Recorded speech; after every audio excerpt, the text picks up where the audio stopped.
Okay, there we go. Sorry about that. I had some ice in the freezer I wanted to use for my tea tonight, and I left it, so I had to run and grab that.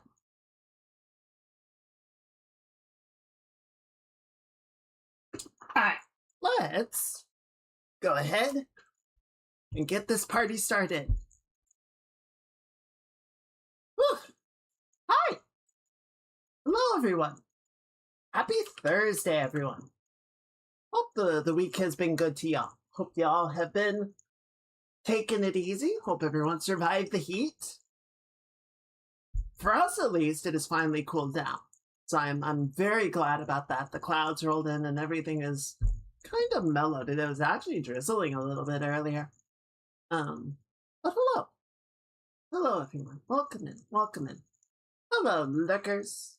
And hello, VOD watchers. Hope you're all doing well. Hope you're enjoying yourselves. So, why don't we start off with the plan for tonight? The plan is we were doing some Blendshape stuff last week, right? We were fussing around with Jordan's face, getting her able to like open or close her mouth and her eyes and smile and frown and all of that stuff. We got that into a pretty good place.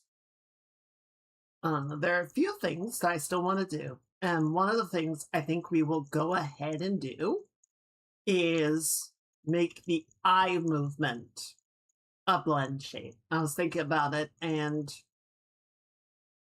we're not going to need to do a lot of movement with the eyes to the point that we would need to like actually rig it on the regular, I don't think.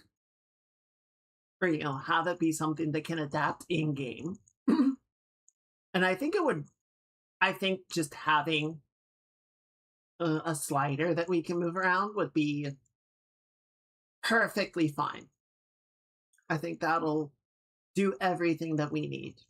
So yeah, we'll mess with the eyes. We've got the eyebrows. Might do a little bit more with the face in general, just based on some of the stuff that I was doing in Life 2D. But yeah, mostly just kind of clean that up. And then we'll see about actually getting it out of the Blender file into Unreal Engine. And hopefully we won't break everything. It's kind of a big hope, but we'll see. We'll see how it goes.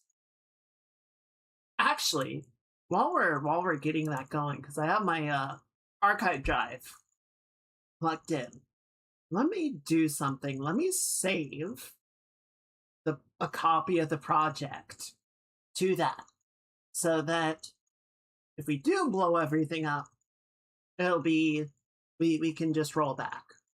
That's the most version control I have on this project, unfortunately, is I just save copies of the build to a hard drive.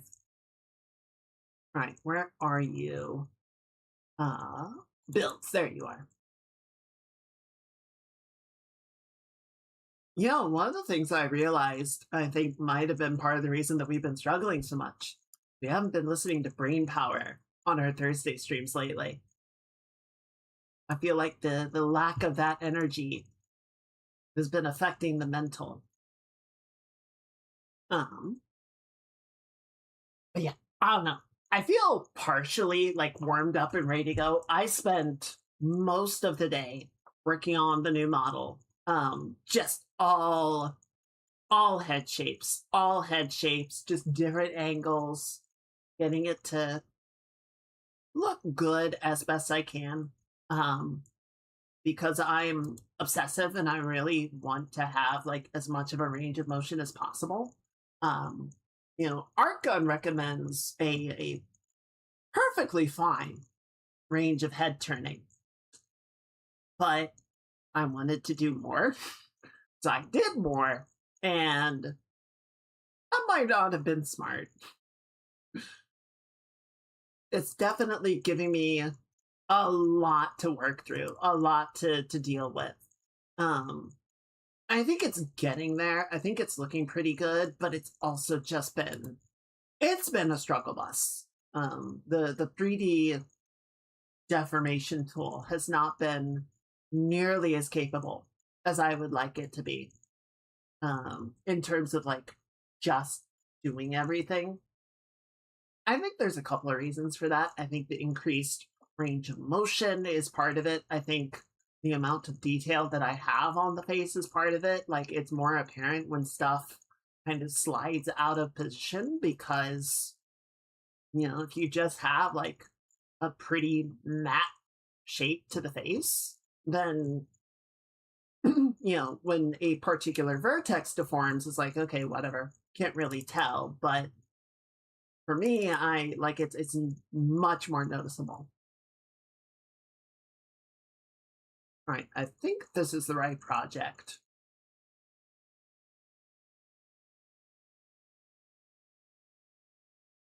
Yep, there you go.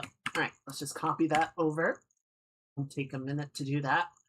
I say a minute, but it's like 18 gigabytes. But yeah, I think it's looking good. There's still a lot of cleanup to do. A lot of the outfits need to get updated. A lot of the toggles need to get corrected and cleaned up and whatnot. So there's definitely going to be a lot of work still to do, but I think it's getting there. And I feel like it's going to be a pretty cool upgrade once all is said and done. I'm excited. I did get started on a new model sheet drawing last night. So that's looking pretty good. I think the old model sheet is okay. There's a few things that are like in the design that are out of date. Definitely need a cleaning up, a tune up, a modernization. But the big thing about the model sheet that I'm always just really embarrassed by is particularly the color picker. It's just so, there's too many colors, for lack of a better term. I feel like I need to find a way to just sort of simplify it. I think part of it is just that a lot of the colors, they're like very similar to each other. I can just say like, yeah, for all intents and purposes, this is a single color. You don't need to worry about like the minute differences between A and B, I'm not going to fault anybody if, they don't get the exact right hex codes for whatever. And the drawing itself will be flat color as well. It won't have any shading or anything to throw it off. So yeah, hopefully gonna have that for the debut. Well, that one I will. That one I can control. So we'll have that one, the new model. A couple other things I'd like to see if we can do. So I think it'll be a good time. I still don't have a date set. We're not gonna have a date set effectively until the model is complete, right? Once I'm in sort of the final testing phases of everything, and I'm like, okay, I have a good idea of how long it's going to take to actually get everything finished, then we can look at establishing a proper date for the event. So I'll let you guys know once we get to that point. I suppose the other the big news that happened, the big gaming news that happened today. So GTA 6 went on pre-order today. So they announced the we're going to say planned because they've delayed the game multiple times before. But the planned release date, and they announced the pre-order prices. So honestly, I'm really happy just because it hopefully means that we can finally stop having every other developer pussyfooting around when GTA might come out, looking to the stars and the seas to divine some approximate release window for it. Oh shit, hang on.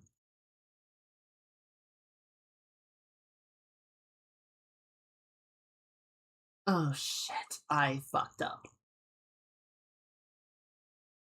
Yeah, replace it. Shit. I didn't replace the name of the old build. Anyway, it's fine. So, supposedly, planned, allegedly, it comes out November 19th. So now we know that the entire month of October should be free and open for anyone else that wants to put a game out. You know, you got a good, like, if you get your game out on Halloween, you've got a good 3 weeks before, 2.5, almost 3, before GTA just consumes the entire planet's oxygen supply, right?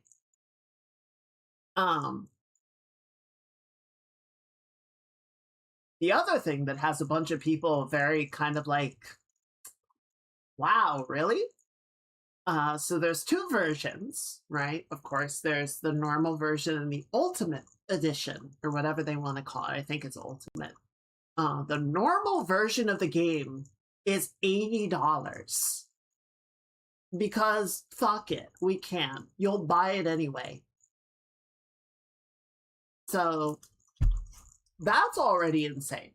The Ultimate Edition is $100 and includes access to a number of shops in the game that will provide access to some exclusive skins for weapons and vehicles that are already in the game, cosmetic, clothing, tattoos, etc., and some exclusive vehicles and weapons that will only be available through the Ultimate Edition.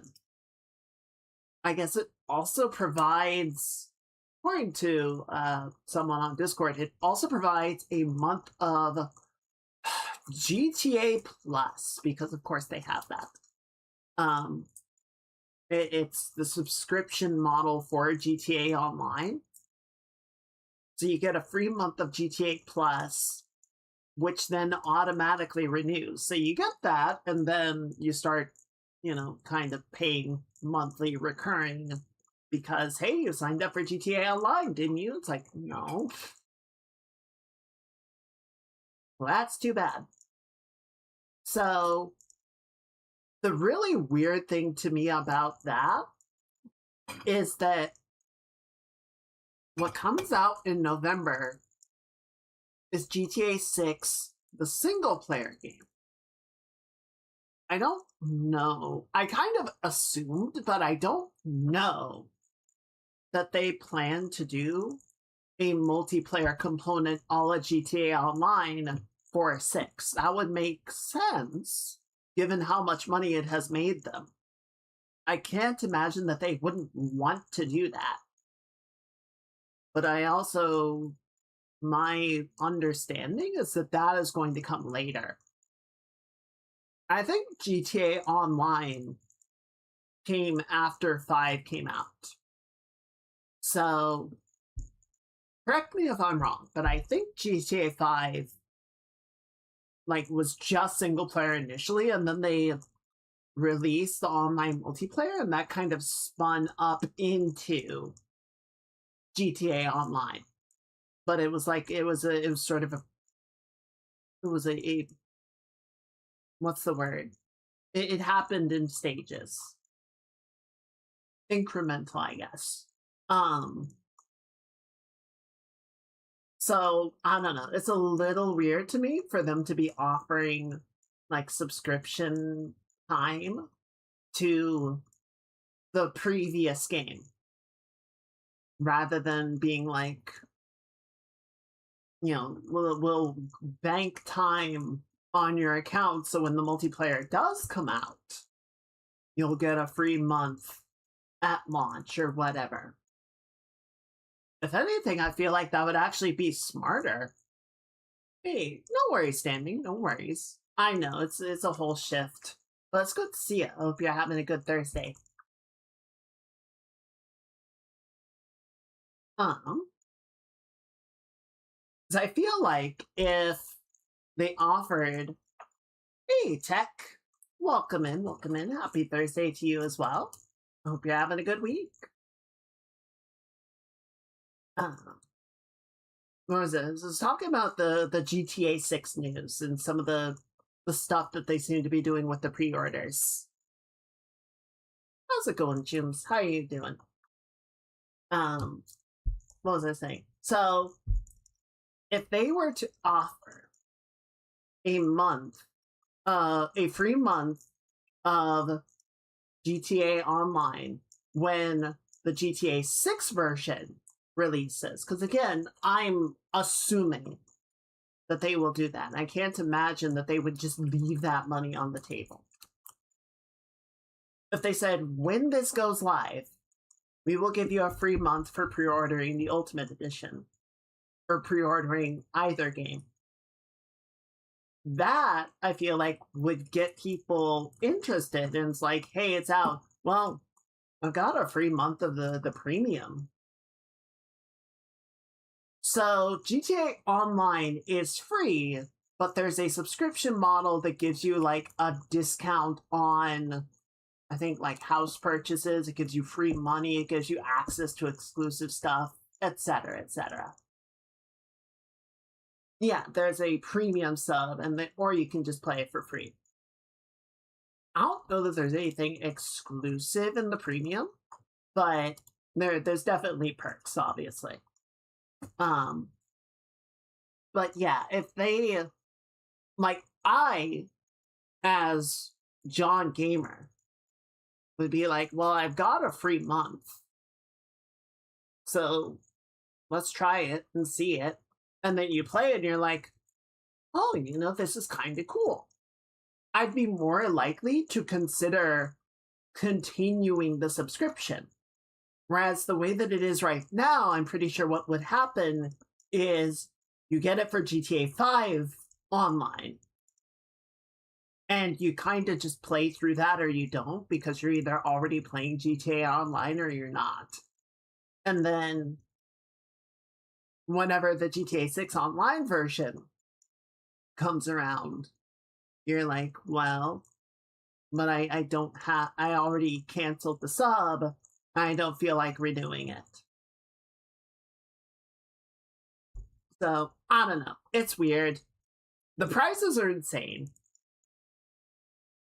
I don't know. There are some people for sure that GTA Online is the game that they play, right? They're not gamers in the sense of they have a large library of games that they, alternate through and play different games on different days or complete a game and then move on to another one. Some people just have GTA and that's the game that they like to play. It's a game that they socialize with. And, through that lens, spending $80 on the first upgrade in a decade is like, yeah, sure, that makes sense. But I think for a lot of people, $80 for a single title is like, are you fucking serious? 70 was already making a lot of people bristle. And Rockstar's just like, no, how about 80? But I was doing the math on this earlier. So, when did GTA 5 come out? GTA 5 released in 2013. So it's 13 years old.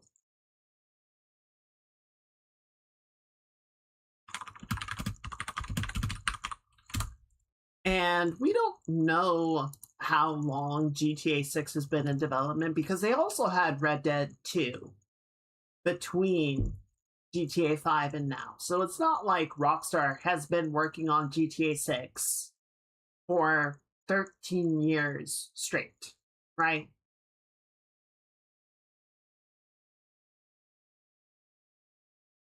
So according to Wiki, preliminary work started in 2014 following 5's release, with early development starting in 2018 following Red Dead 2. Principal production began in 2020.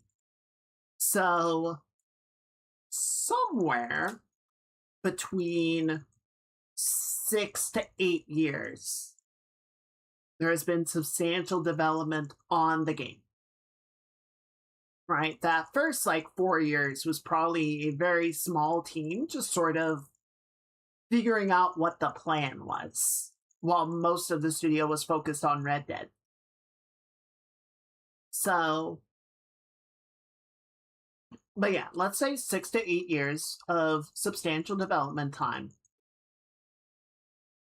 I think it is fair to say that it is a fair estimate that Grand Theft Auto 6 cost Rockstar at least $1 billion to make.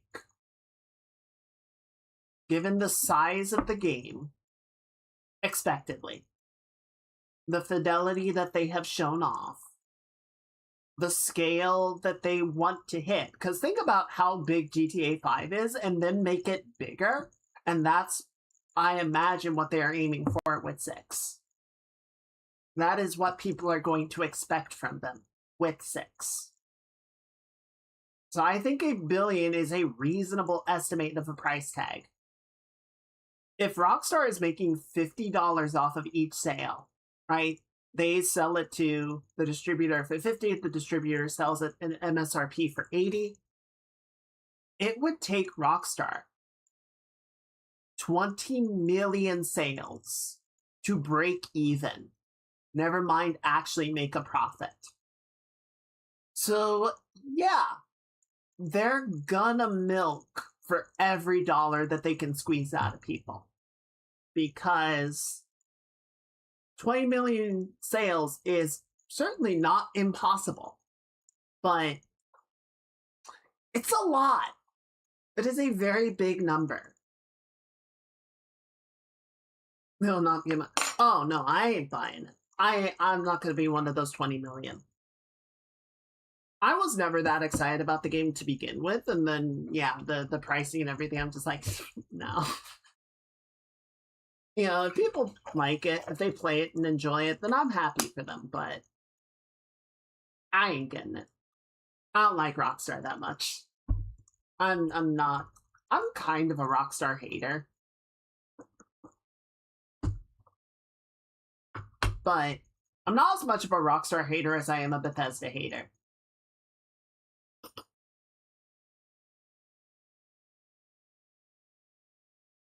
Alright, just stirring up my tea real quick. Or say, tangled up the tea bag. There we go. So yeah, I don't know. Like, obviously, there's a little bit of news of just like Rockstar, you're insane with these prices, but also, again, I'm just happy that they've announced it. I am happy that we know when the game is going to release, so we don't, you know, people can stop being like, oh, well, we don't want to release our game in the last 3 months of the year, because who knows when GTA 6 is going to come out. We know now. We know it's over. You can get back to business. Hopefully, anyway. It will be kind of interesting to see if anybody decides to bump up their release schedule and put something out in September or October. Because, you know, we had a bunch of announcements at the start of the month with Summer Game Fest and State of Play and Xbox and Nintendo, whatever. And, you know, everyone was doing that, like, October to December window is just out. So it's like, if we're not ready by September, then we're pushing it to 2027. And who knows? Maybe someone will be like, we can do October. We can get our game out by then. We'll see. We'll see.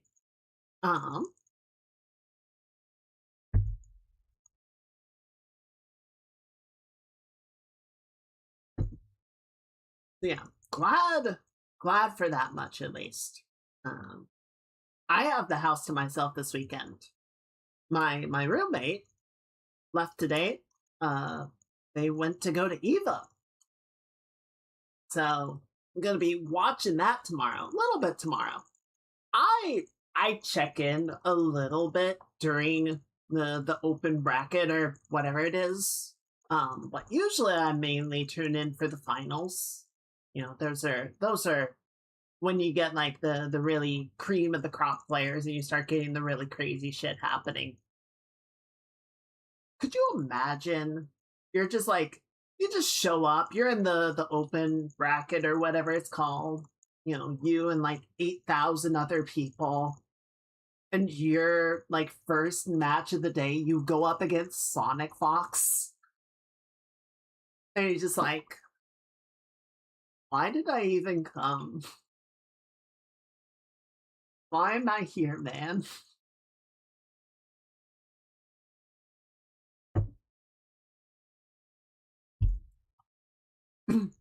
I don't know. I've always been garbage at fighting games, so not my scene, but I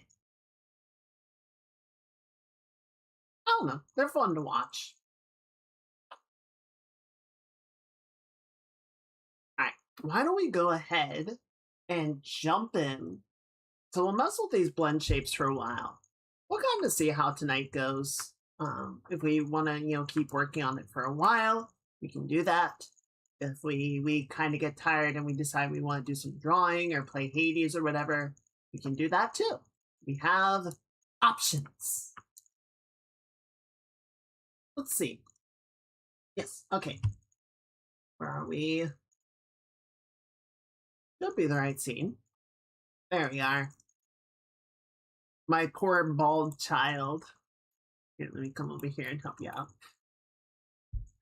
I had to hide her hair so that I could see everything clearly, which worked, but also she's bald. It's very sad. So yeah, last time we were able to get the eyes working, right? So she can close her eyes now.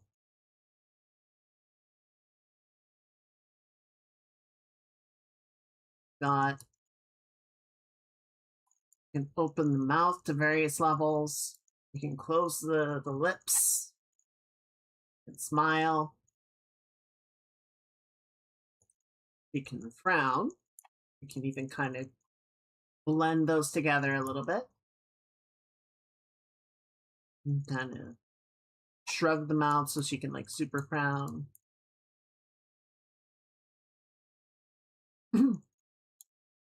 So yeah, the main things I want to do tonight are I want to set up the eyes.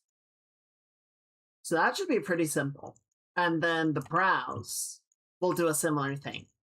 I think I'm going to sort of take a couple of ideas from Live 2D on how to set those up just so that we can get them moving the way that we want them to.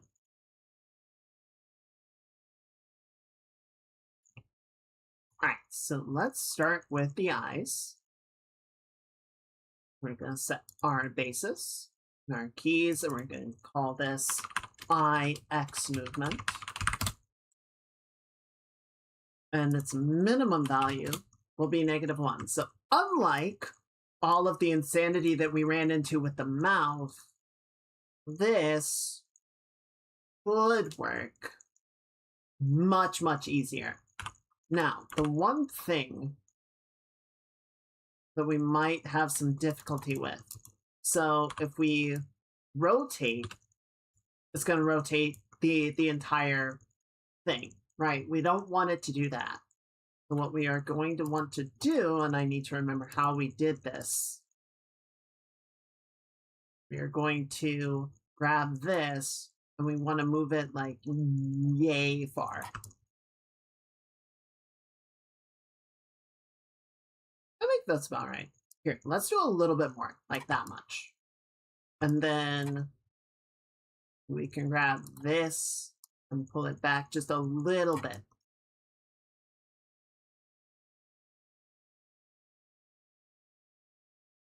Or no, let's not do that. Let's not do that because I think that'll mess it up on the negative value.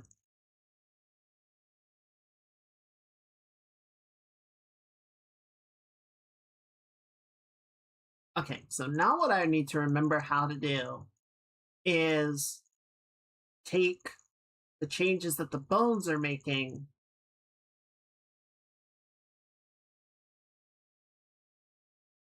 and affect the movement on the mesh itself.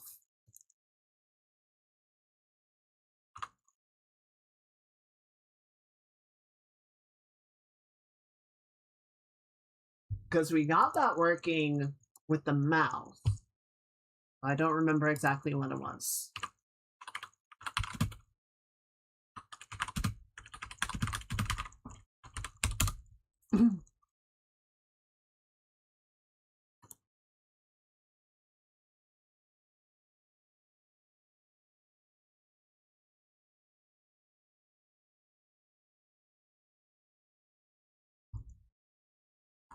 All right, this might work.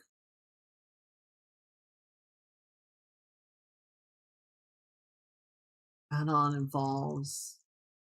Okay, so there's an extension.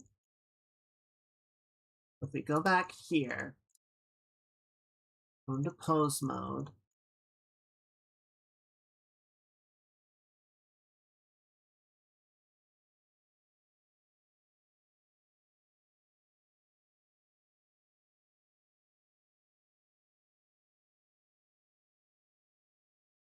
Then keyframing it with frame 10, go to object mode, make twist. Okay, so this is a plugin.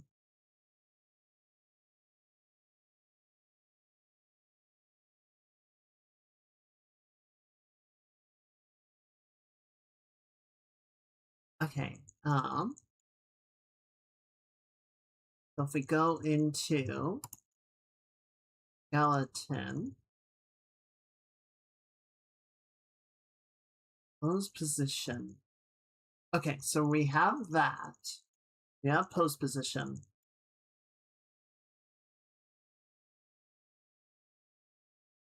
Select the shape key, select all vertices. It should say so. Go to the vertex menu, blend from shape, press F9.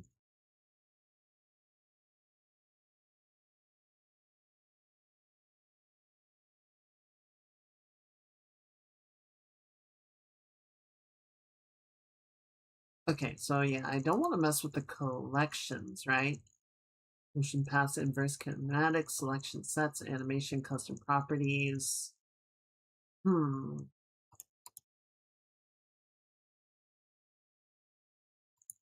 Okay, so that's extension. Poses to shape keys, 2-minute video. Let's see if this has it.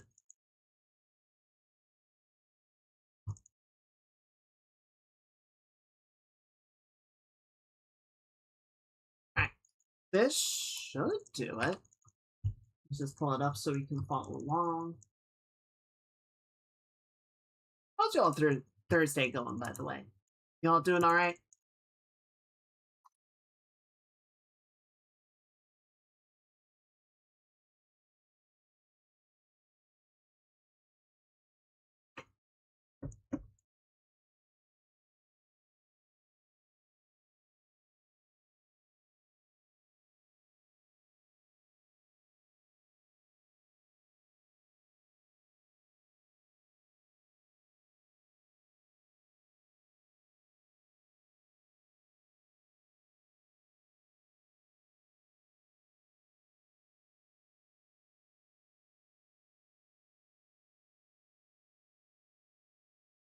Pose mode, hit or grab.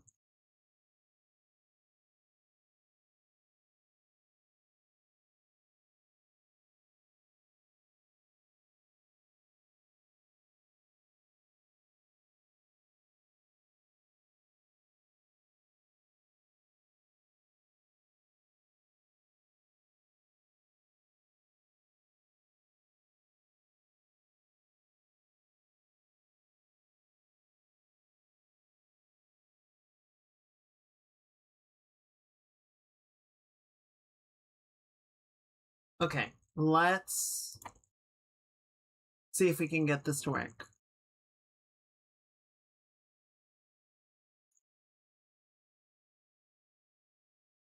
Apply as shape key. Oh, okay, wait. So if we go back here, we have that, and then under modifiers, rig. Okay, there we go. So we go here.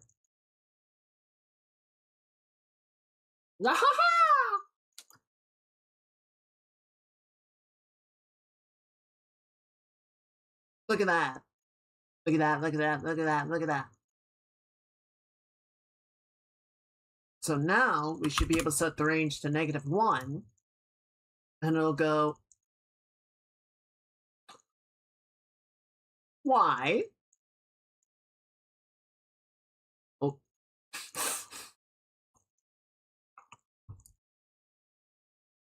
Why is it doing that?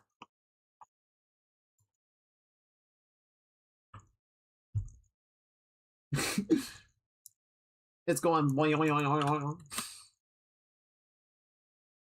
Okay, so. Oh.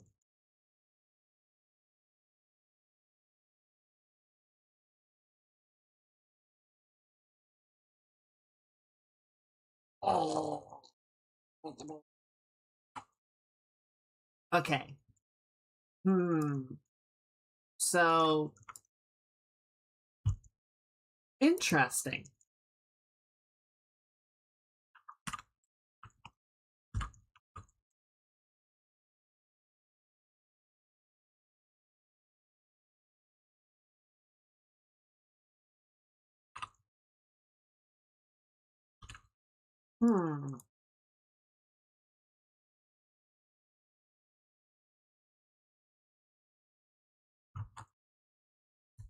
Okay. Let's see if we can force this to do what we want. So if we can set this, and then you.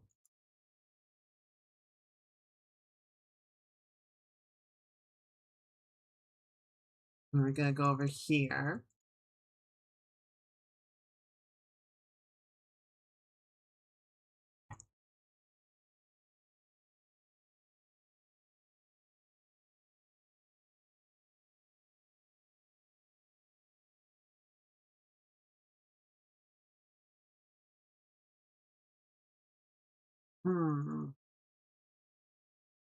See, what I would essentially like to do. So I think what is happening, and this happens in Live 2D as well, because you see the vertices are not scaling on the top and bottom. It's only on the sides that is happening. So if we look really closely,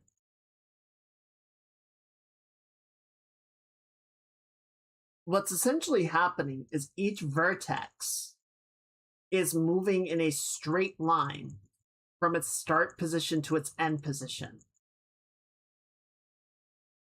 It's not actually rotating around a point. It just kind of gives the appearance of doing that.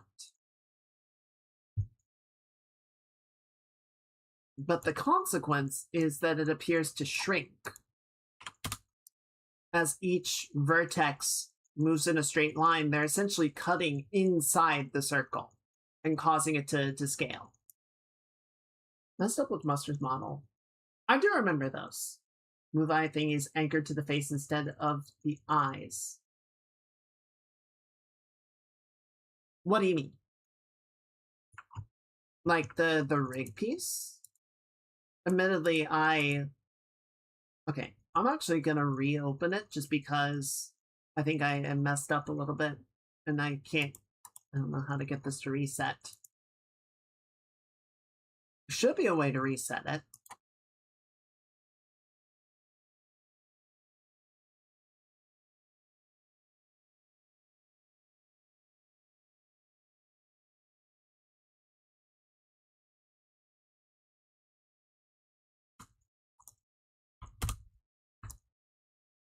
Okay, there you go. So if we take these off, right, we need to be in object mode for this. Take that off. Then we go back into pose. Do you regain control? No. No, we broke it.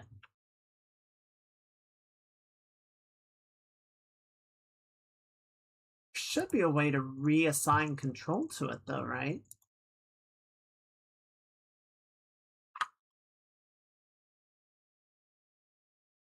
No.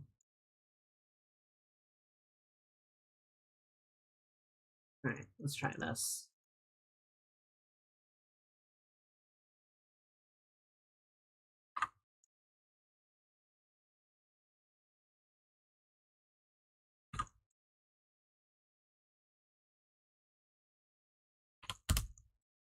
All right. So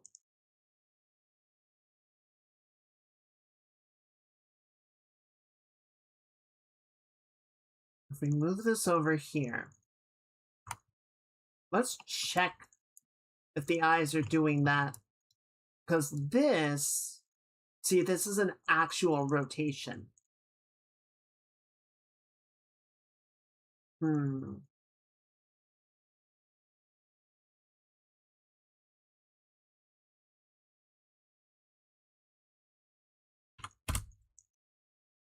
Oh, fuck me. All right.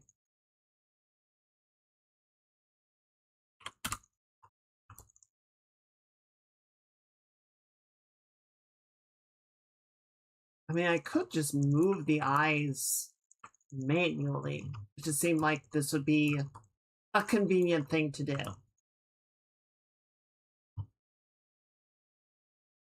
But it might not be, to be honest. All right, let me look for one more thing.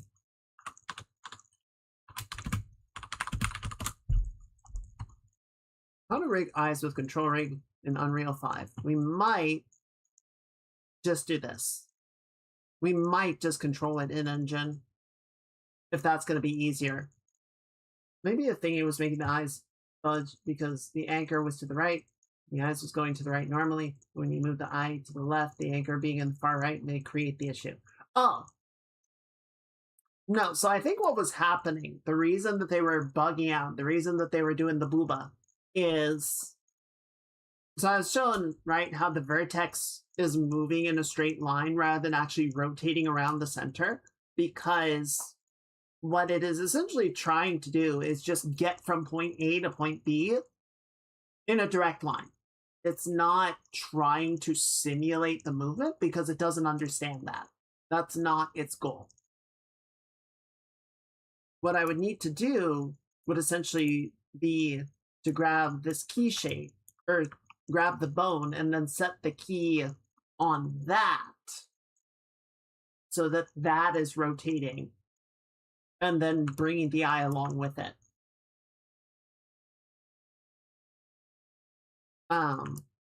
But because I was doing it that way, because I was moving vertices and they were sort of going in that direction, when I put it into the negative value, it just kind of blew it out of proportion. And that's what was causing the eyes to go...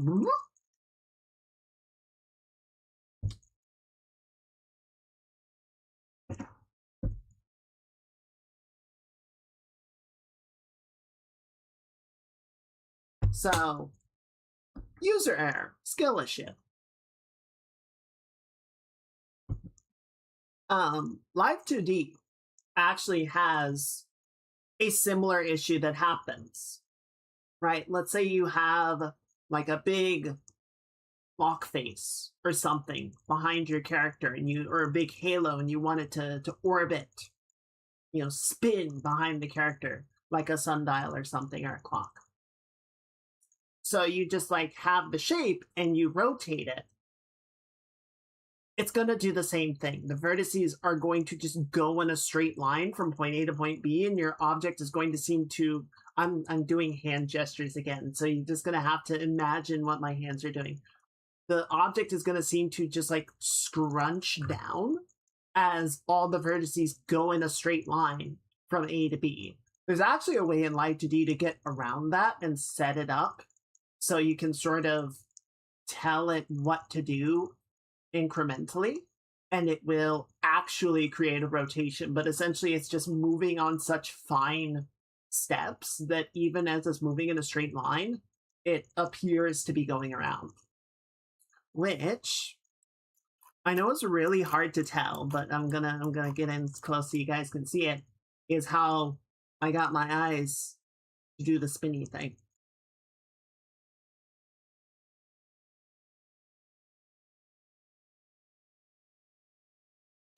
Sounds like witchcraft. A little bit. It's a little bit of stop. I didn't get close so you could so cute.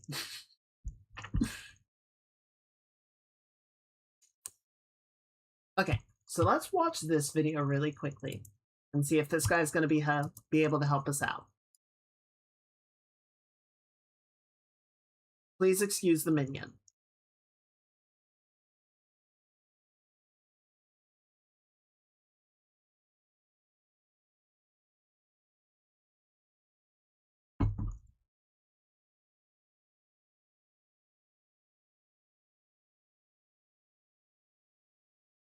Oh boy, okay.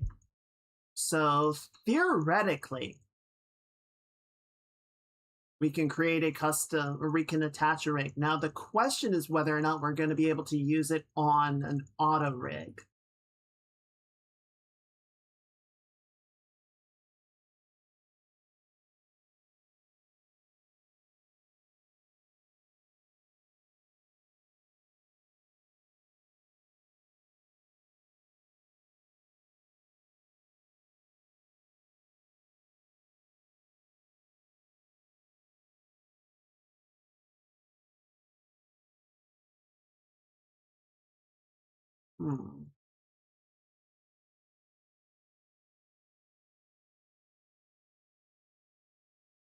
Okay, so here's where we might run into an issue.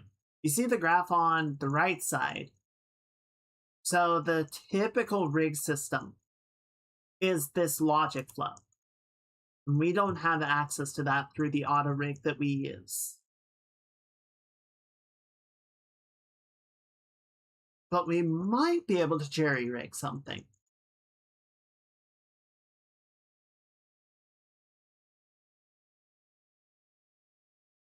Let's watch through a little bit and see if we can figure out what we want to do here.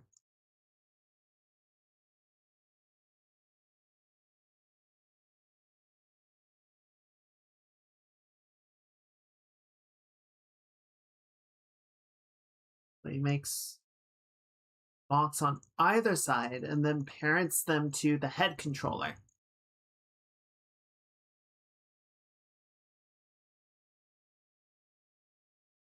Then he creates number of objects to control, looks like the eyelids.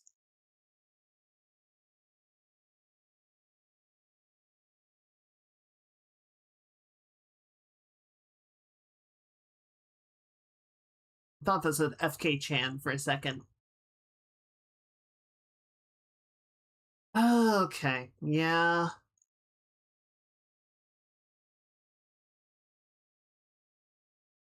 I mean, we were able to create a controller for the feathers. So if we can set up an IK controller, then we can definitely do something for the eyes.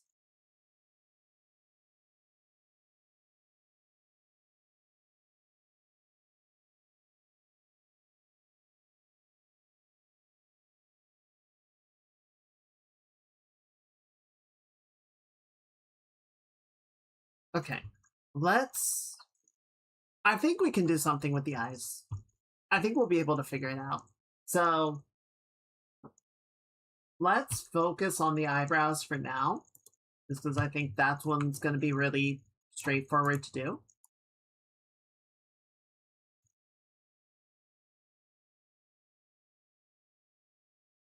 And then I think we will end up jumping into Unreal and working on the eyes a little bit later. Wait, did I already do this? Shit, I already did this. Did I do this off stream? I might have. That or we did it like right at the end of the previous stream and I don't remember. Okay, cool. So yeah, we actually have a few different things. And see, like, we can go into the face now.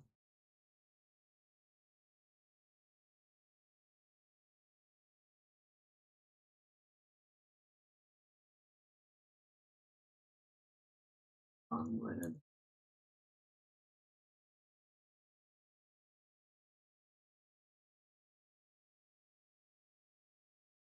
All right.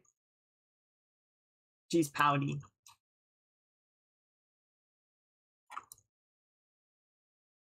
We could do a couple other things, right? Like we could flare the nose up and whatnot, but we don't need the expressions to be that finely detailed because we're never going to see the character super close. It's mostly just get a little bit of extra personality in there in situations where we need it.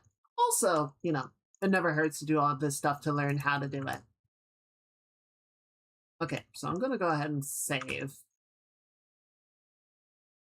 So I guess I wasn't sure if we were going to open up Unreal today, but I guess we are. So give me 1 second to do that. And then we'll switch over to the engine and see if we can't figure out how to attach some IK controls to our eyes.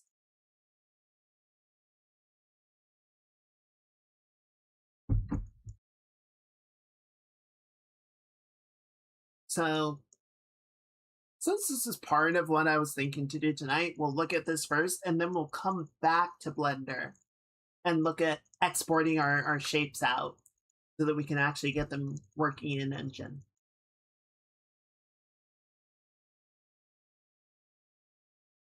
Because why not? I started watching Mobile Suit Gundam, like the original show from '79. It's very interesting. First off, those animators were working with not a lot, right? It was all traditional media and a very tight budget. And given that, they cooked. They did a lot. And I have a lot of respect for what they were able to pull off. Obviously, we can do much nicer animations nowadays, but I don't know. There's something just about seeing animation styles that old and just knowing, like, yeah, all of this was done purely through, like, fine handiwork and a lot of blood, sweat, and tears. There were no shortcuts.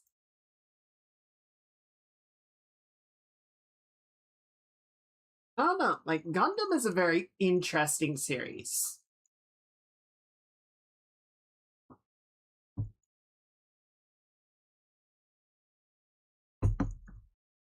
I think definitely some of the later shows and some of the shows that have been inspired by Gundam have done a lot of the various ideas better.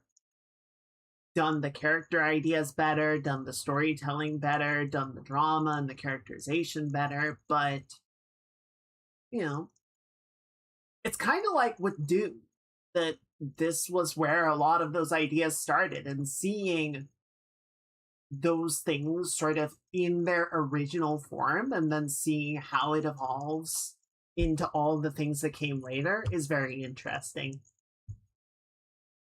So I want to watch that, and I'm working through that, and I'm going to watch the prequel. And then that will finally open up so I can watch Unicorn and I still don't know how to pronounce it, G-Cux or whatever, Gux, whatever. The recent show, because all of those are Universal Century, so they're all tied together.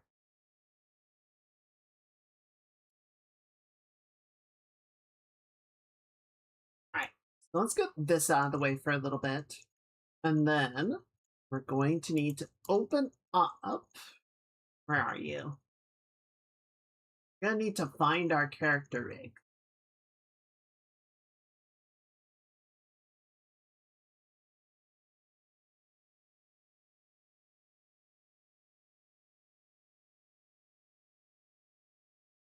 There you are. All right, so we're on both projectile.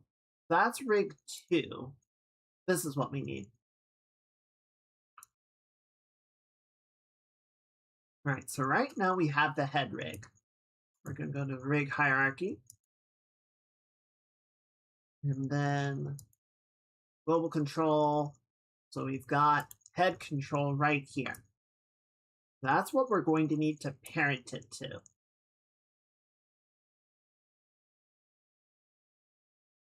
Wheels, tails, legs, necks, pivot proxy. Pivot a control from any other position using a special proxy controller. That might help.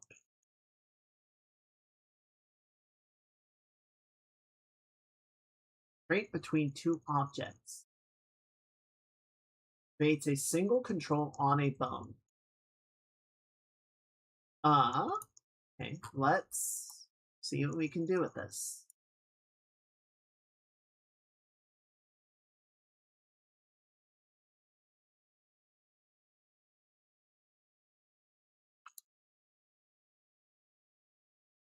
Okay, so connector.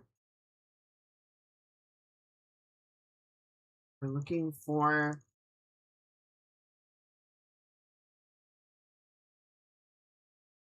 now see the question.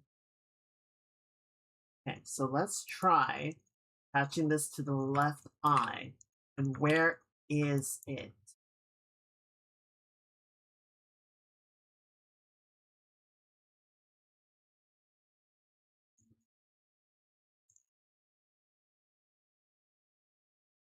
Pivot target scale for close to backwards.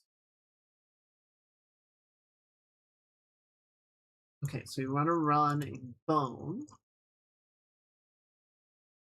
Run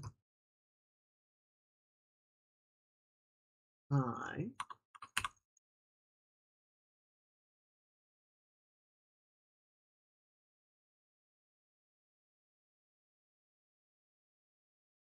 And then parent control. Let's run head IK, sure. Actually, no, let's do head control, not the IK. Or the pivot sword.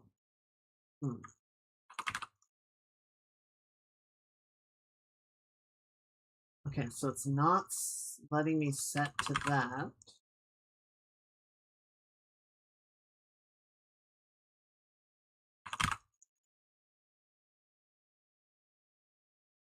Okay, let me look this up and see if I can understand a little bit better.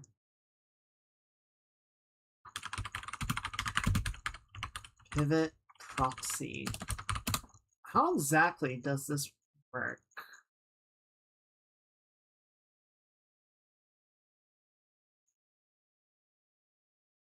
I don't think this is doing what I want it to be doing.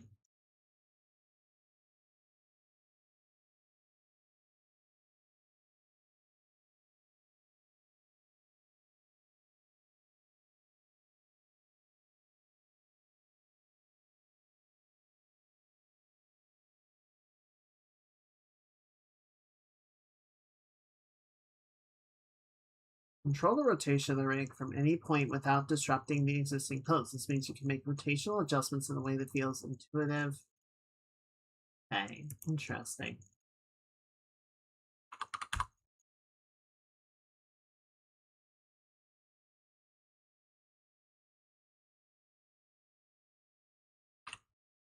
Where is the rig itself? Where is the object?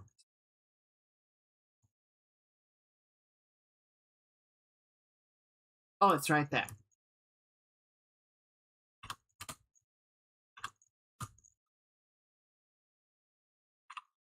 Okay, so can I move it? Yeah, it's not doing anything. Can I rotate it? I can, it doesn't do anything. Okay, so I don't think it's actually properly attach to anything.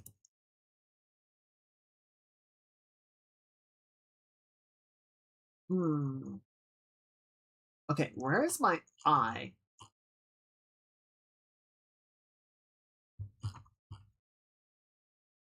Hello? Right.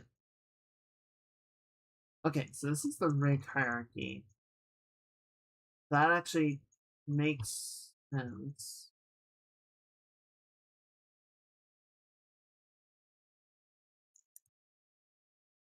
Okay, and create procedurally, yeah. But I need to tell it what to do.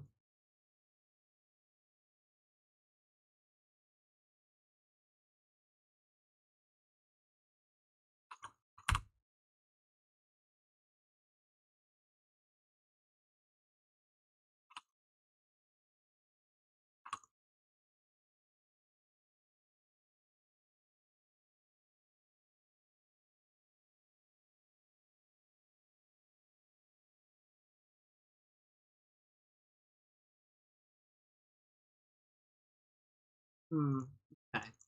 This is not doing what I wanted to do. Okay, so let's try adding a regular control then and see if we can get this to do something.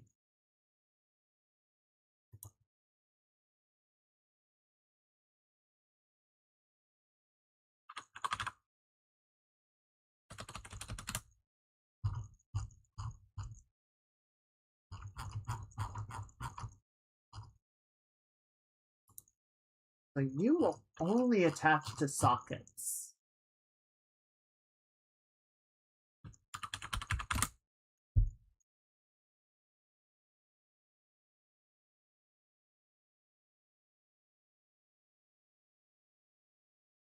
All right, there's another 4-minute video here for modular eye and mouth control.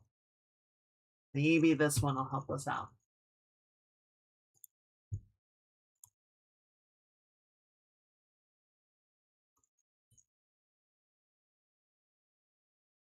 Or are there no captions?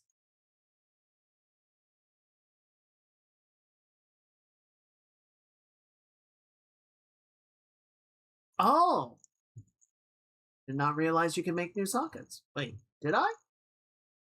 Maybe I did. Maybe I didn't. Who rightly knows? In any case, we need to go to the rig hierarchy, not in here. Or no, we are in the control rig. Okay, where's my... There we go, there we go. Okay, so yeah, not there. We need to go here. So we need the eye left and the eye right. Let's go ahead and get rid of you. We can get rid of this. Just to clean things up a little bit, right?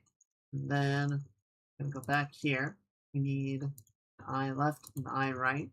So we can right click those and create a new socket. I think it did a new socket.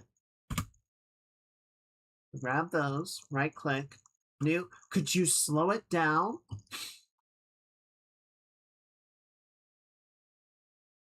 Slow your roll, buddy.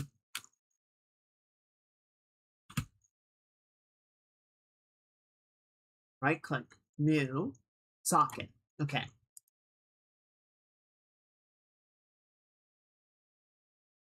Okay, so now we have sockets attached to our eyes, which will let us add controls to those. Yeah, they're also adding one to the job, but we're handling that through Blendshape, so doesn't matter. Okay, and then he adds a control. We can speed this back up. He moves it out of the head to something a bit more easy to locate. Well, that's not great.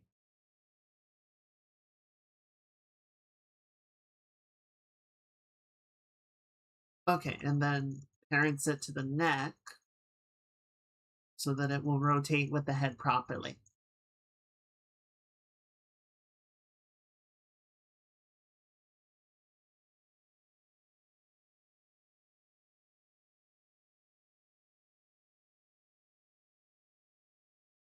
Okay, so then he adds a control to the eye. We'll see what they do before I start implementing it. Okay, and then parents it to the neck. That makes sense.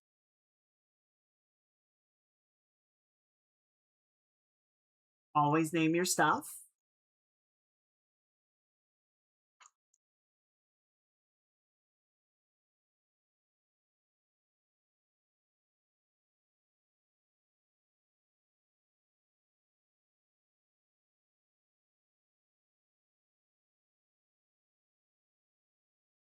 Okay. So he's getting real fancy about doing all this stuff just to clean everything up, make everything look nice, easy to handle.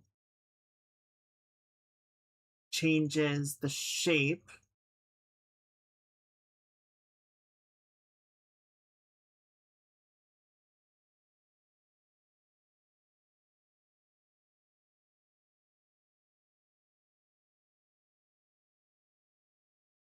Form. Okay, let's speed this up a little bit.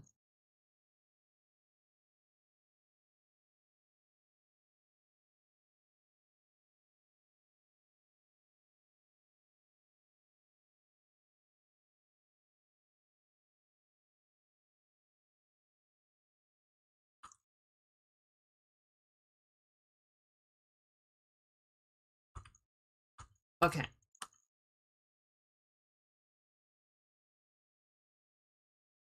Well, that's silly.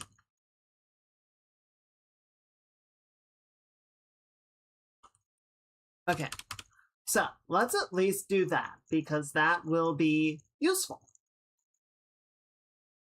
And that'll give us a control over each eye individually.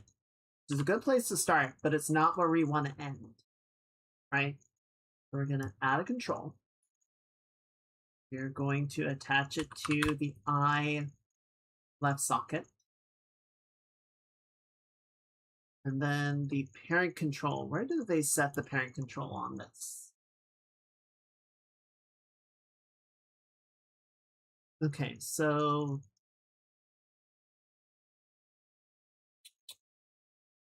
the neck. Let's go ahead and root it and see if it automatically. No. Okay. We're going to set this to neck. Or let's do head control.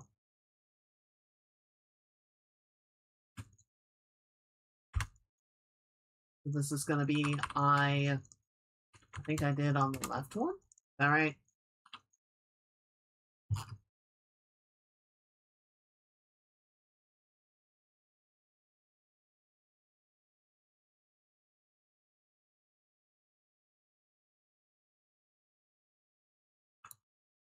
Damn, I wish I had paid more attention. Yes, okay, that is the left one. Let's go ahead and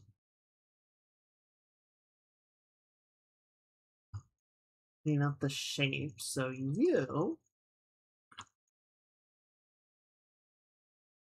could you just tell me what it's gonna be like?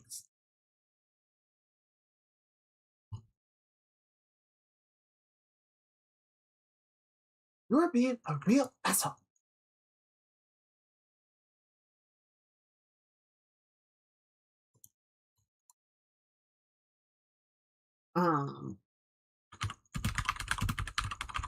This is a really annoying thing that you need to like remember what all the shapes are called. There's supposed to be a drop down,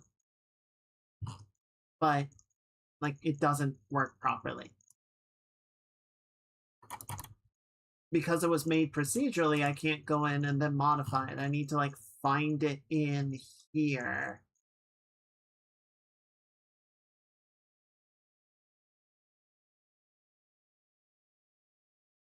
You go to shape.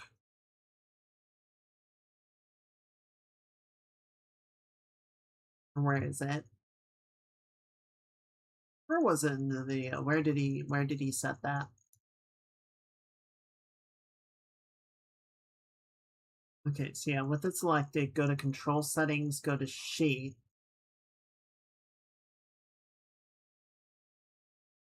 And then you have to enter it manually, which is like, are you serious?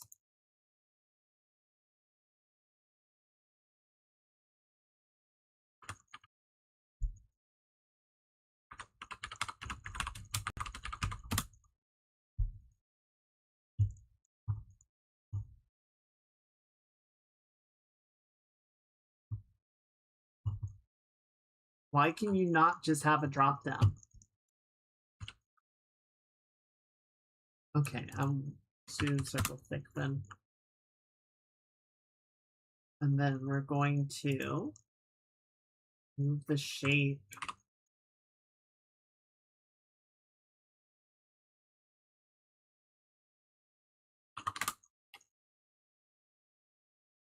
Where'd it go? Okay, so that's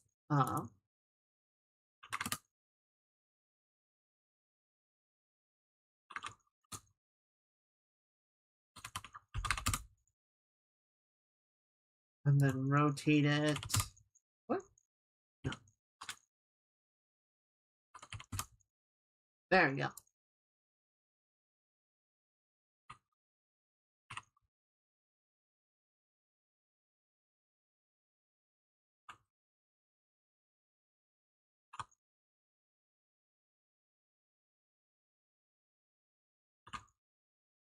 Okay, so that, yes, so that will let us control one eye individually. Let's go ahead and get the other one set up. And another controller. We're going to call it eye right or IR. We're going to attach it to the IR socket. We're going to parent it to the head control.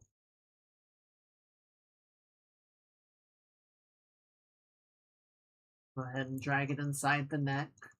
That gives it the proper setup there.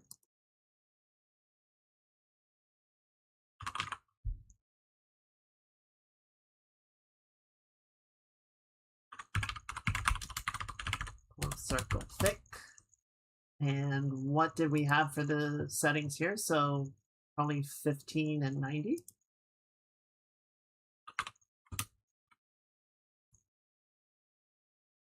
Also negative 15. Sure.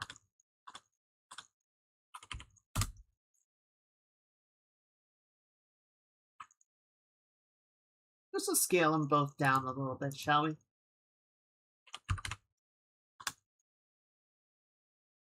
Let's do 0.75. We'll just beautify it a little bit. There we go. Damn it.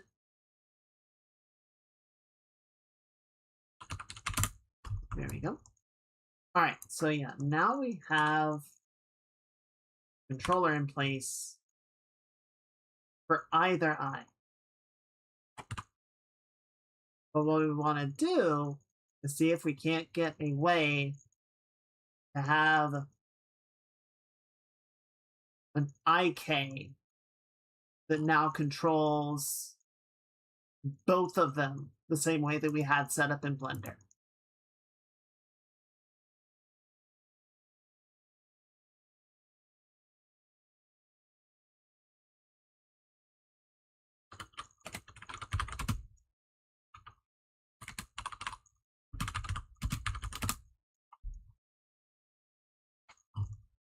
So let's go back to our minion video, because that's not using the modular system, but there might be something in there that we can make use of.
Okay. So now we got to see what we can do to make that behave with the modular system. Because the logic is there. Question is, how are we actually going to get it to play nice? Can we get it to play nice? These are the big questions. Go ahead and compile what we have, though. Worst case scenario, we work with this, right? Okay. Let's see. So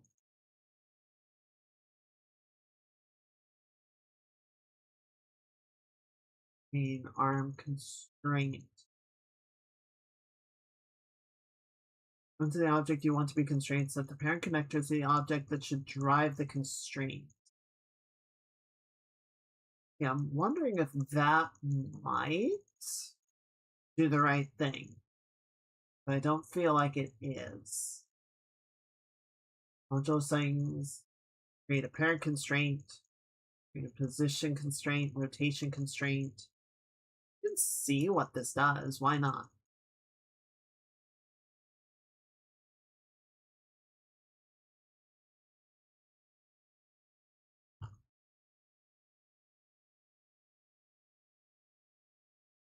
Okay, so then the parent.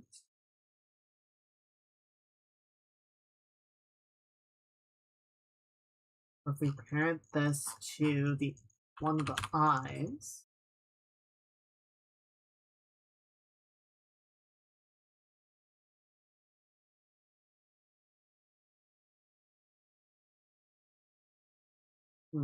maybe not. See, if we attach this, we add another controller, it's going to look for something to do. Like it wants to have a parent. It doesn't work. I don't think it's going to work necessarily without that.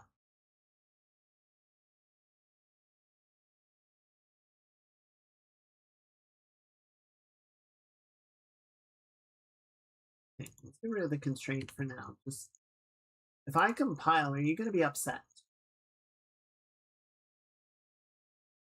What is your warning?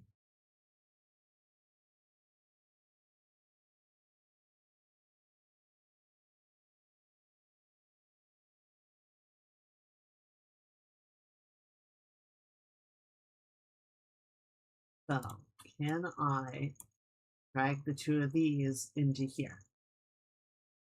Yes.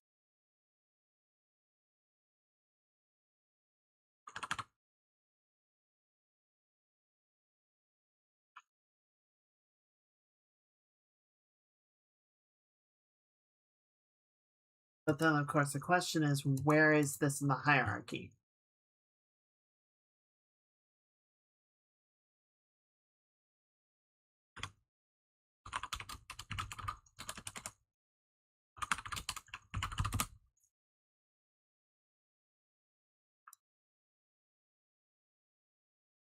Okay, so where are you now?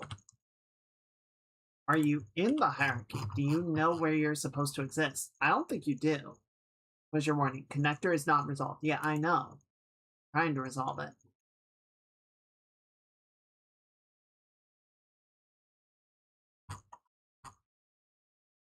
Okay, so I can't drag that around.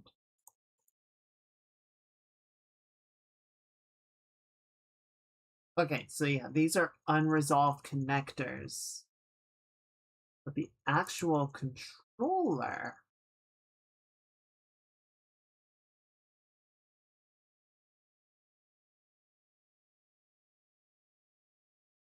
I see. So I guess we can go ahead and attach you to the neck for right now and see if that does something. Why did it just move the character? I feel like it did.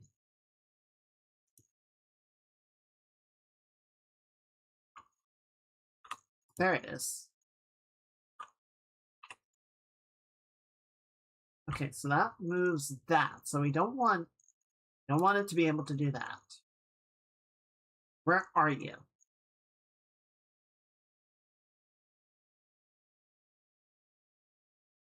Okay, so we want this.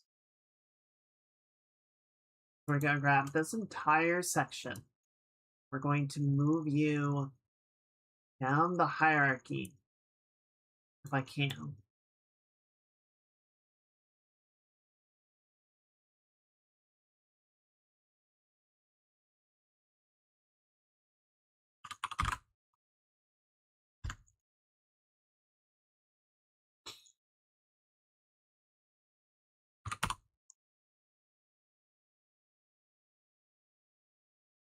Okay, so that resolves the head.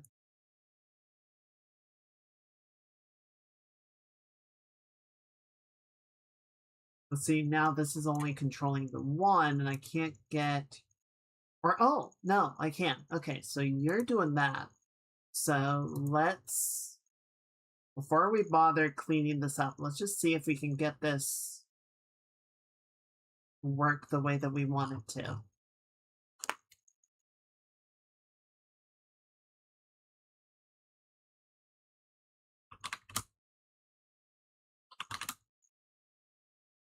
Okay, so that doesn't move either of them.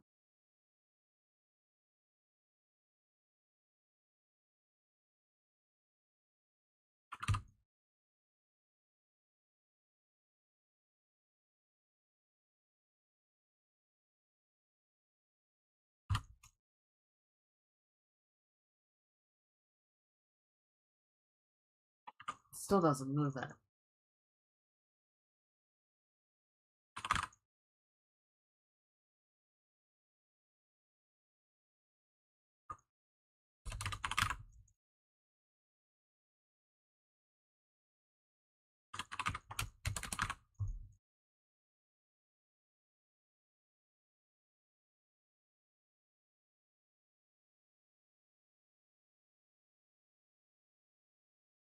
Why won't you let me assign it to the head control?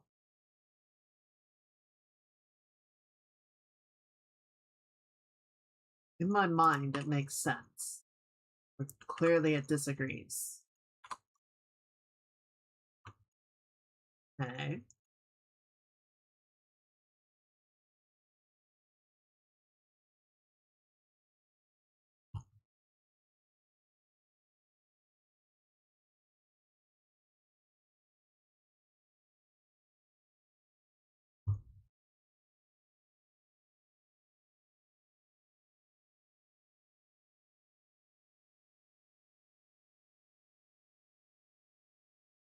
Oh, primary. Hmm.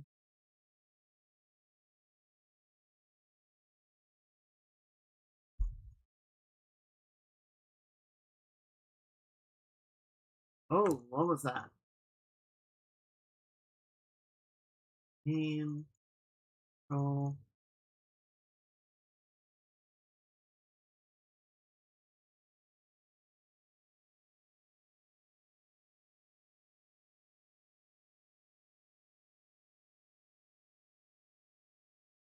Okay.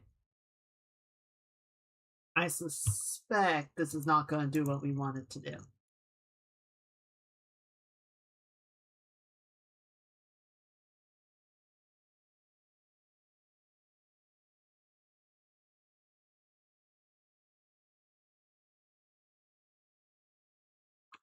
Oh wait, hang on. Why do I have two objects here? What are you? Why do I have duplicates? Where is that coming from?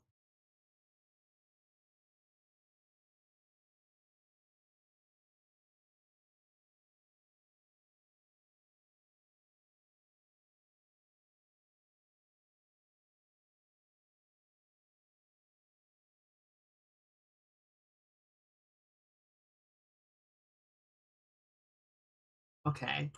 I have no idea what just happened there.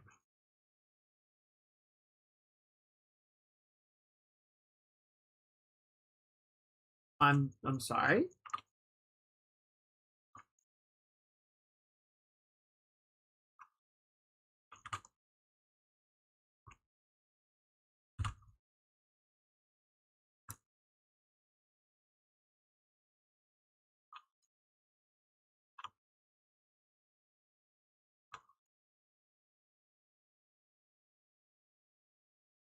What is happening?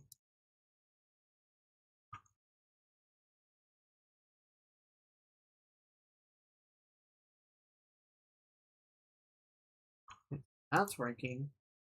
I don't know why these big rotation axes are showing up.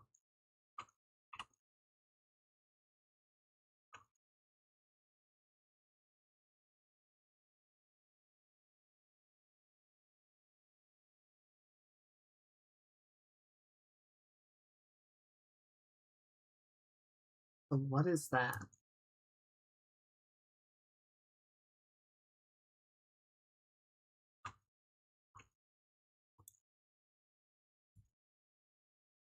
Okay, so now everything's back to normal.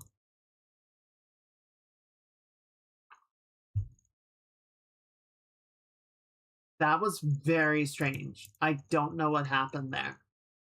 And what was very weird is for a second, it seemed like this was actually doing the control that we wanted to see it do.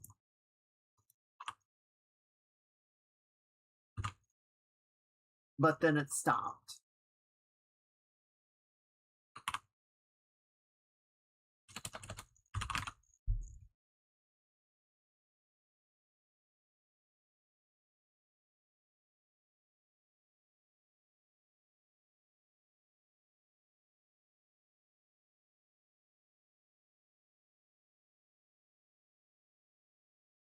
Hmm.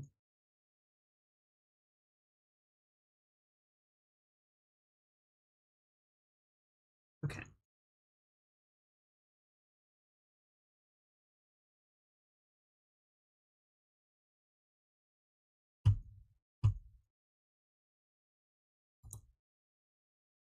Okay, so this sets it up as an aim constraint. Makes me wonder if the constraint control is in fact what we want. Let's bring back one of these guys.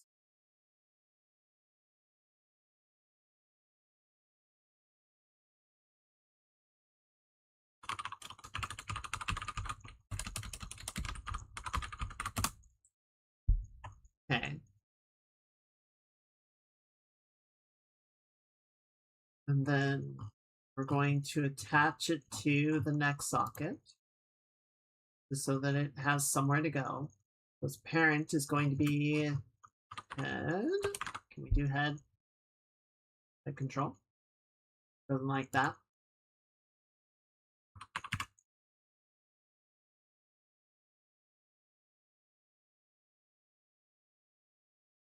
Doesn't like that. Aim up.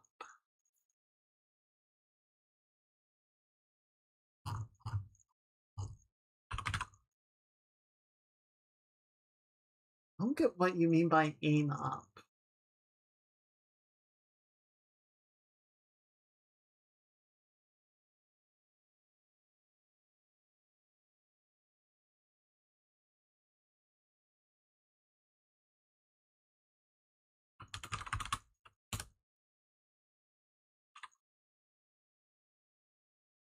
Hey, Mage. Welcome in. I hope you're having a good Thursday.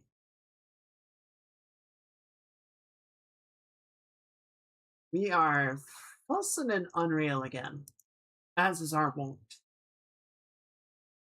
How you doing?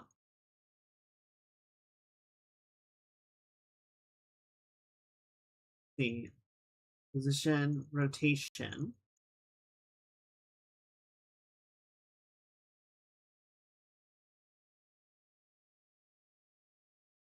Thank you for the 95 stream. That's a big number. That's huge.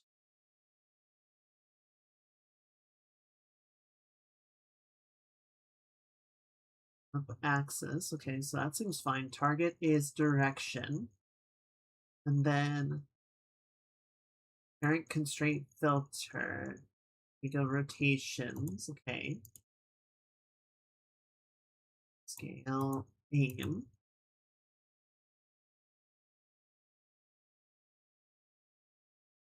Okay, so type control. Rid of this guy, because I don't think we need it anymore. But this one still has an issue. We need to attach it to something. Okay, so it seems happier with that. Good night just got back to the hotel after a night, drinks pizza with the wedding party. Nice! Sounds like a good time. I'm glad you're having fun out there. Glad you're enjoying yourself. Let's see, eye constraint.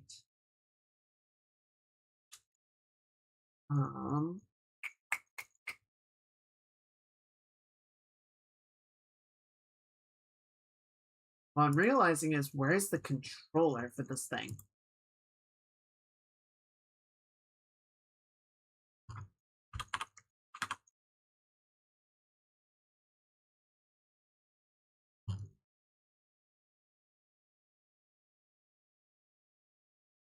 And then where?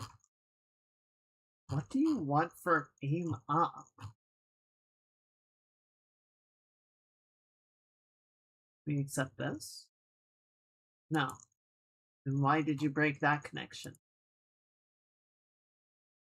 What do you want, dude? And not have so entire just sat with your legs in the water. That sounds fine to me. At least helps you keep a little cool.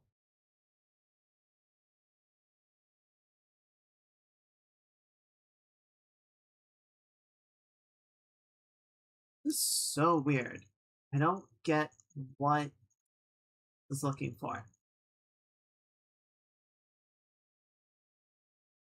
Let's see if I can find something to explain this damn thing.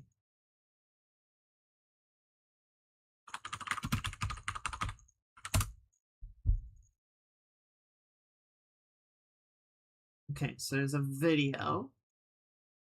Constraint user guide in Unreal Engine.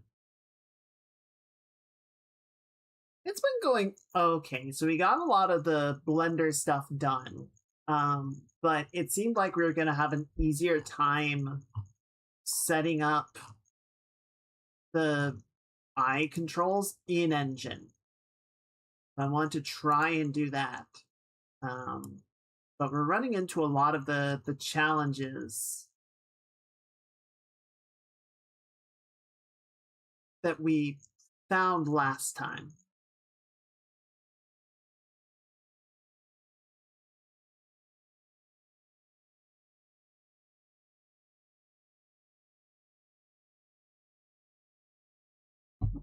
Want to see module rig, do mirror right side, tail controls, regular controls. All right, so this has something for the face.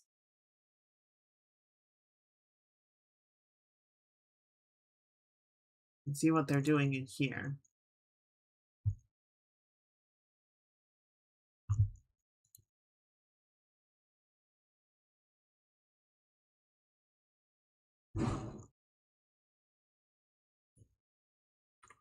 Okay, so we know how to do that part.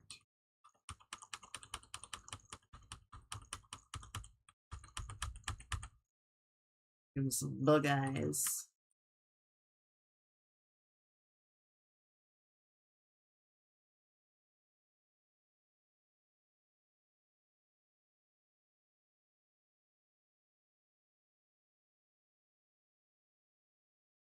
Okay, but I don't want you to delete them. I want you to create a controller for the controls.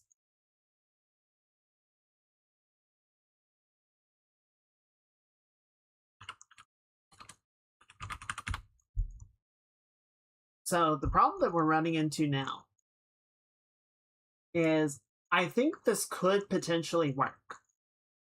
but I need to get this constraint actually attach into the hierarchy.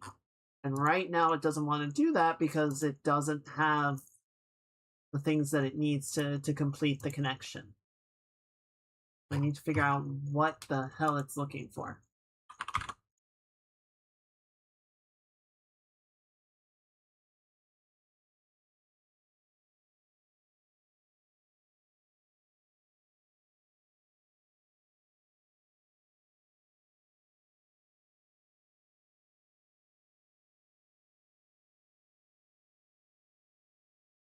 Oh!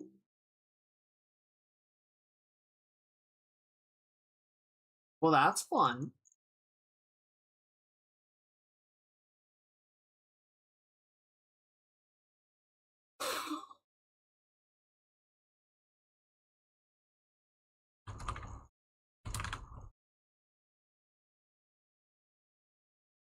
Jordan? You good, honey? Guys, I don't think she's good. I don't know, maybe she's really excited.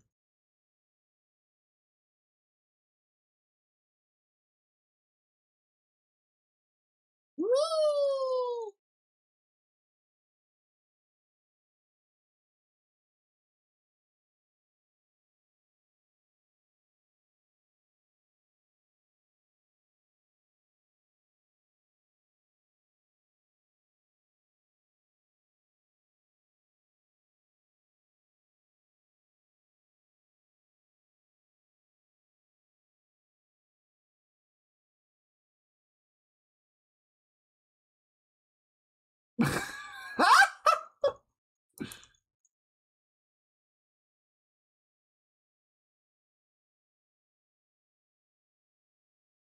Huh.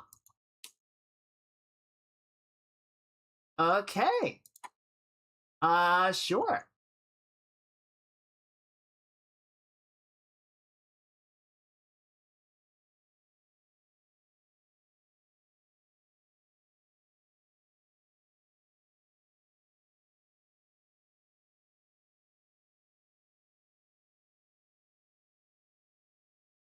Huh. Okay.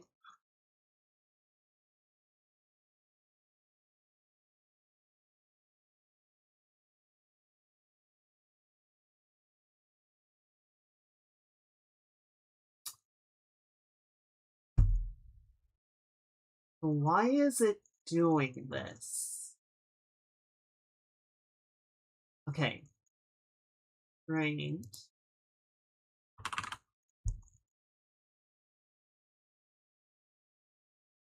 So if I change the control to the head, recompile. Okay, so it's not spinning anymore. Around the world, around the world. Okay, so she's not spinning anymore.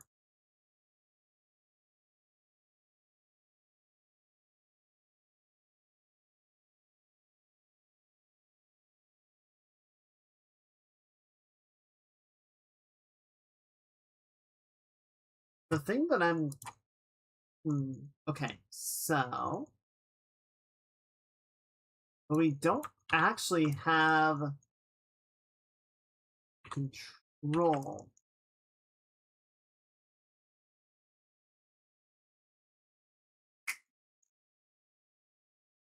Okay, let's try this.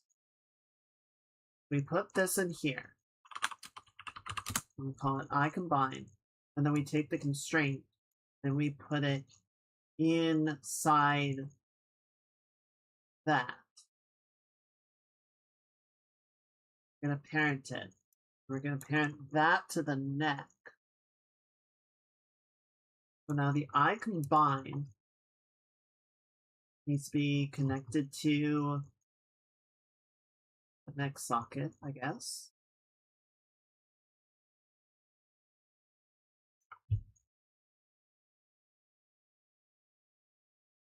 Or no, undo that. Primary control. So the parent is going to be the head.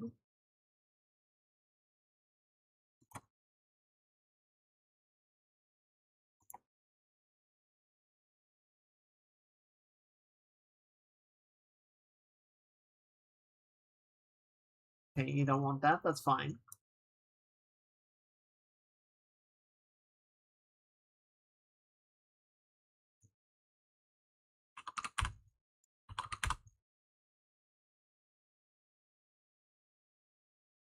Okay, so that's there now.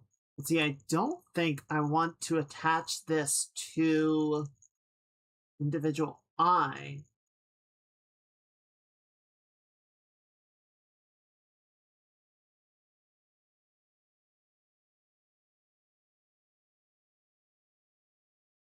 Can I add a secondary control?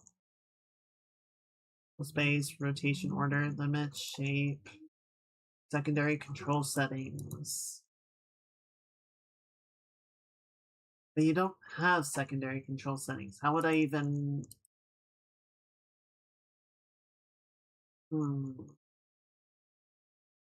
Okay, so I don't want you to drive the skeleton. Add secondary control. Beep, beep, beep, beep, beep, beep, beep, beep.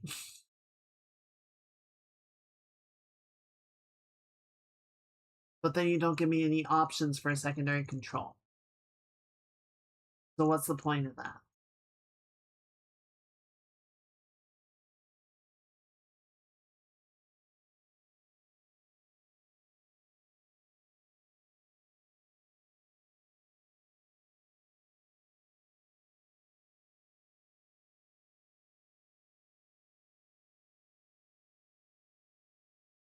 Okay.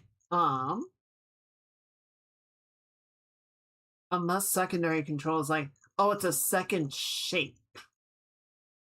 Okay, sure. Not helpful. Let's see. Name settings. Shape. Transform.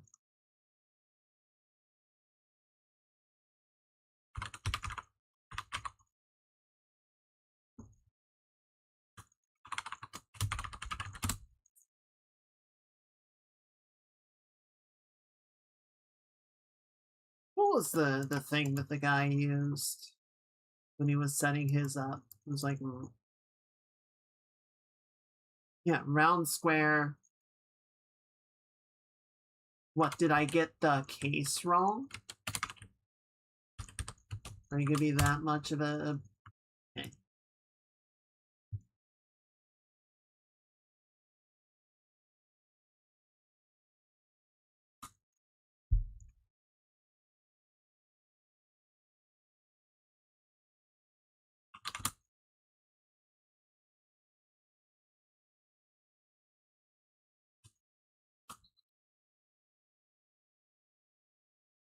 Oh, it's rounded square. Okay, fine.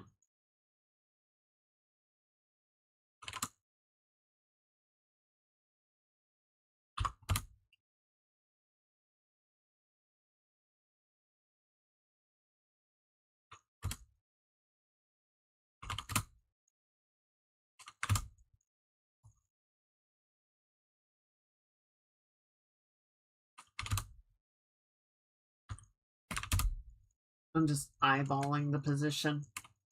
I think that's right. Okay. Yeah, unfortunately, we need to go back and reconnect our eye constraints because that got fucked up. Or our eye controls. Okay, and then we set the parent to be eye combined.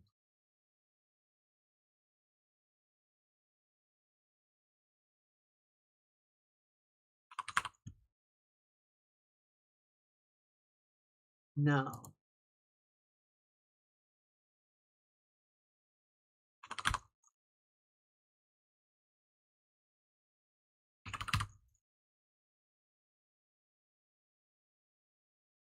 Okay, so that one does. Neck, eye combined, IR control. But then this one doesn't want to allow that. Why is that the case? So if I grab this, I move that. Does it? Okay, so that doesn't move either of them. But even though I have it. Okay. Let's take the constraint out for a second.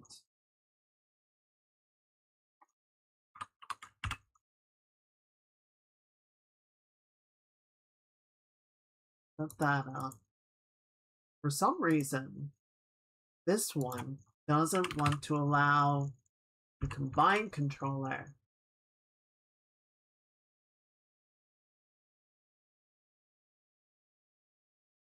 Okay, there it goes.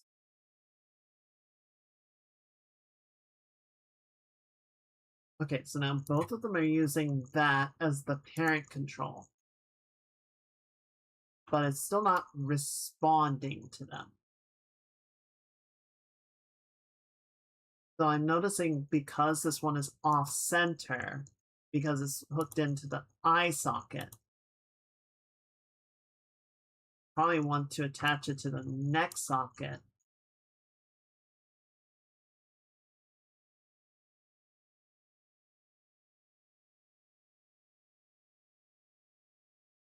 And then set its controller, its parent control, to be the head.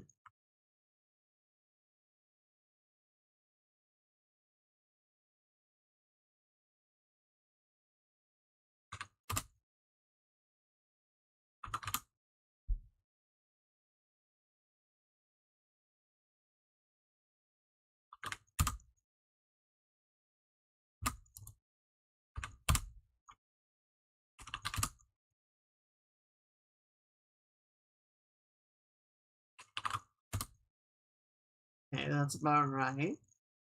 We're gonna set you. Oop.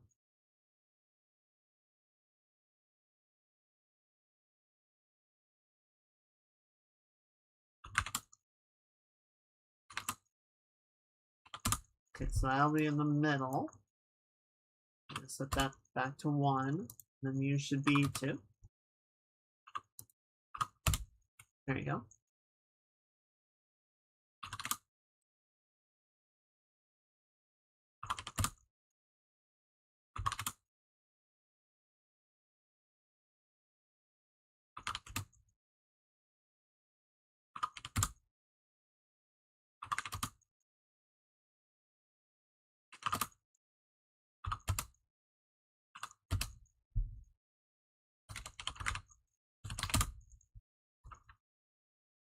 Okay, so that's there now. So if we can actually get these, we can actually get it to control, we'll be happy. But I think that's going to be easier said than done.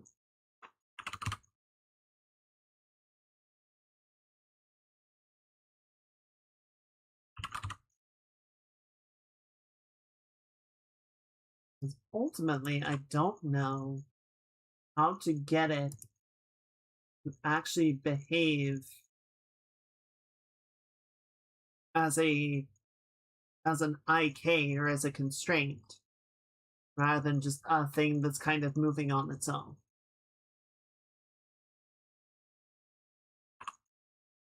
If I rotate, it's not doing anything.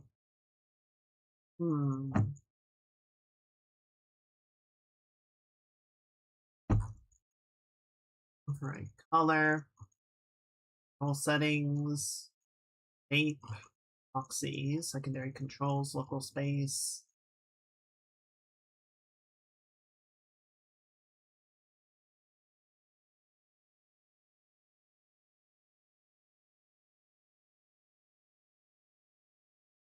Initial space, use rotation order, limits, proxy, filter channels, display name.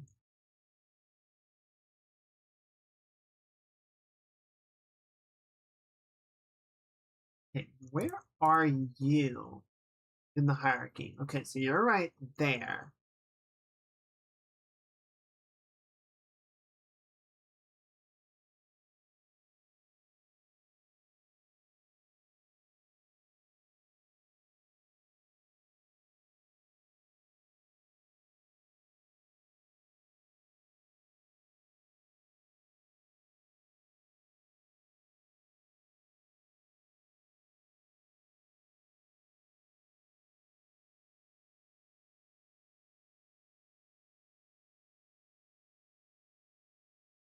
Let's make sure that these are actually still doing their job, yeah?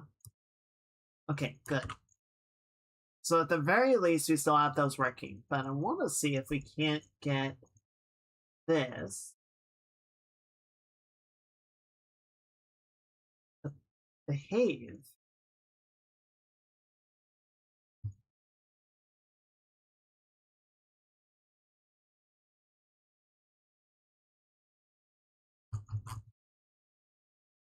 Alright, let's go back to our minion video and see if they have any ideas. Because again, it's the wrong type of setup, but maybe there's something in here we can use.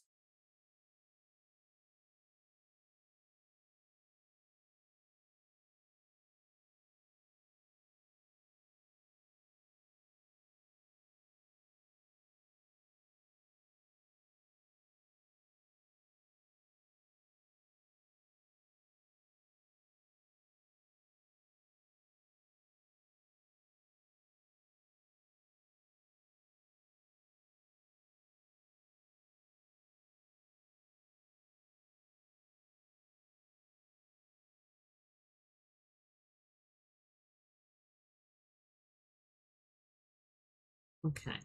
So yeah, I think we're gonna need something else because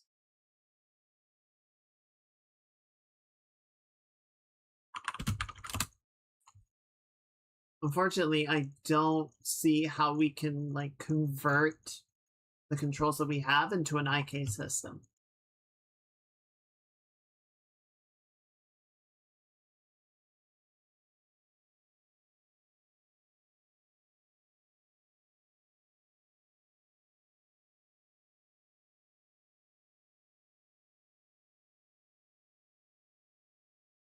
This is the exact video that we were just looking at.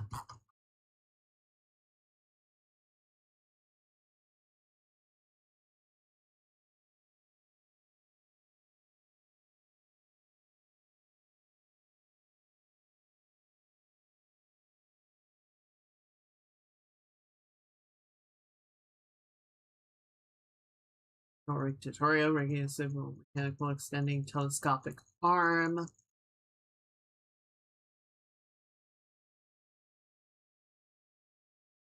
I wonder if there's an idea in here.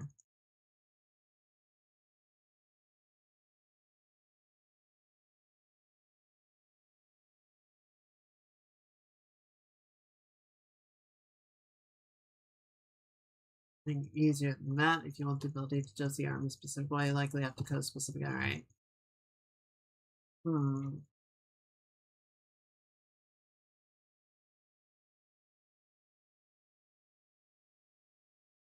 Hmm.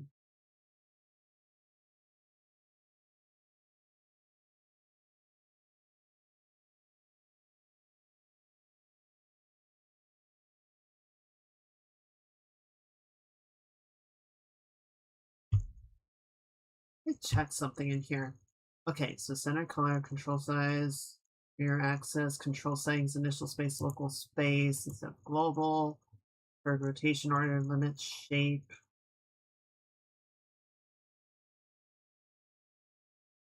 Add null above or below, use secondary control, offset, constraint control to skeleton, drive the skeleton. Okay, so right now, we rotate, it does that. Return constraint control off,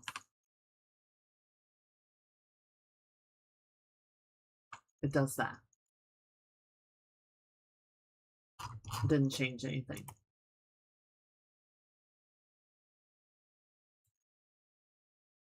Drive the skeleton. Return drive skeleton off. And it should. No, it still moves that. Even though I told you, I feel like that should say don't move the skeleton if that's unchecked. But what do I know? Okay,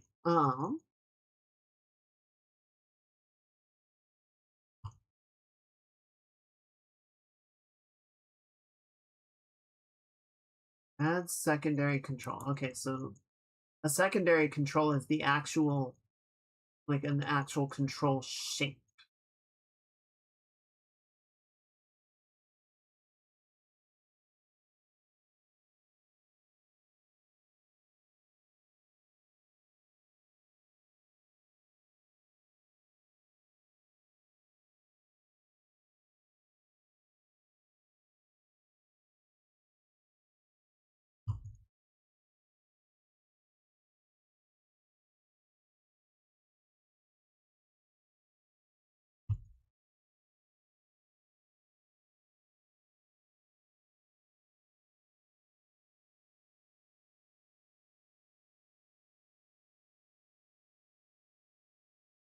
I feel like the trick, whatever we need to do, is somewhere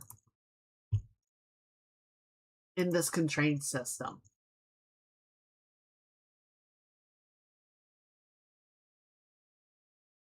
But there's like nothing explaining what it is.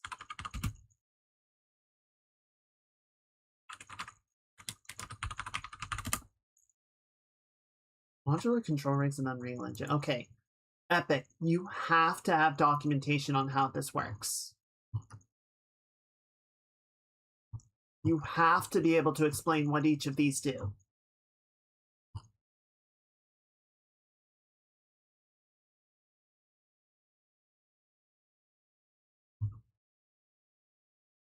Rig asset,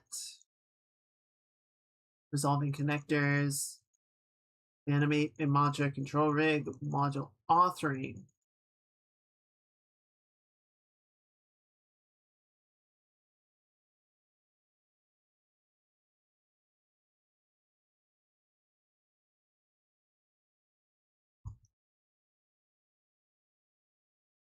There's no way they can be this bad at it.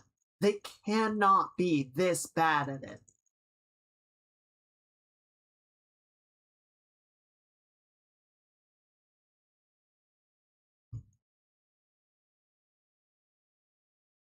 There will be times when a module cannot automatically resolve the connector and needs to be resolved manually. A module that is not resolved will appear as an unresolved connector in the viewport and have a red none definition.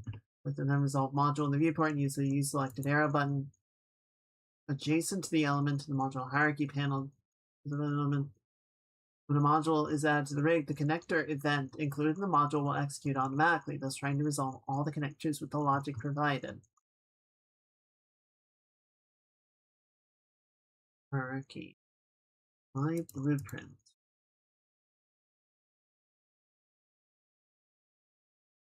Wait. No, no, no. No, don't have a variable.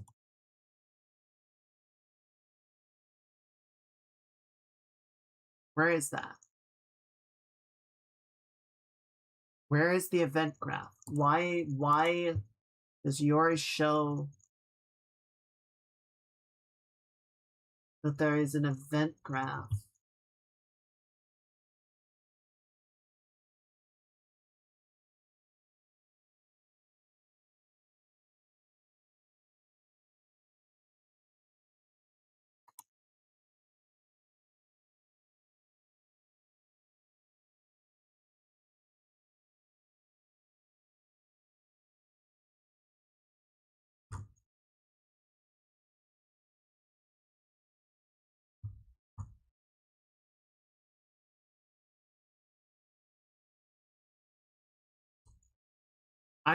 Epic is so bad at their documentation.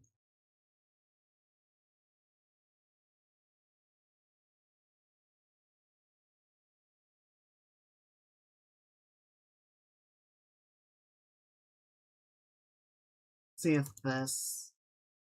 Yeah, so this one is still looking at the graph, but there has to be a way to get to it. The documentation shows that there is a graph system for the modular rig.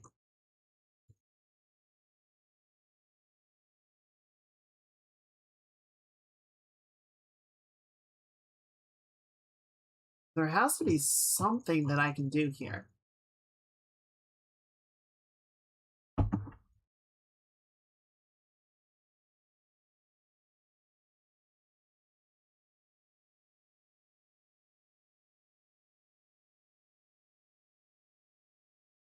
modules into each of those. So we process valuing the legs, mirroring, solving the connectors. The module hierarchy panel. We use the hierarchy drop down on the unresolved connector in order to manually assign the bone.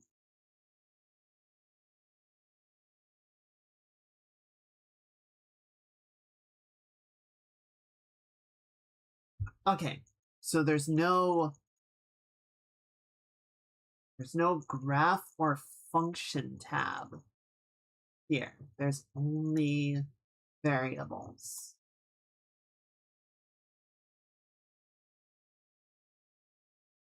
So where did the graphs go? Why do you show there is a graph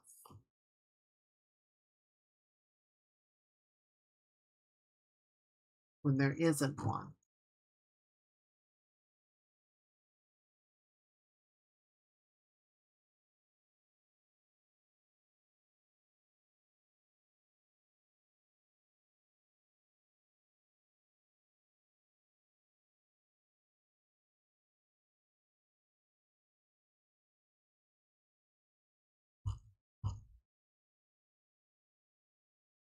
Let me check something.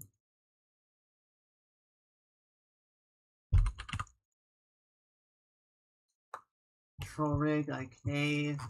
What's it called? So there's a plugin called Control Rig Modules.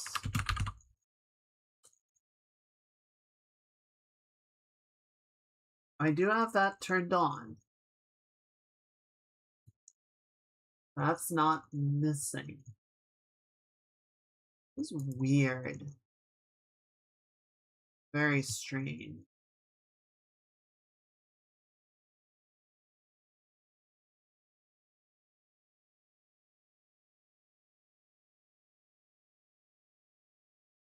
Okay, so let's attach this back to next socket.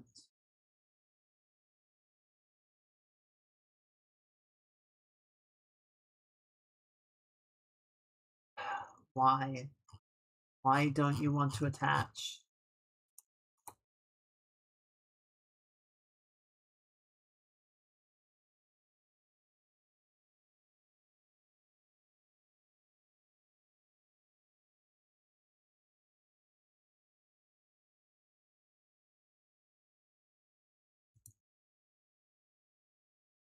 Okay, so now you took that, and then the parent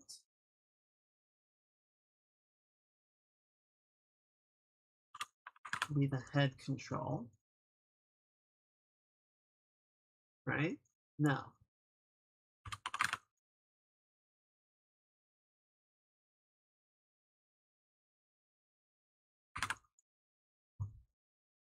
Can I help you? I don't know that I can help you, actually. You don't seem to be desiring of help. You just want to be angry. You just want to be mad. Like a freaking Redditor.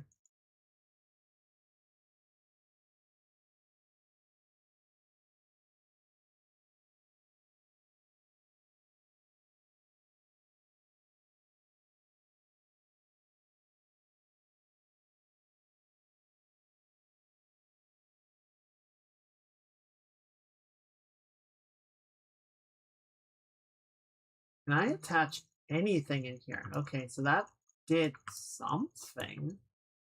Certainly didn't do what I wanted it to do, but it responded at least, so that's cool.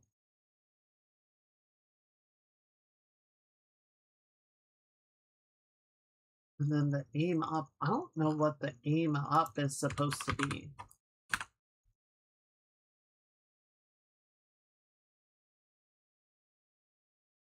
It seems to be okay without it? Question mark.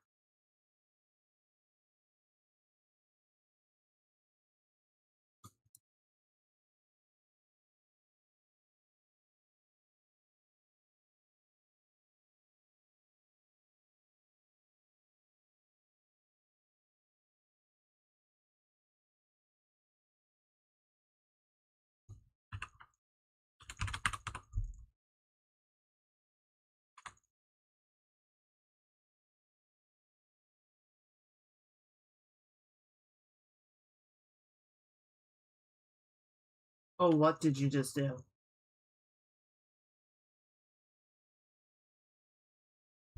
Okay, so want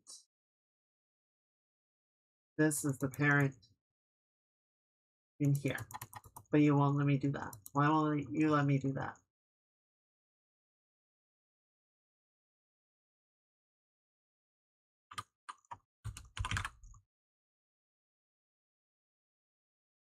Okay, so that resolved.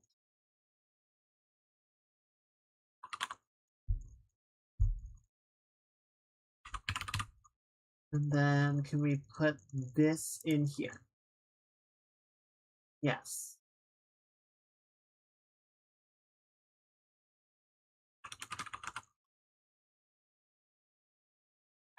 Please just do the thing.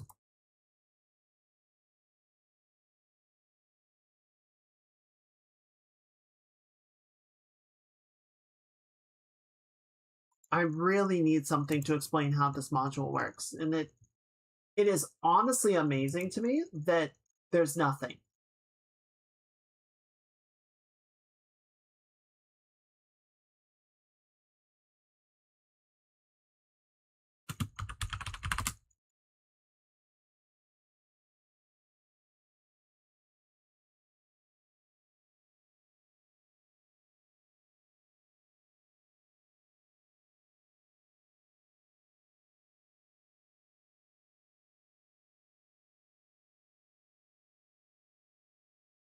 All right, let's see if this video has anything explaining module hierarchy, fingers, legs, arms, final. Okay, not helpful.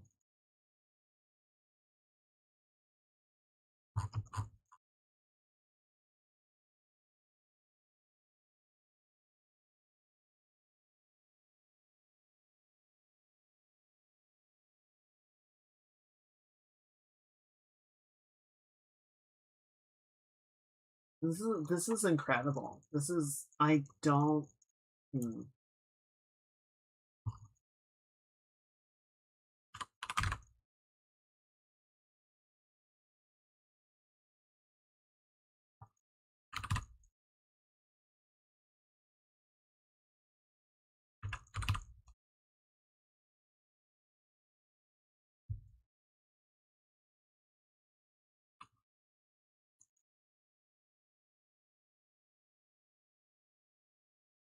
Huh? Huh?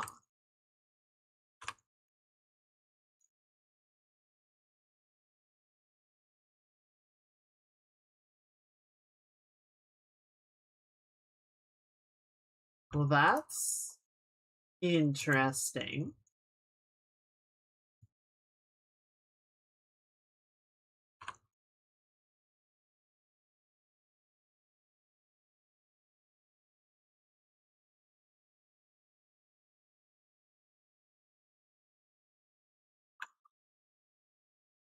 Okay, so now for some reason, this can't move.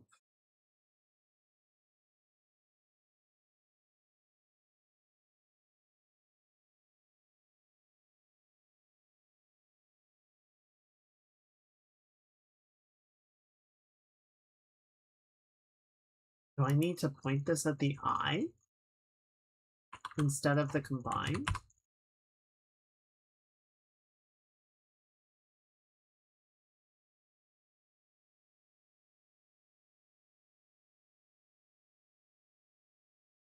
Try it.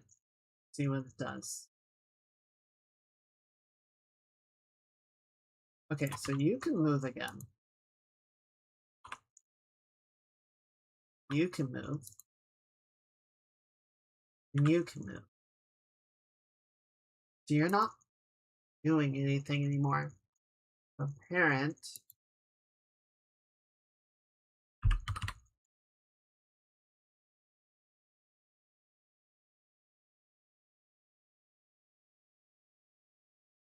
oh oh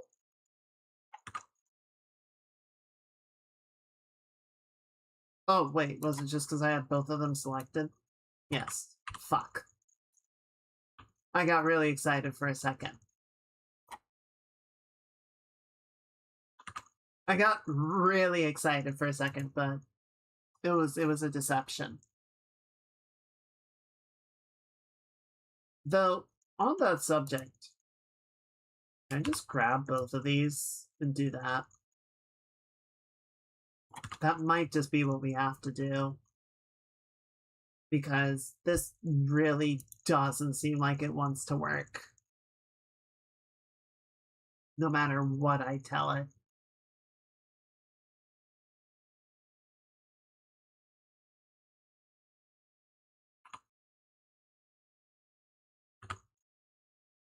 Ah, fuck. Alright.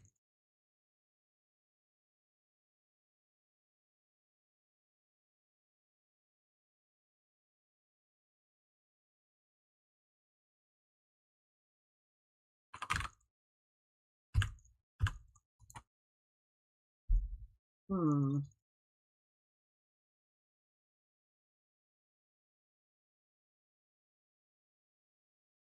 Okay. But if I put you back on, I'm gonna try one more thing, and then I think we'll just kind of say fine. I'm gonna try putting this back on the combined controller.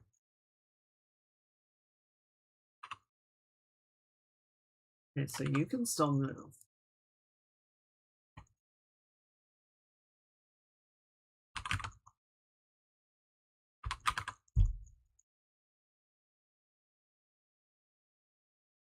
And then that goes like that.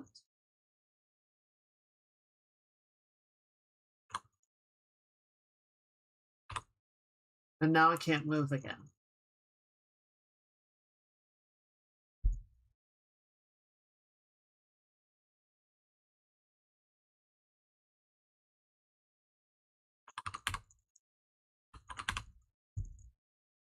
If I give you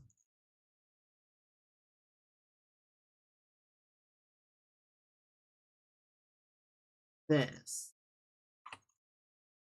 what do you do with that? Okay, so I can move.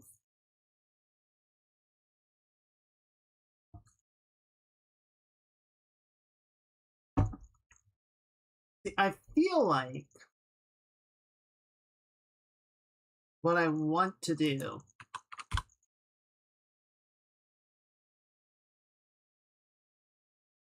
okay, if we attach you to the eye socket, and then the parent is the eye combined, the aim up is the head,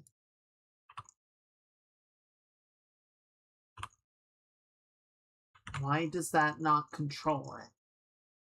I feel like that makes a form of sense.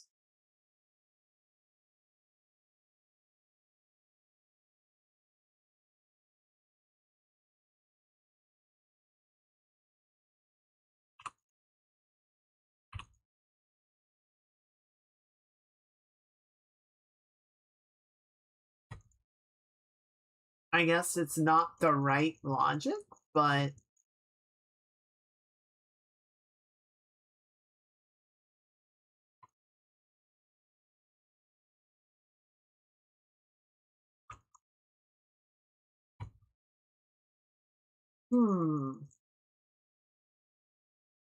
position, parent,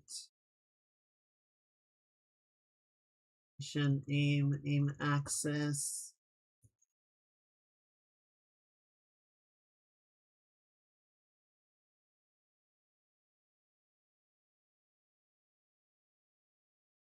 Like, even if I needed to set up a constraint for each eye, it should still be working. Unless...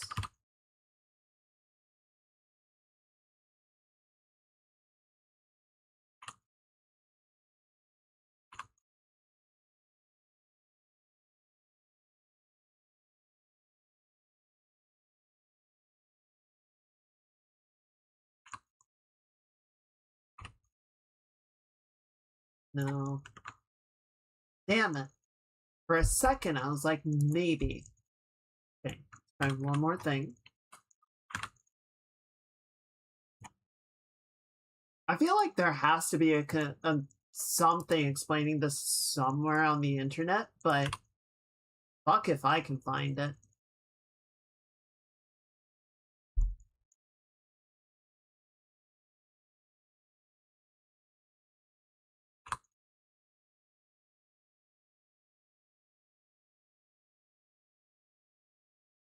Hmm.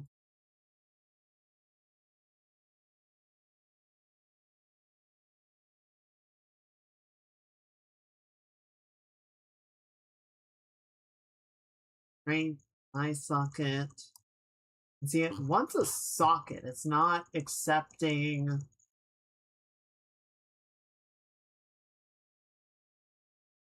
Not accepting the control.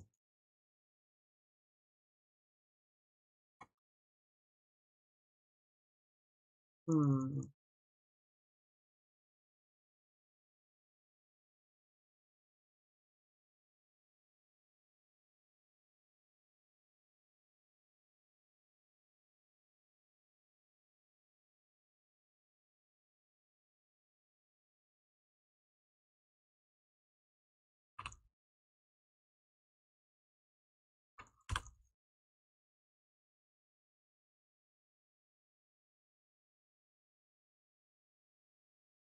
But it is doing something.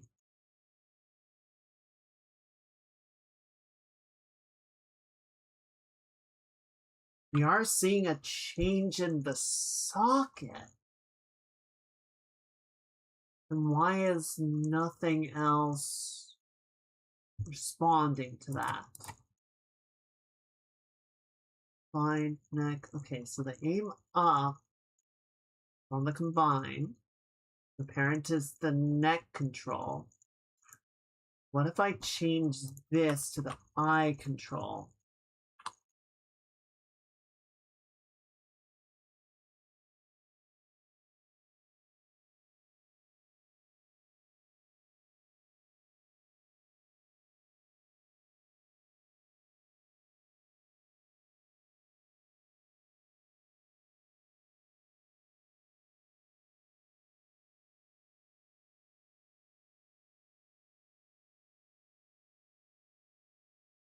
For some reason, I can't.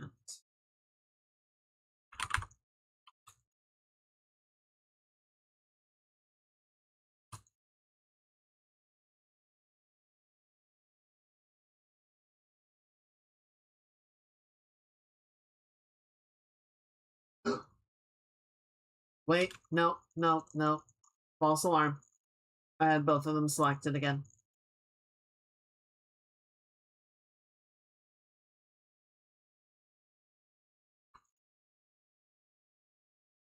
Okay. So let's go to the rig hierarchy. So we've got that. But then the thing that's really weird is the constraint doesn't show up in the hierarchy as a thing.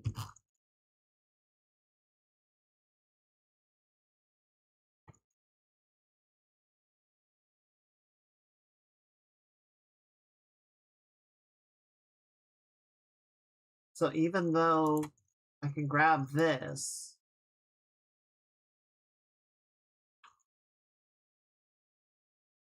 and move it around.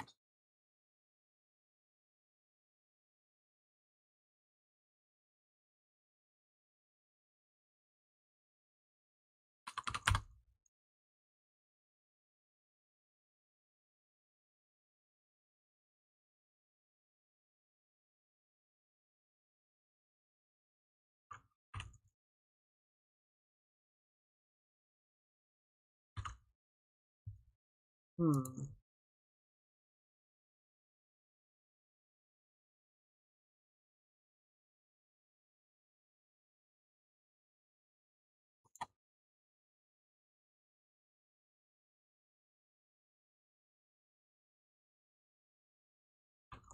I'm very confused. Rotation, aim up axis, turn constraint filter, constraint filter.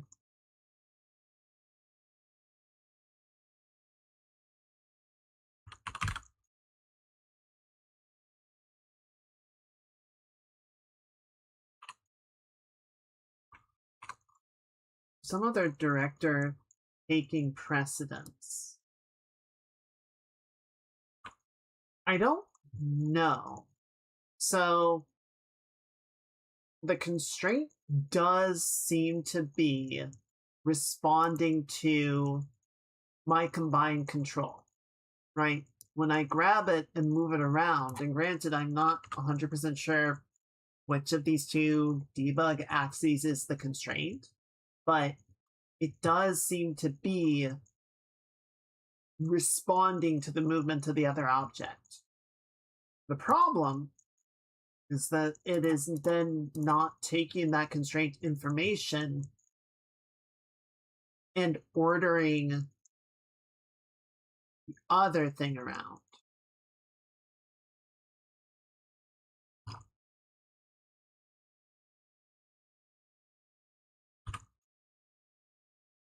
No, do not parent it to the root.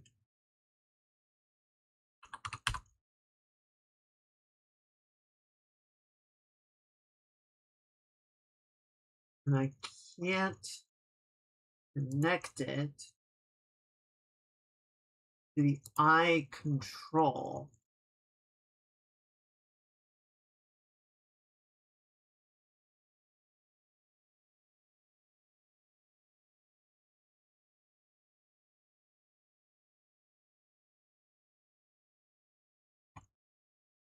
Is what would be cool is if I could say, okay, here's the constraint, attach it to. I already have it attached to the socket, but the socket is just where the module is plugging in.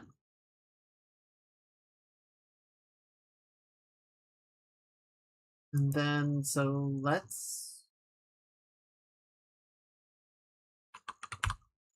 if I attach it, see, it won't even bring up the IR or the iWrite.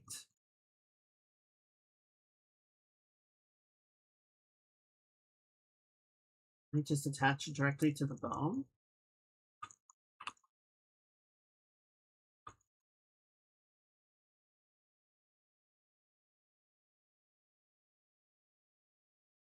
Not what I'm supposed to do. No, stop attaching it to the root. God damn it. Get my freaking fat fingering.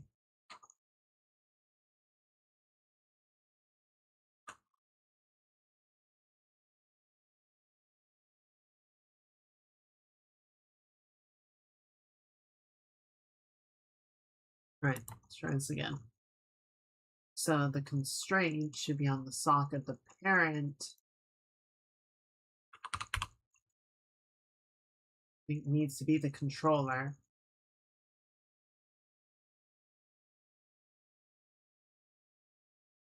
And, or no, can we attach this directly to the bone?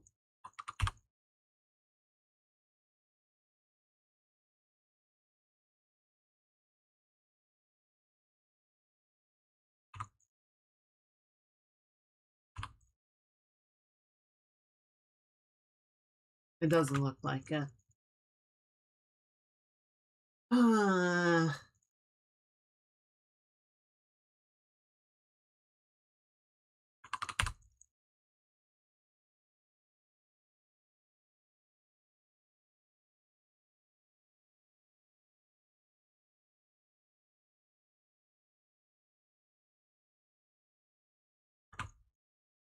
Yeah, I don't really get. I don't see what these are trying. There's nothing that explains what the hierarchy in the constraint is. There's no documentation.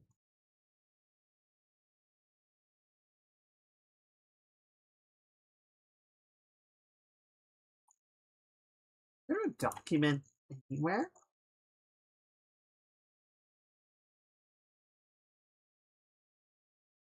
There has to be something. There's no way they can be this incompetent about it.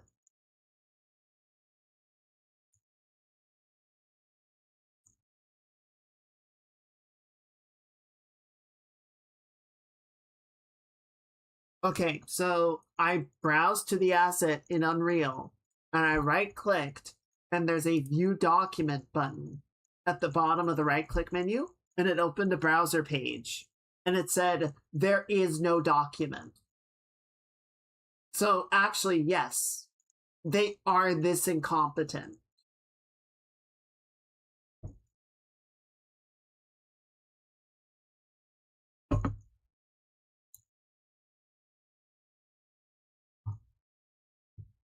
Incredible. That's amazing. I love it.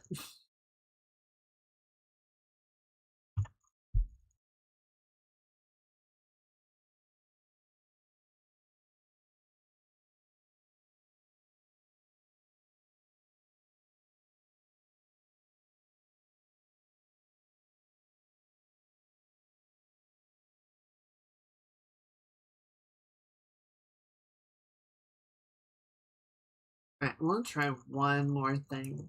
Just because I'm curious. I'm wondering if we bring in a pivot proxy.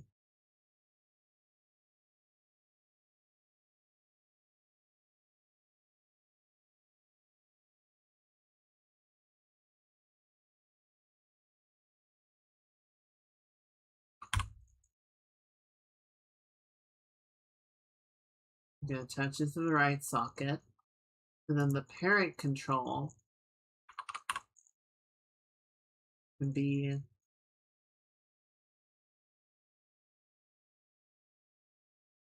okay. Give me a minute. I don't think we saved anything. I think we lost. Granted, the only thing that we actually had was the controls for the eyes themselves. And those are not hard to set up again.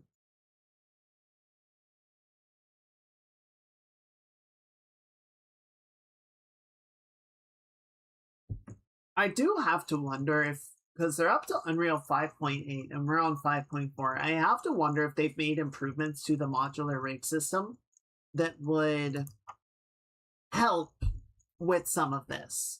Because there's no way that they haven't gotten feedback of, hey guys, could you add like actual rig setups like we standardly use in the industry? That would be really nice.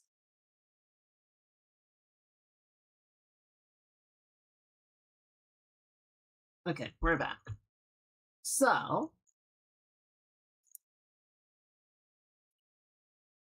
before we go in and set everything up again, oh fuck, we do need that middle control.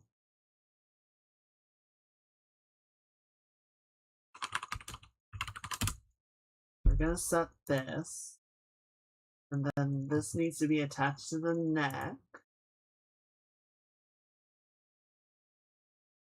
Or it could just crash again.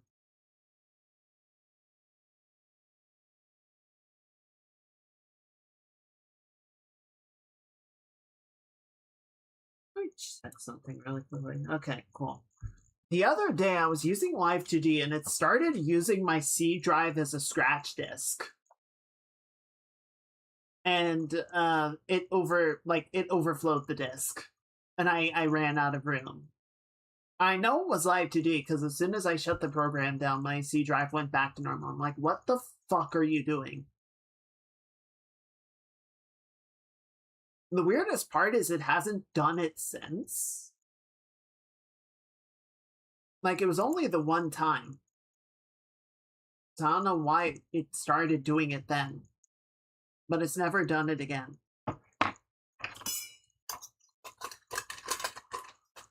Ooh, 1 second. I'm gonna pour some more tea. I got some ice. Nice.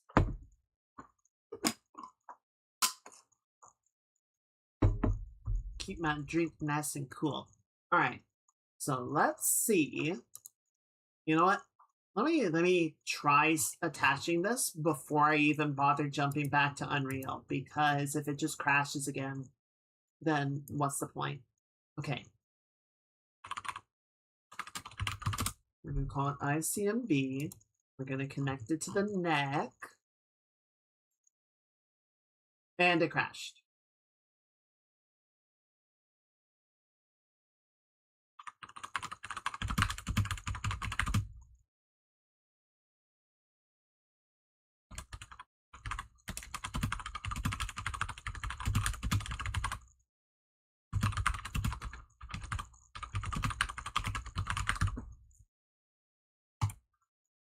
Okay, well, that seems to be a bit of a dead end right now.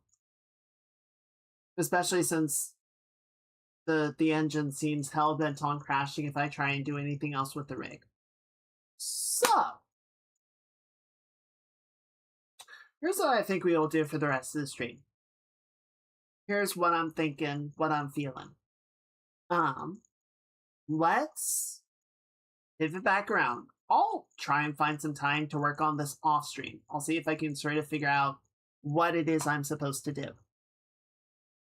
But we do have one more element that I want to mess with, which is I want to try and get the blend shapes that we made in Blender actually imported and working on our model in Unreal. So let's see if we can get that accomplished. And after that, we go ahead and put up a poll. We go ahead and leave this to the power of democracy. Where is poll? Where is poll button? Which poll? Create a new one.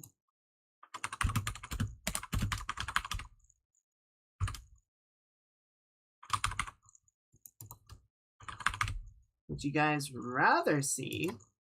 I'll leave it up for 10 minutes. With whatever time we have left. You guys like to do some art time or play some Hades?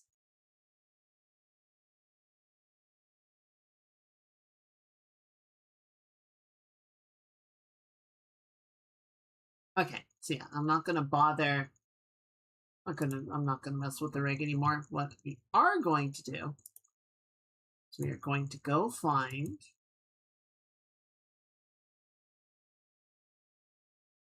I've found a video earlier. I don't remember where I put it.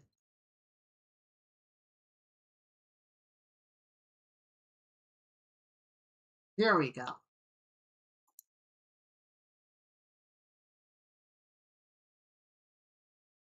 Okay, so yeah, a couple of videos.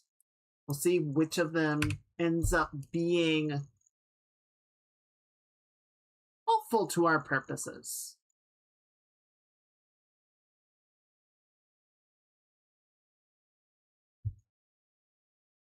So we'll start with this one and see what they say. All right, so he sort of, I think, goes through the entire process of setting up the blend shapes, which we've already done. We go back to Blender since we're going to be in there for a minute.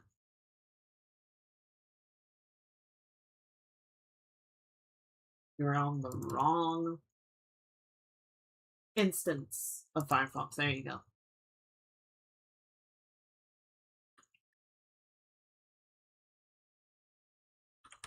Then does another one for making some big ears.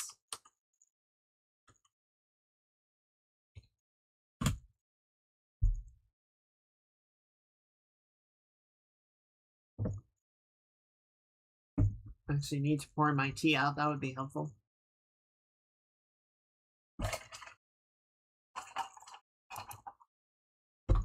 Okay. All right. So we're gonna bump this off to the side a little bit. And I need to go back to Blender. So we're going to export.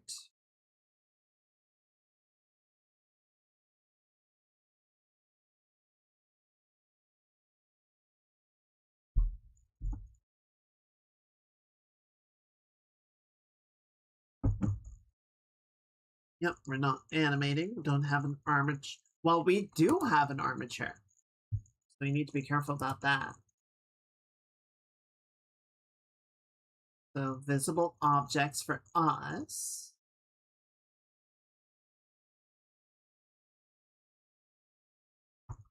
We're going to title this one as 3. So we don't want we want the armature and mesh objects.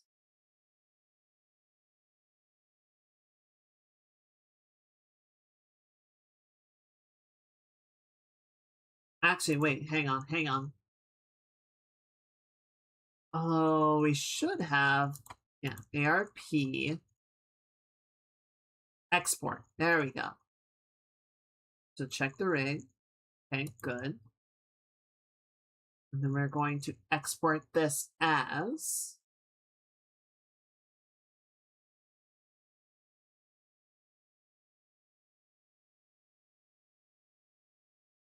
rig 3.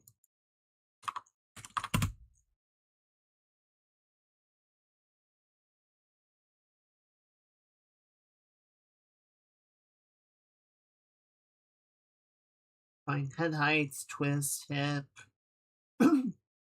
preserve volume, scale fix. Okay.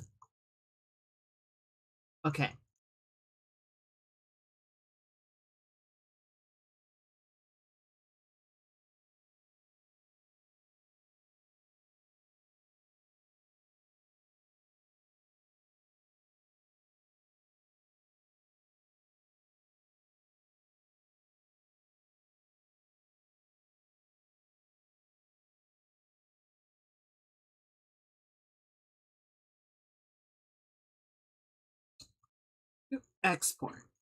Oh, select the armature.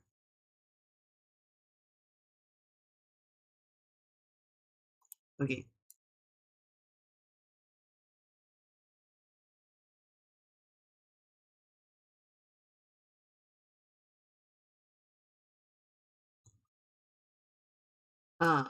Where the fuck is it?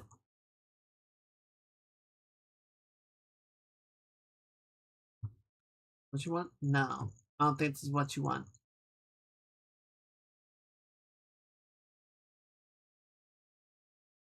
Like, you want this.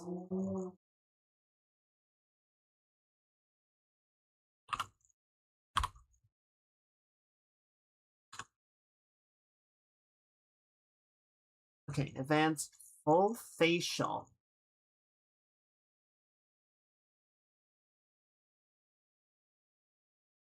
No parent bones, root motion, add IK bones.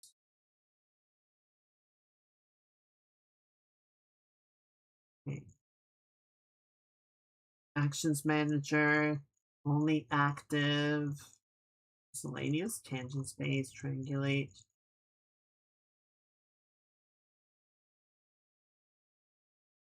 Hmm.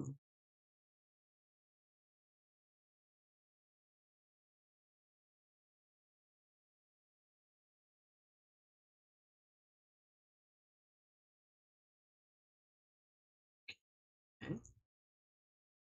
There was an error.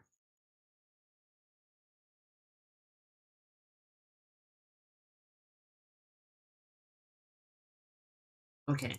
Well, we're gonna move on.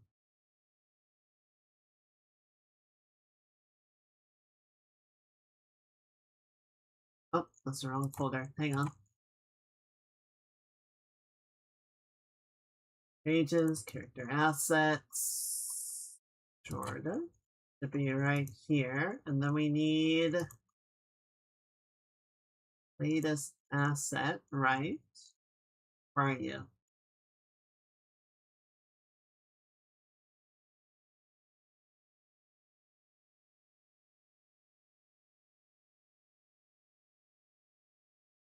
There you are.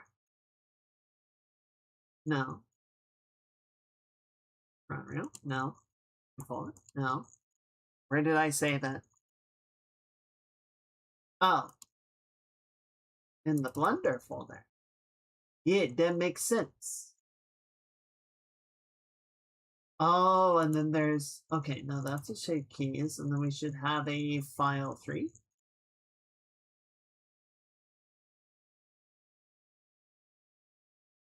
No, you didn't.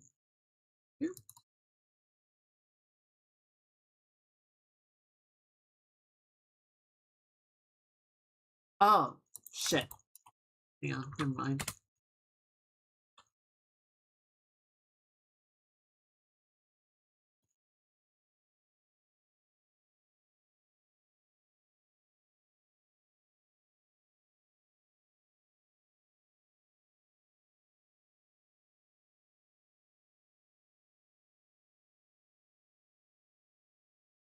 Okay.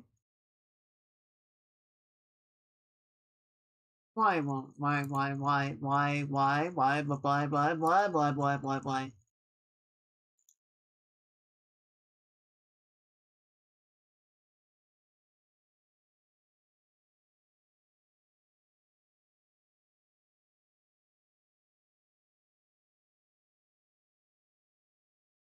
Added export twist.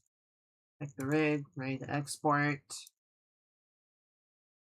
Don't bake the animations. We don't have any animations to bake. Go. And there's an error. Why is there an error?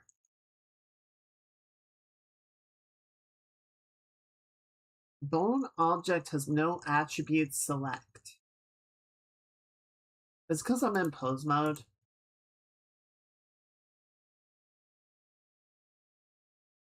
No, that wasn't it. I hate this program.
Bone object has no attributes select.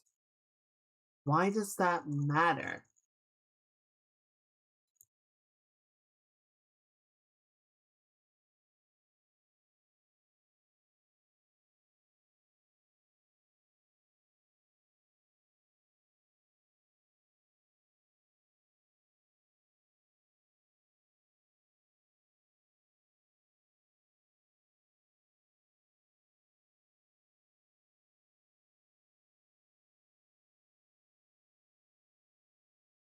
Key bones. Amount. I mean, all the settings seem to be fine.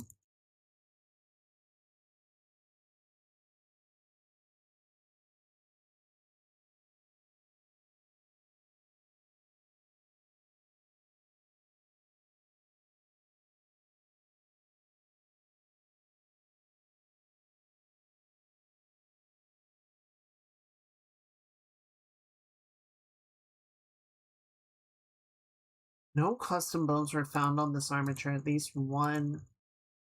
What?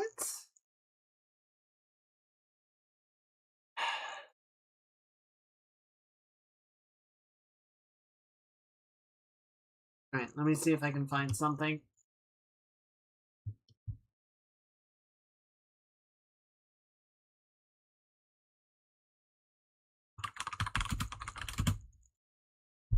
What is the error?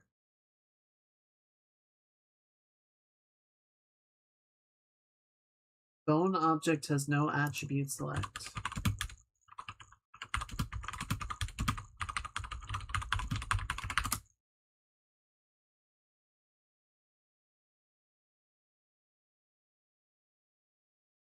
Try an older version of Blender, then import the animated model into newer Blender.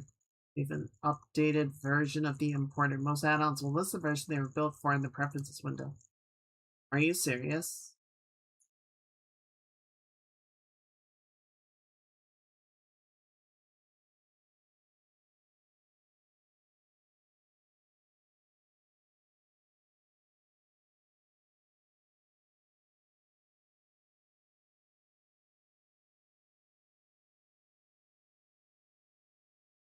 Apparently it's an issue with the version of AutoRig Pro. It's some legacy bullshit.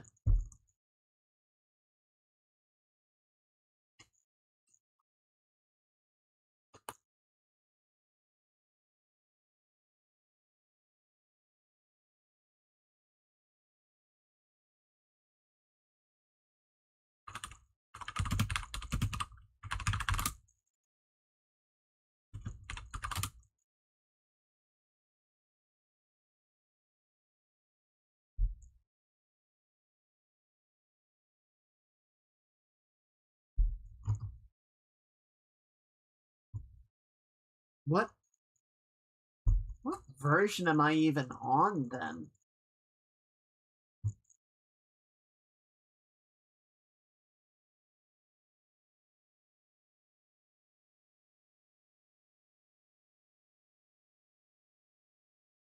How would I find that out?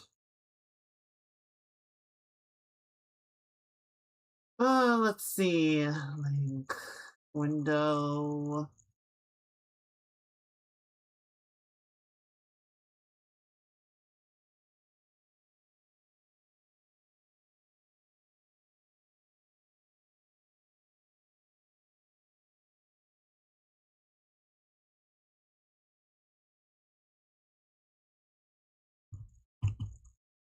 Okay, but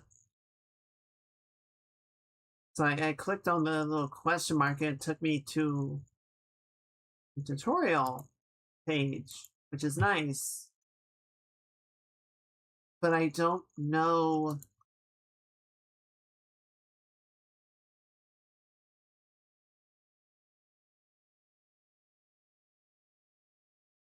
I need to know which version of AutoRig Pro I have here. Because I guess it's an outdated version, but I don't see a way to find that out.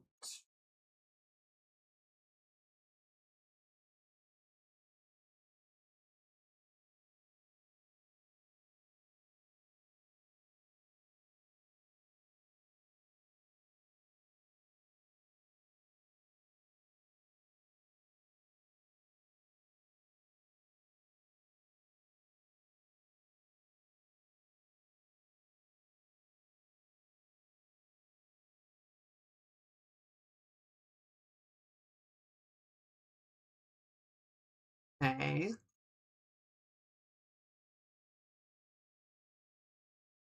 Hey, Metro! Welcome in, Raiders! We are having a good time. We're at the struggle bus right now. For those of you who do not know, my name is Chisei Kaiga. Go by Kaiga. I'm a Jupiter Brain Self VTuber. I make art and I make games and I play games. And I chill with the chums and generally have a good time. How was your stream, Metro? What were you up to? Let me give you one of these. Oh, how was Dark Tide? How's the update? I see a lot of people jumping on it.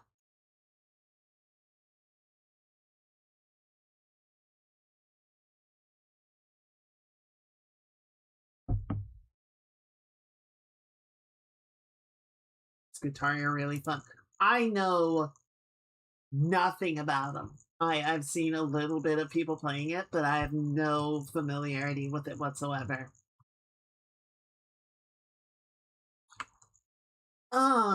So we are trying to do some rigging and animation stuff for our character, but nothing has really worked tonight. It's been very frustrating. Getting mauled by the pox bursters. Oh no. I do not know it. I have not seen a poxburster, but I have heard them. I know what they sound like, and I don't care for it. Yeah, it's honestly, I think we're probably just gonna shelve this for tonight because it really is just one of those situations where it's like nothing's working and I'm kind of done looking at it. So I might try and resolve some of the issues off stream. Um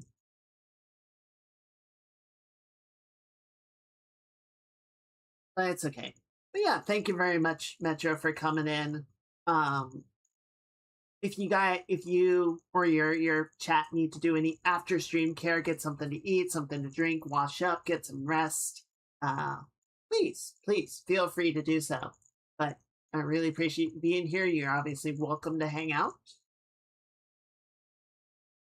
AutoRig is a plugin for Blender. It is a software that runs within Blender.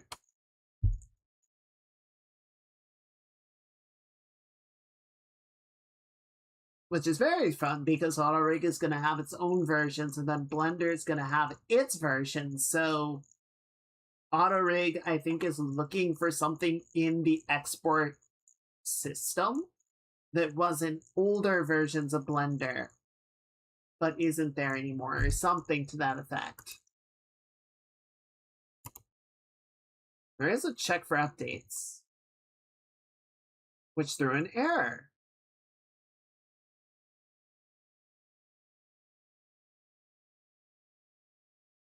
Okay, so that's completely useless.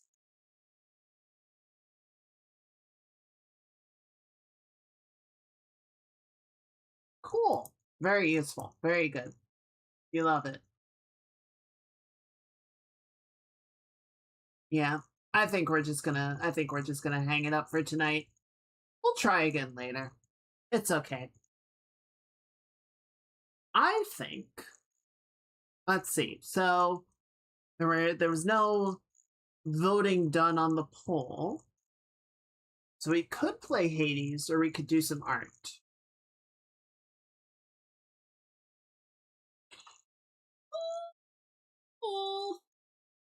Hmm.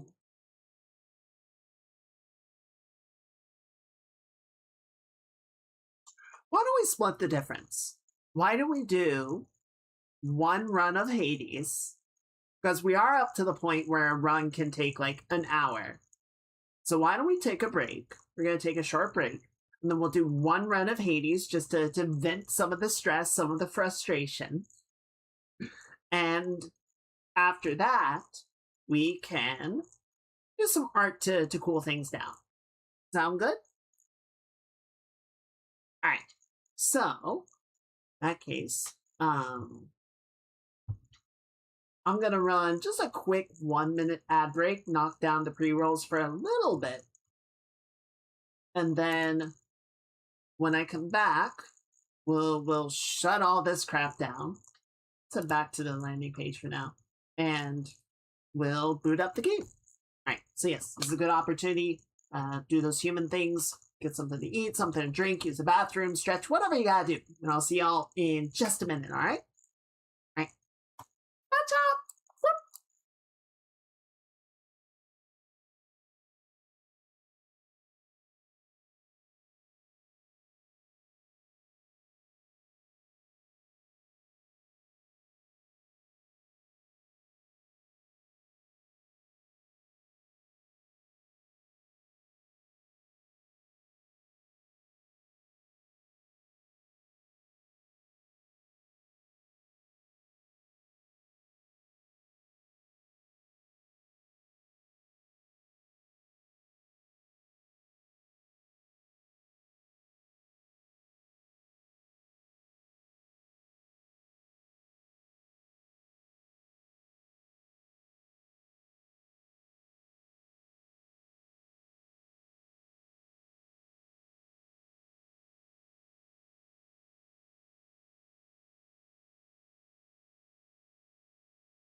I gave myself an extra minute to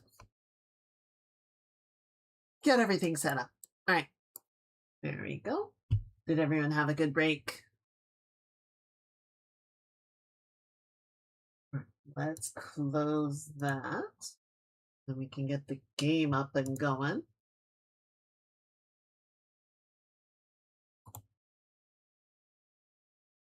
Got my controller. There.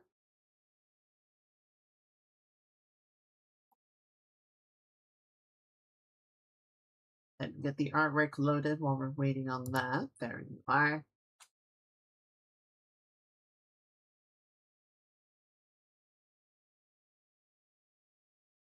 Go away, Epic. Nobody likes you. Right, let me stop the music. Stop the music! And then last but not least...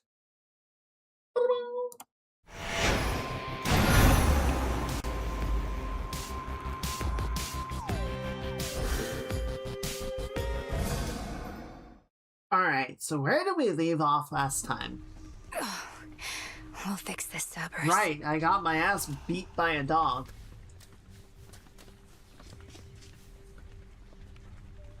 So what's up? Hey, Dora. What would you say is the most frightening thing you've encountered out there lately, Mel? It's important for someone in my position to keep up with the latest on this front. Well, I'd have to go with the raging infernal beast guarding the only viable way into Tartarus. Absolutely massive, countless sharp fangs, 3 fire-spitting maws.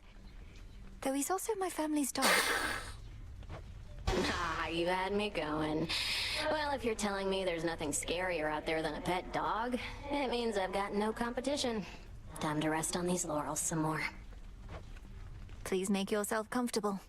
All that you see is my domain. Okay, Dora. Some spirits of the dead forever wander aimlessly, whilst others, lacking even so much will, merely linger in a single place. Is Homer talking shit about Dora? Dora does need to get out more often. Not happening. Anyway, Lord Moros is away. Will this truly come to pass? Defeat Hecate with no Arcana. Okay, I did part of a run with no Arcana. That's just hard.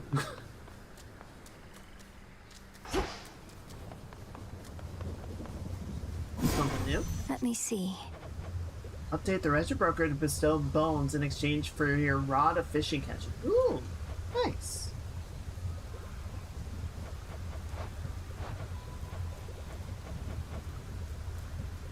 Okay, so we need bronze and nightshade to complete the aspects of night and darkness. But for bronze, we need to go to the surface. You are required at your post, Nemesis. Or shall you take to openly defying me just as your sister does? I shudder to think what your mother would say of you two. You have no right to invoke my mother. None of this would be happening had you fulfilled your role as handmaiden and warned her an attack was imminent. Best watch your mouth or I shall seal it shut. You may continue dwelling on a past you were not witness to, or you may do what is expected of Nyx's daughters. Or whatever Eris is up to. Your choice. There's a lot of shade getting thrown right now.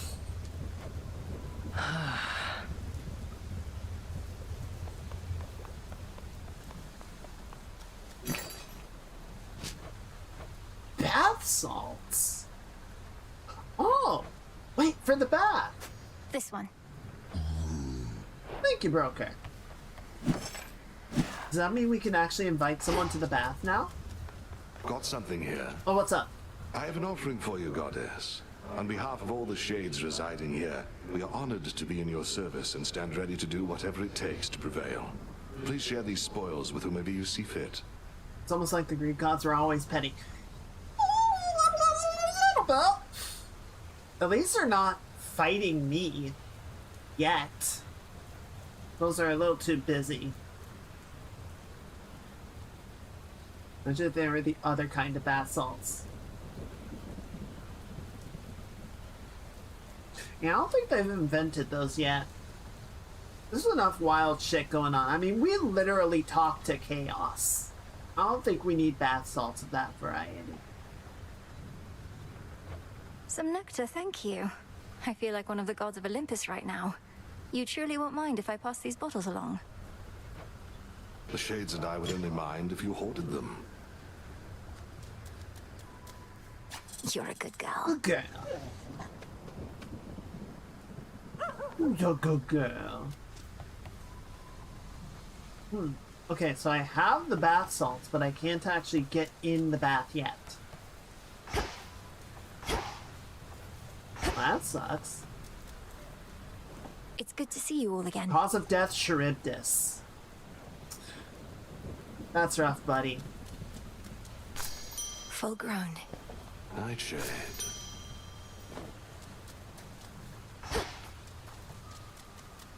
At the very least, I think you're in good company.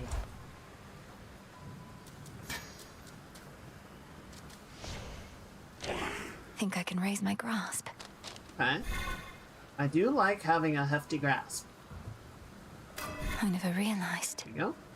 Alright, and then how much? Okay, so we have just enough for maybe one more Arcana. Start out with 200 gold, not bad. While you have no death defiance, you take 30% less damage and deal 20% more. Ooh! That's powerful. Any boons, you have a 30% chance to include legendary or at least rare blessings.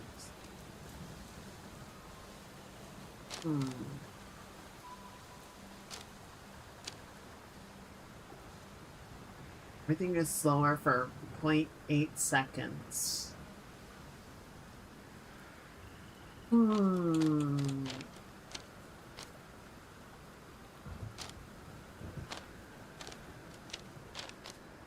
See, I feel like I want strength, but I'm short 5 action. I can go buy 5, and then I would have to take something off to be able to fit it.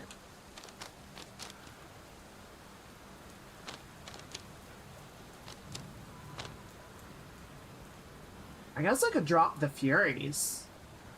Yeah, let's do that. Let's go get some ash. Oh. The unhappy goddess of comeuppance casts her judging gaze on all within the crossroads, which she safeguards out of duty and of spite. Don't want to get on Nem's bad side. Whatever.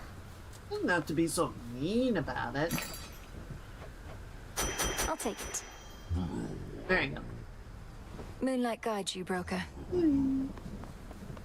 Broker's a good bee.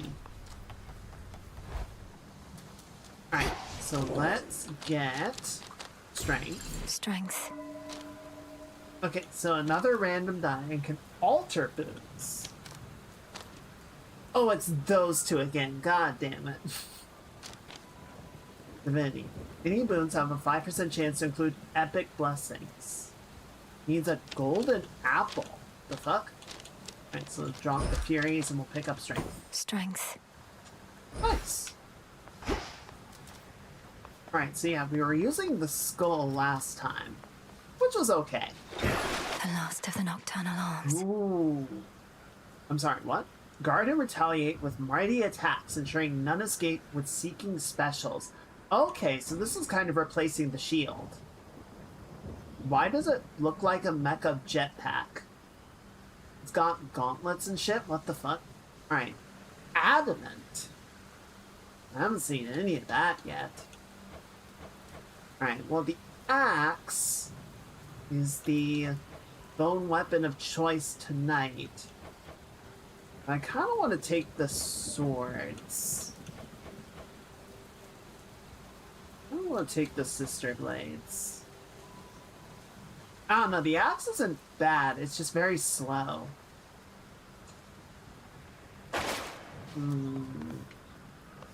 +3 bones per location. Our numbers grow, and Yeah, thusly same does our numbers. strength. Oh! New guy made it. Much better off here than the morning fields. She remembers. The old storage case. So, it's an heirloom from my family. That it is, and for as long as I can recollect. Look upon it knowing that the burden which you bear, you need not bear alone. Plus it'll keep your keepsakes all in one handy spot. A symbol of the gift-giving custom of Olympus, then. A tradition that now falls to us. Yep. Thanks, Skelly.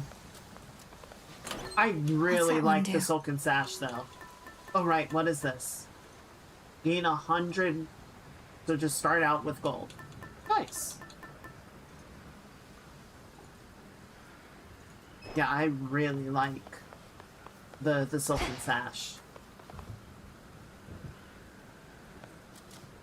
Right, yeah, let's just do an underworld run tonight. Commencing. I'm not sure what we're supposed to do in the overworld.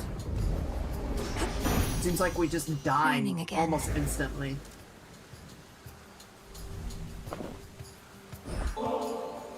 Great Aphrodite. You must get more offerings than all the other gods and goddesses combined. Though this one comes from me. Why, this is wonderful, and also quite impressive. You already know our ways. I must return the gesture, so please take this. I thank insist. you. I can't say no to such a lovely gift. A beautiful mirror. Imagine giving it to, what's his name, Narcissus. There's no one here?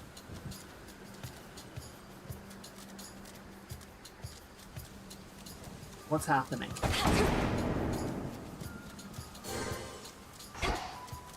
Oh!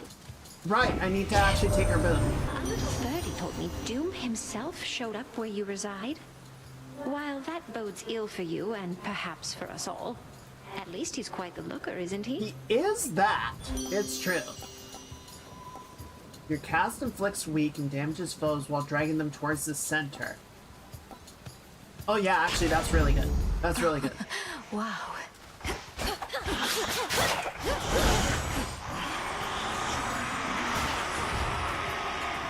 Bitch, shut up!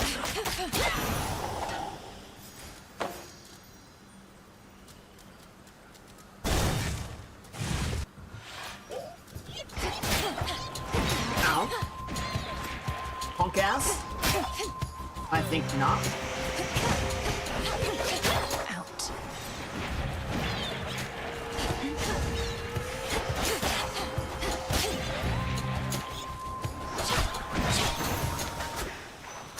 Nice. Oh wait. Silver! A gift from the earth. Let's see. Pomegranate. No, we don't really need Mama yet. Lost souls, I'll lead you to your graves.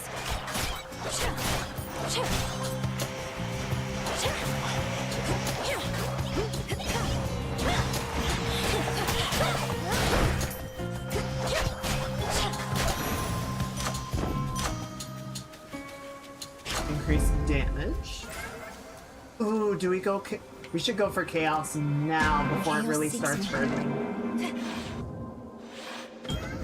Alright, Chaos, what do you want? I once created a similar arrangement with a different spawn of Hades.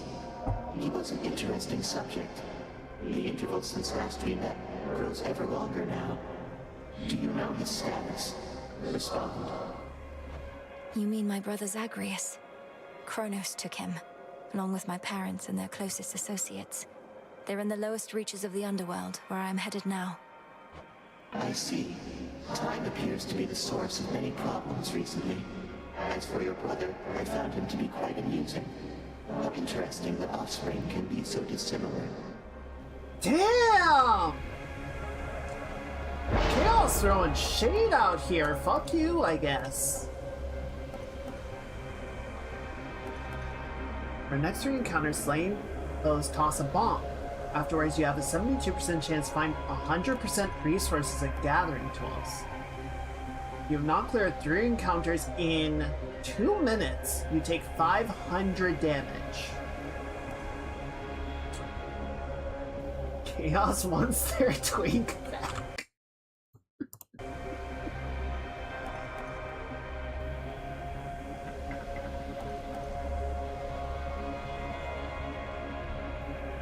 Okay, so basically try not to use magic for a while.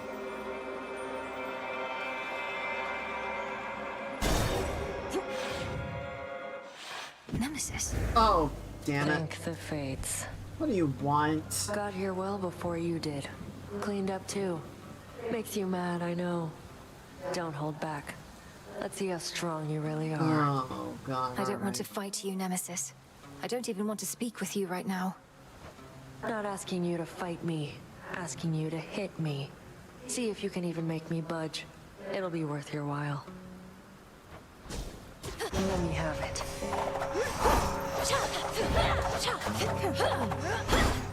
Shit. Barely felt that at all. Go. Wow, okay. Rude?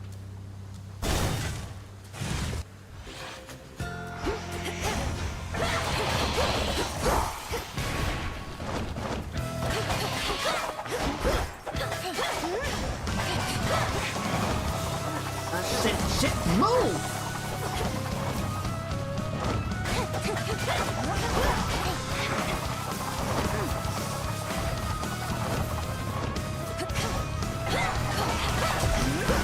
Oh, she's dead.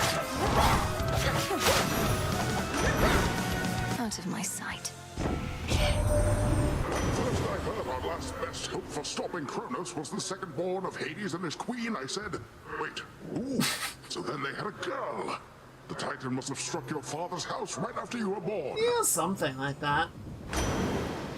Whenever you sprint, hit the first foe you run into with a blast. Your Omega moves make you briefly restore magic you use, repeatable after 8 seconds.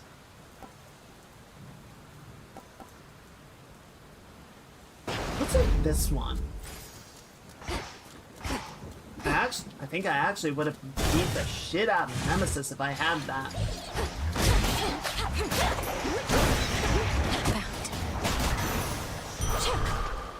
Like that! I only have 50 gold.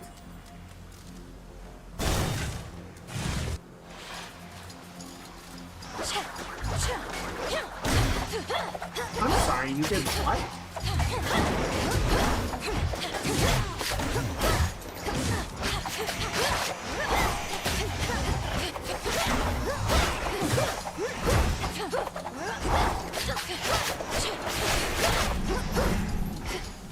Don't run away from me. You know what you did. I can use this for trade. Oh, but we gotta get Arachne. I love Arachne. She's such a sweetheart, and I love her dresses. Oh. Can't hide from me. Hold. Got a bite. Cheer up, Mopa. Another moper.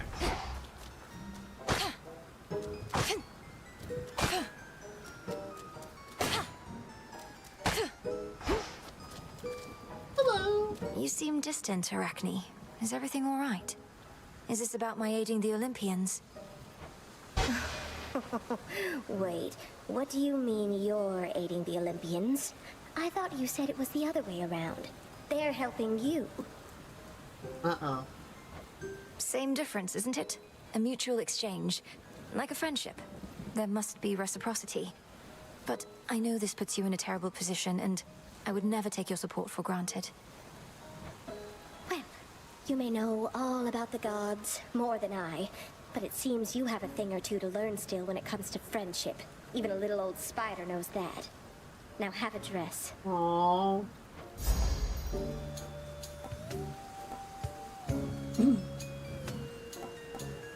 Restore 5 mana every 1 second. Holy shit.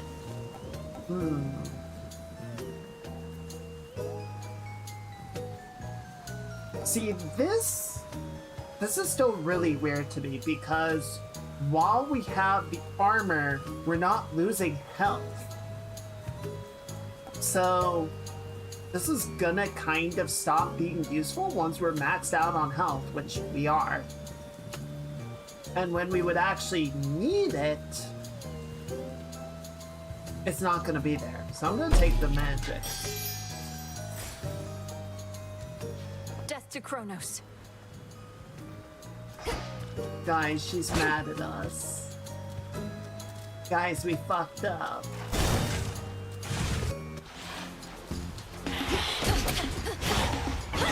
Die!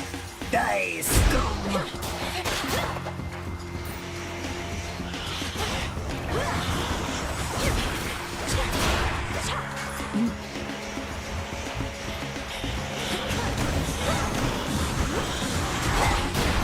Holy shit! Withstood that chaos curse I had. These last few nights since you got started, all I managed to confirm is Gramps got hold of someone whom he's sure gives him the upper hand. Right now, he's readying the next stage of his plan to bring this mountain down. I better go. He did what? Whenever you slay a foe, deal more damage with your weapon for 45 seconds. Your sprint is faster. Ooh. First person... No, give me this. Little spring in my step. So I have a shield for 1 hit every time I sprint.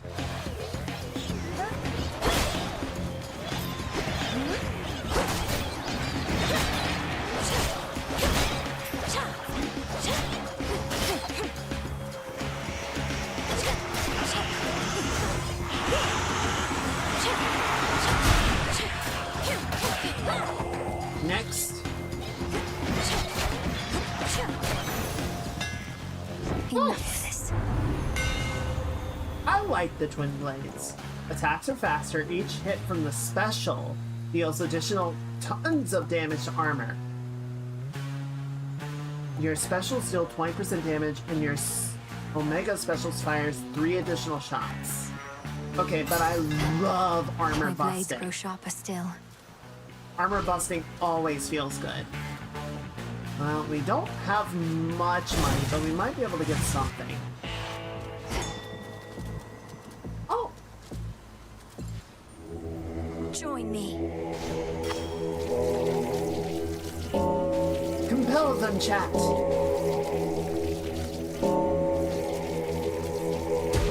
Rest easy now. Oh, okay, so we can't get that, but we can get a power-up. Nice! Oh, what's up, Karen? You can sense it, can't you, my lord? The mark of primordial chaos. It seems I have another patron from the ranks of the chthonic gods. Remind me what I got from him? Okay, additional money. I can beat her. Precious rain. There's not much glory in confronting adversaries one-to-one. I myself invoke shades of the dead to alter the odds. Some may well favor you instead. Perhaps if I brought with me a legion of animal familiars next time, headmistress. Not that any beast would bear its fangs at you. You jest, yet a familiar may be of considerable benefit given all that you have to do. A possibility to think upon once you are rid of me. Are we gonna get a familiar?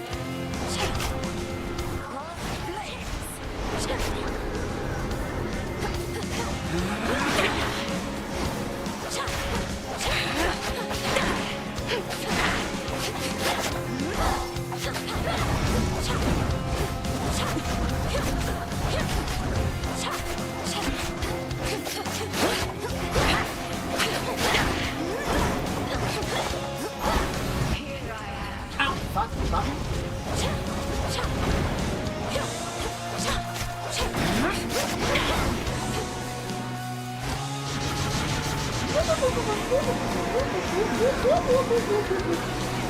I forgot to come back.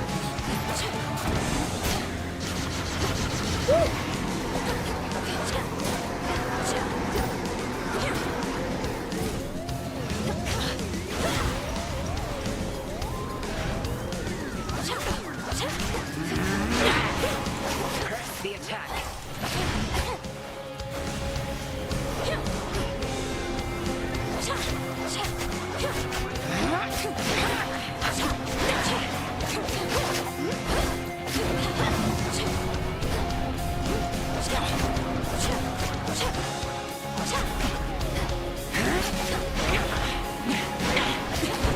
Well done.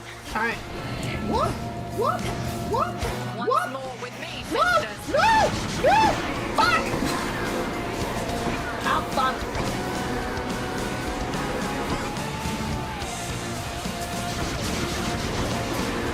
I can't believe you do this to a bit of shit.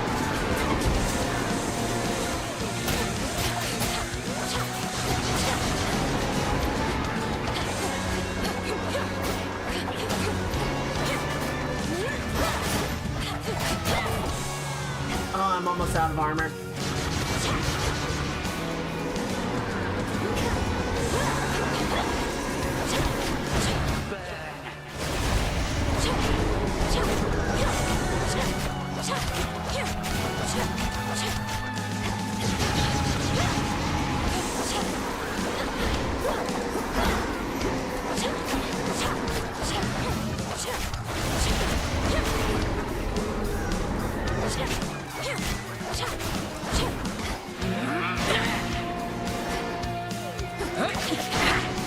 Got you.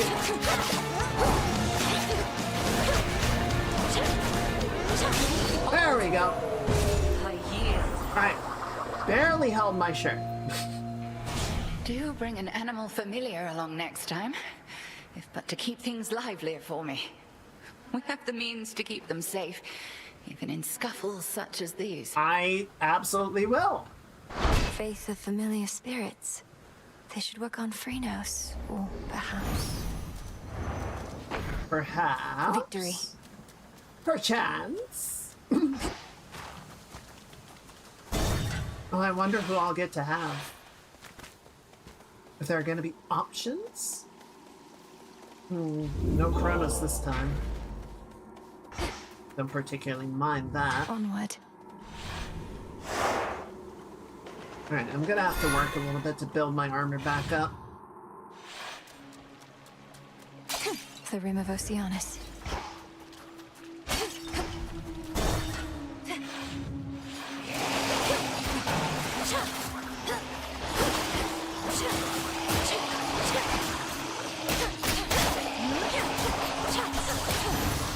Nice! That was a really clean fight. Double ash. Pinheads. Oh god. Alright, hang on.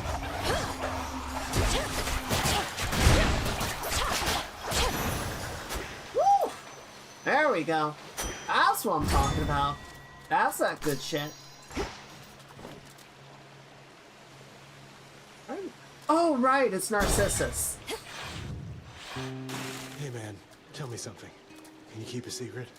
Because I can't. I love you. Yeah, you got that right. I love him so much. He's so Some dumb. limestone. He's such a chud. Be right back. I have one rule, and that's look, but don't touch, okay? In fact, why don't you stand a little farther back? And also tell me how come you keep showing up like this? Hey Metro, you wanted a twink? I've some affairs to settle in the lower reaches of the underworld. Thought I'd take this rather scenic route through this chamber of yours. Oh, it isn't my chamber. I just find the waters here particularly clean and reflective, and far fewer would-be suitors than an asphodel. Remember to take a gift before you go. It's kind of fair where you didn't have a character model. I don't know. I think it's perfect. Let's see. Health. 1 palm slice. Okay. 6 silver and 100. You know what? Give me the health. guess. I guess. Thank you.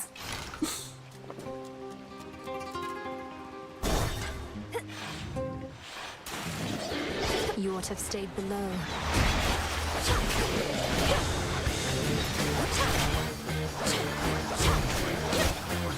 Alright, where'd you go?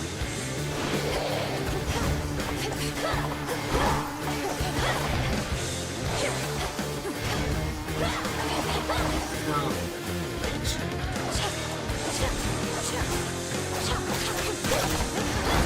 And now you die. Now you die. Only really a problem when they have armor. Like, as soon as I can stun lock them, they just die instantly. They just look like any other shade. Okay, to be fair, that is really funny. You automatically inflict weak on nearby foes and gradually restore mana. Your attacks gain power, but prime magic. Weak afflicted foes take more damage. I wish I could get both of these at once, but I'll take this.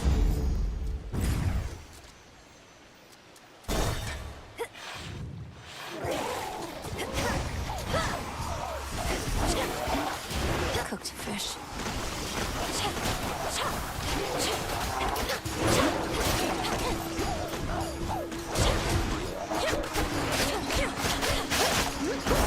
How about you just die? How about you? No, shut up.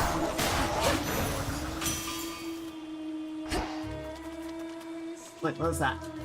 Oh! Let's get you someplace safe. Yeah, I did not play the game during early access at all. I was like, I'm just gonna wait for the release. I want to see the completed version. First and foremost. Where'd you get off to, Witchy? The underworld's got her from the looks of it, all cold and wet. Piss poor working conditions, that much is clear. Specials can cause a blast that deals 500 damage in the area. Holy shit. The foe is near you after you dash, cause a blast. Whenever you enter a location, gain armor but prime magic.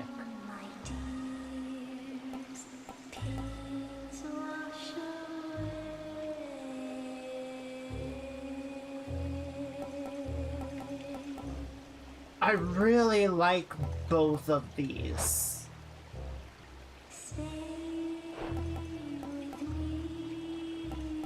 I really like both. Because stacking my armor even harder is going to be really good. But also, yes, 500 damage per special. Well, it is every 14 seconds. So it's not like I'm just going to blow everything up.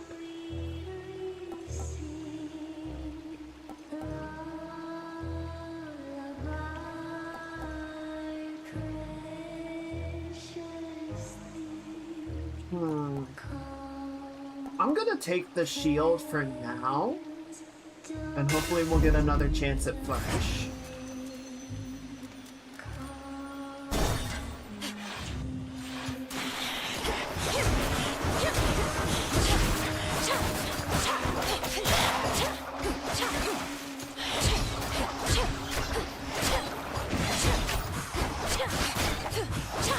Dude, stop! You're being a real asshole!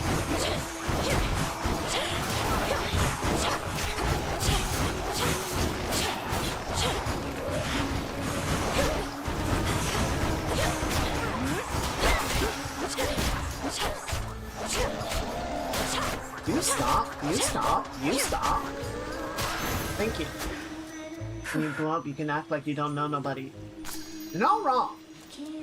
You're not wrong.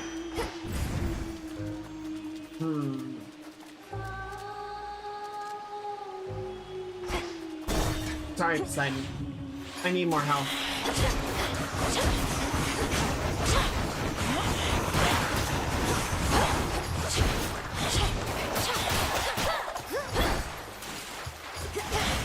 Yeah, I don't think so. I don't think so. Y'all can just sit in the circle.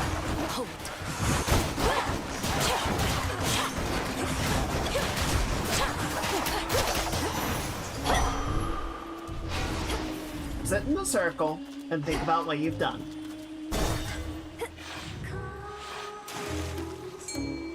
Lord Charon's set up shop. Oh. What hides in waters soon is to be found. Hold. Hold.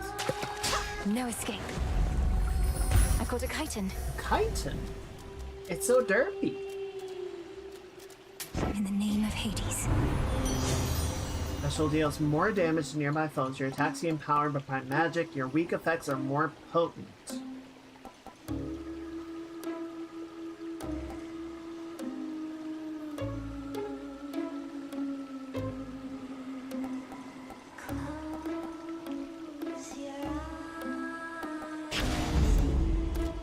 I bid you shine for me again tonight.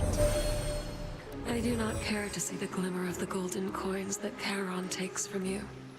It is far too much like the light of day, which likewise I can stand only so long. I can stand your night all night long, baby. I think she's really pretty. As far as a beam, turns you into an impervious living nightmare. I tried this one. I don't like it that much. Let's go with the death beam. Let's go with the death beam. She's very pretty. On with the show. Oh, I love this. Oh, you keep trying to kill me, lady. The former sea nymph side of me says just forget it and move on. But I don't like to listen to her anymore. I like Skilla. She's fun. That you don't listen to yourself explains a lot. I know better than to try and kill an Oceanid. I just need you to get out of my way. Hear that, gals? I distinctly heard the lady say, I need you there. Oh, our art changes lives. Let's say we change this one right now. To our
Yep, there it is. Ow, fuck!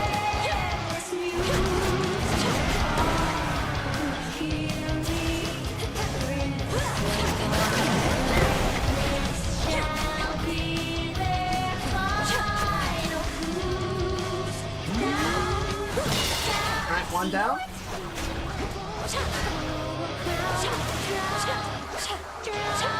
Excuse me. Admittedly, I use the special so much, it would have been really nice to have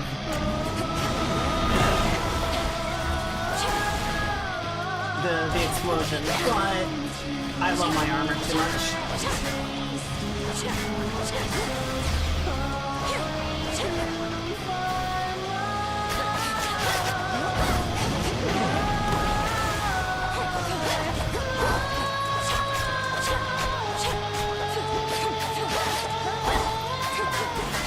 Excuse me.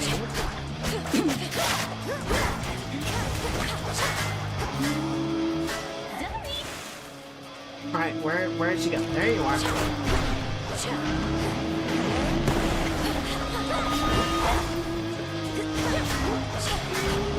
Oh.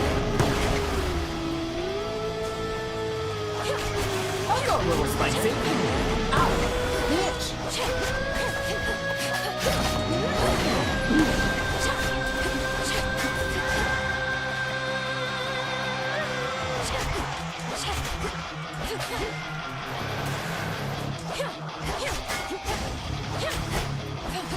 Don't leave you. I'm not done with you.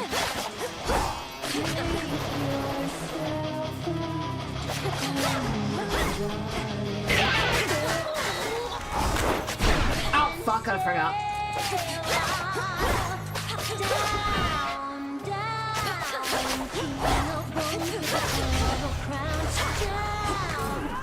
There we go.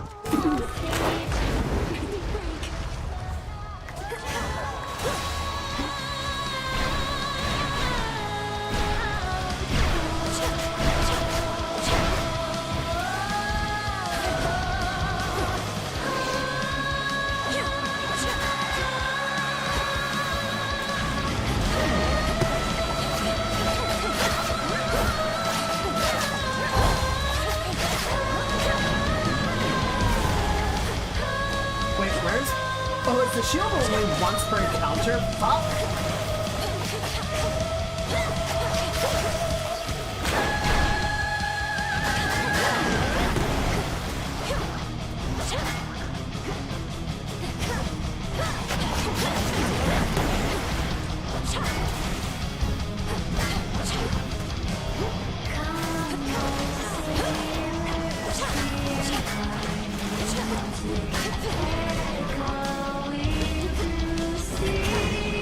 I need you to stop doing this.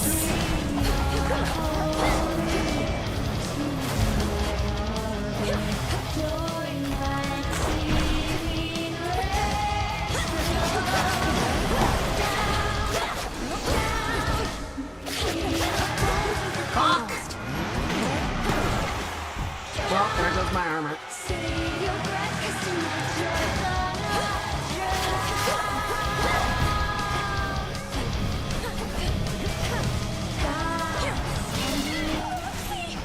Shit! Oh fuck, I wasn't paying attention.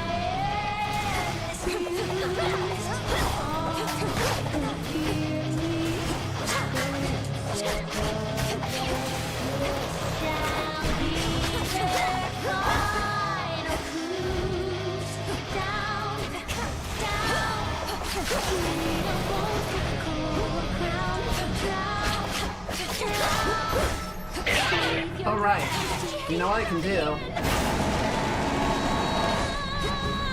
That was pretty good.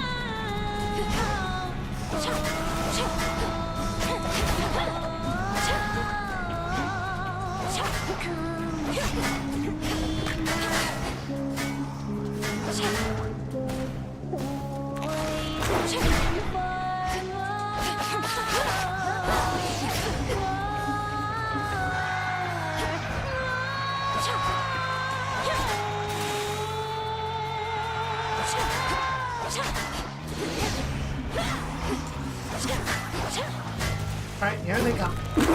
I hit this part.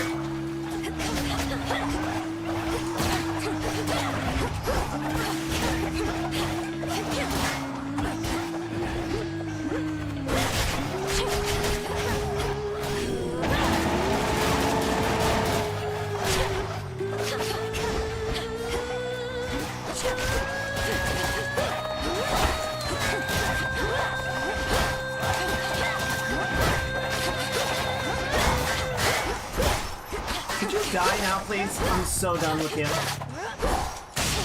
Thank you.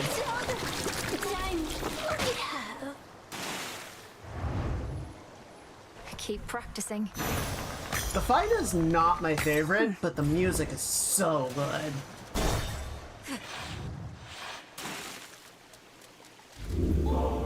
Okay, so I did get some armor back, which means it'll start replenishing.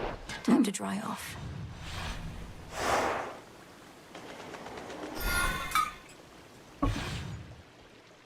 Okay, one sec. Excuse me. I'm gonna pour some tea.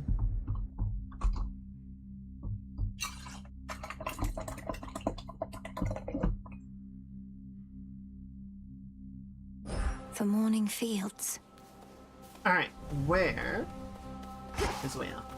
A seeming endless sprawl grows on the outskirts of the underworld, where forlorn shades attempt to fade away, and doleful spirits prey upon their sorrow. Damn. Such a dreadful place. Hopelessness, failure, despair.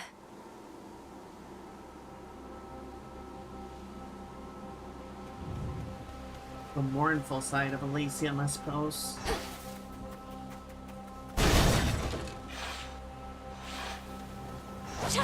More shades. Balls!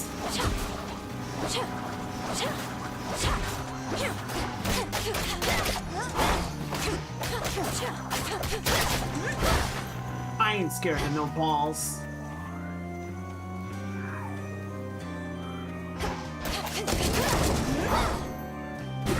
It's sealed in.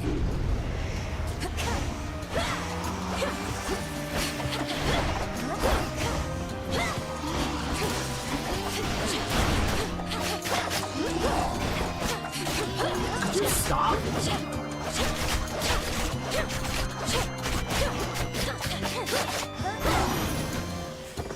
Good. Barely held on with my armor. In the name of Hades. Gain dodge chance and move speed that increase with more boons. Your first purchase on location costs money.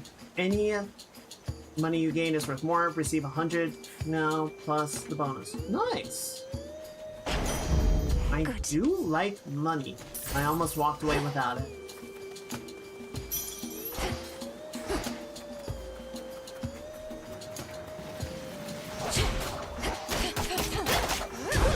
I'm sorry, what? How did you get a hit in? You fucker. Show me the way.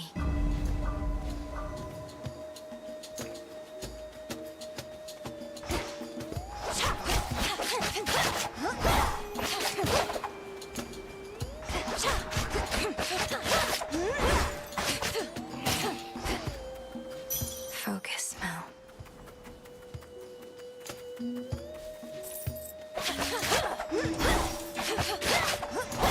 Nope.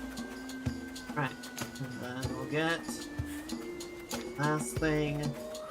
Oh, but first. Glass rock.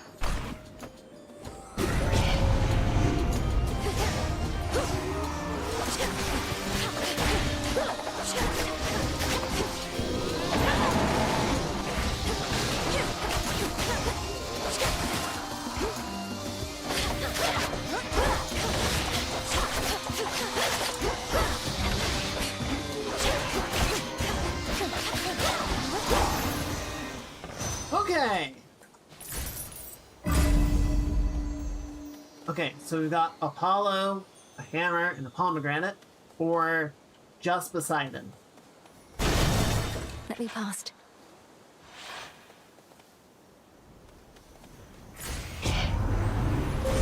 Choose your path. Right. Excuse me, Mr. Ball.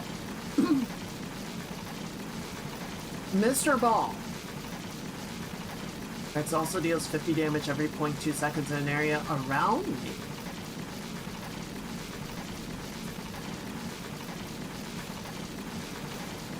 Oh, I can't pick that one yet.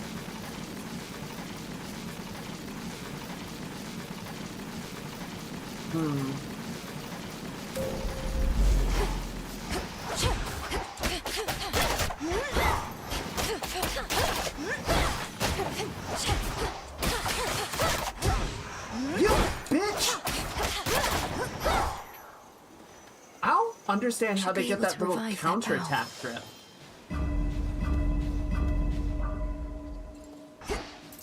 Doesn't make any sense.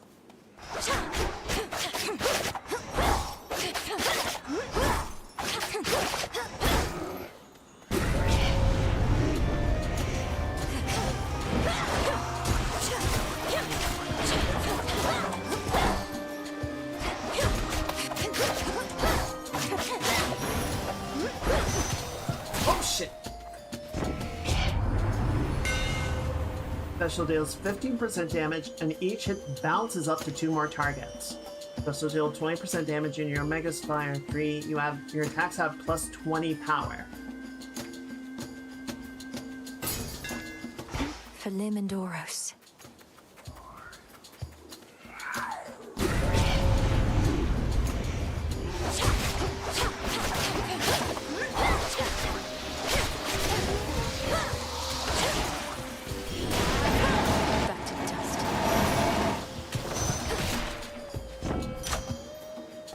Cast inflict weak. Damage automatically inflict weak. Nearby, weak effects are more potent. I'm going to need that because I am not doing great on the survivability department going into the Cerberus fight. This doesn't belong here.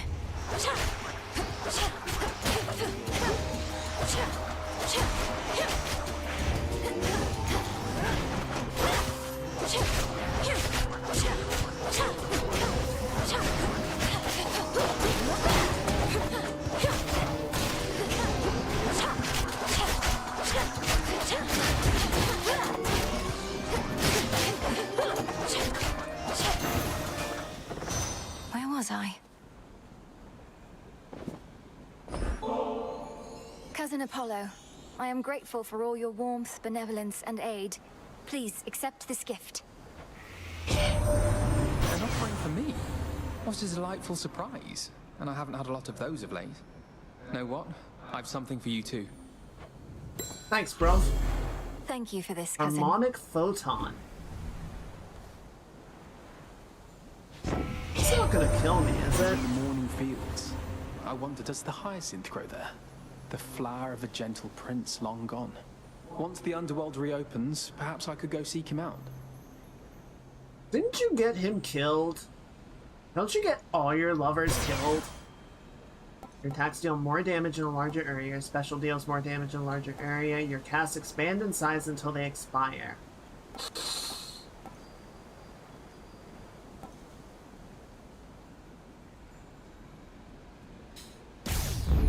Greater strength. Oh, we're gonna be bold. I should be able to get out, I think. We're gonna be bold. And or stupid.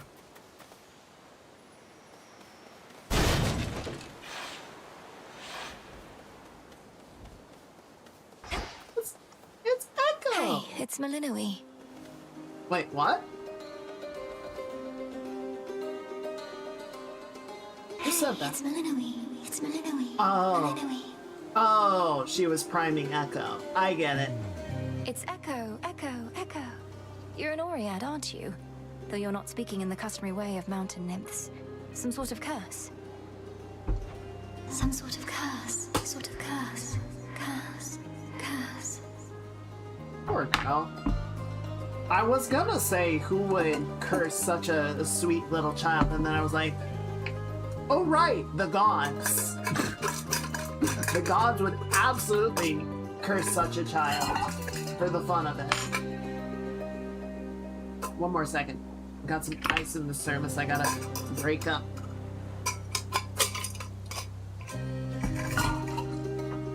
There we go. Recently claimed reward. Double the level of a random boon. Gain 60% based on their limits. Okay, yeah, give me that.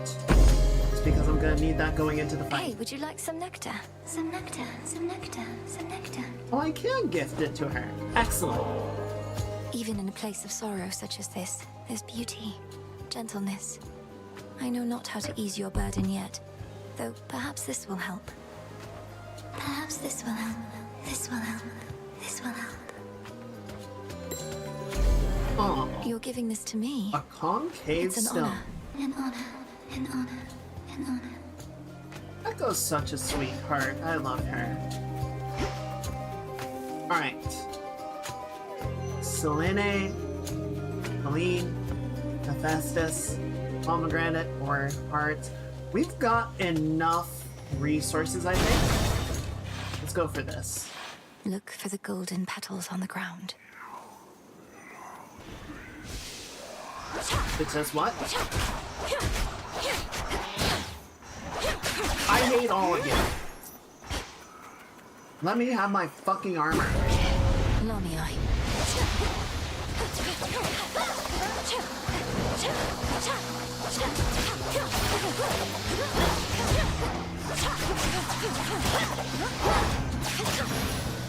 Jesus. Can't have shit in Detroit. After using a hex, deal 5% damage. Whenever you use your hex, gain 10 armor, 40% power. Of course, it's 1 second. 500 power the first time it deals damage.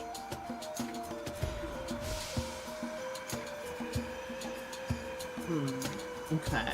Okay.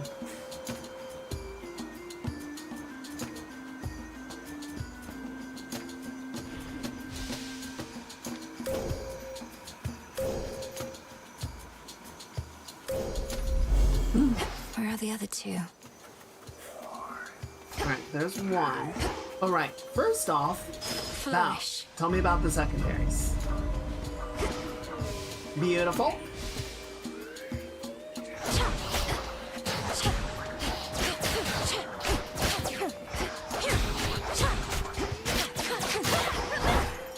Thank you.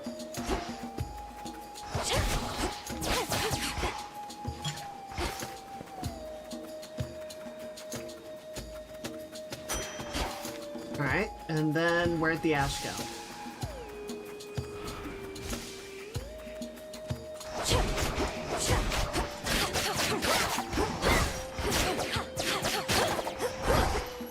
Good. Ashes. Ashes to ashes. I think not.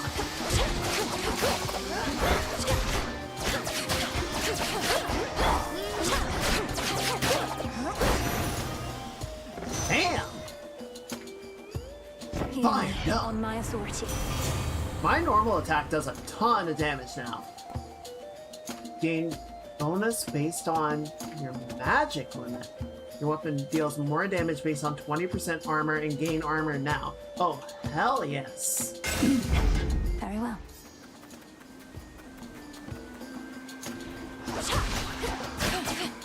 I'm so chonky.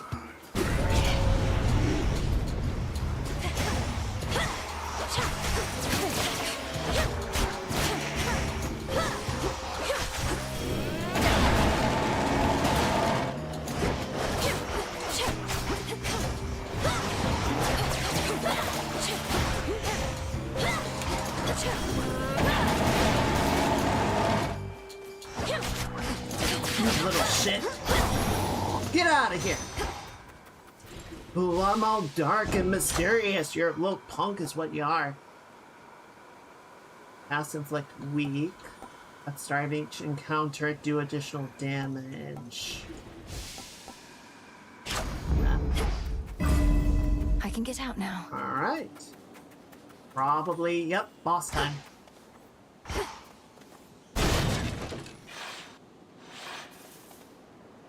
Alright.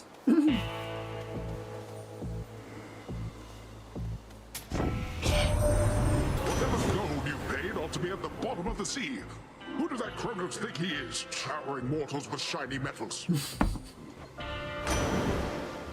Specials hit foes with a splash whenever you sprint. Your Omega moves also launch a wide wave ahead that knocks foes away. It uses 5% or 5 magic.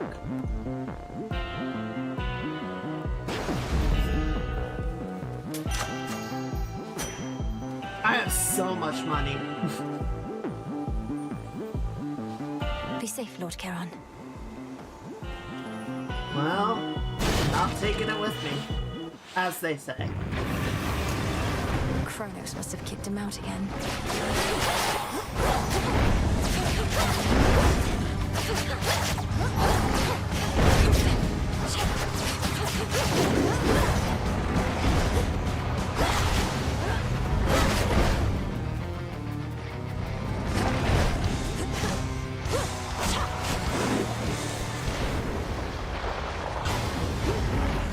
Shit!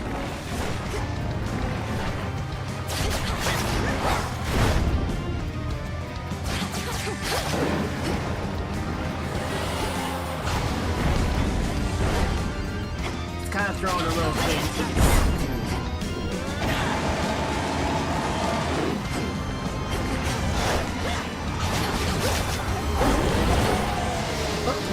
Stop bothering the dog.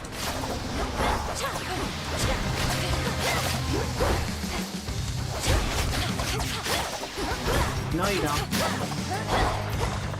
There he comes.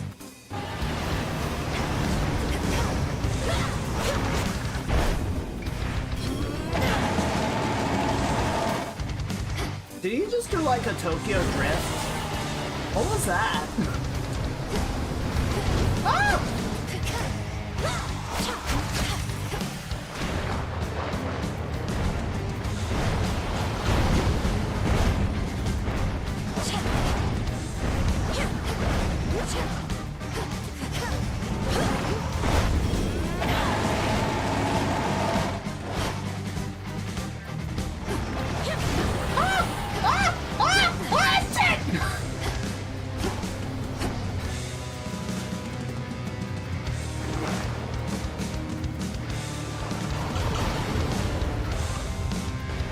Wait, where'd he go? Where'd he go? I lost the dog.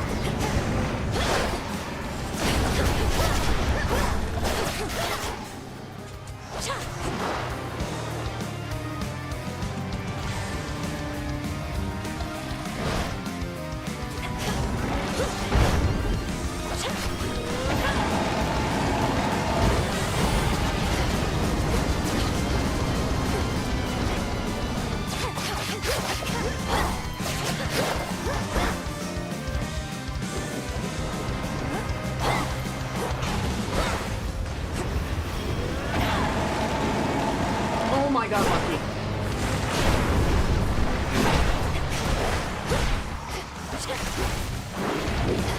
Time to get out.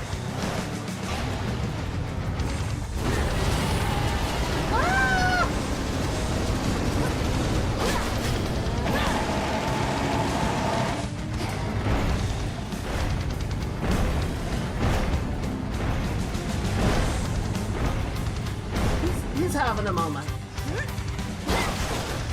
Yeah, all skill, baby. Oh my god. You were saying? What if I just like completely whiff my solar beam? Or my lunar beam? Where'd he go?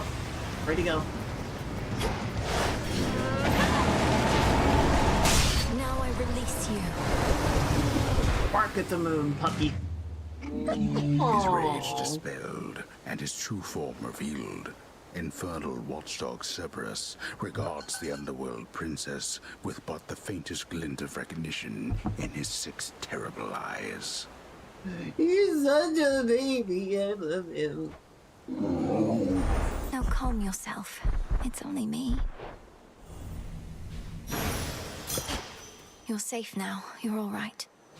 There. But I don't get to pet the dog. Which makes me very sad. Wait.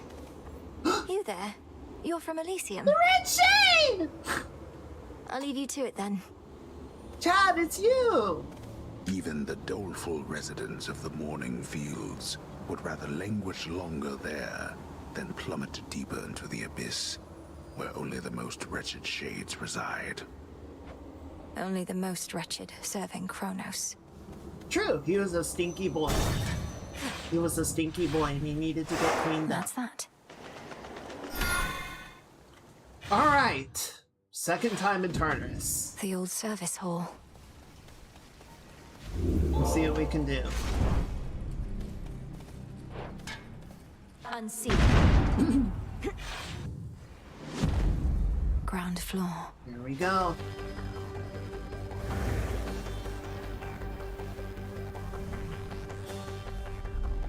This must be how the chambers rearrange. Nifty.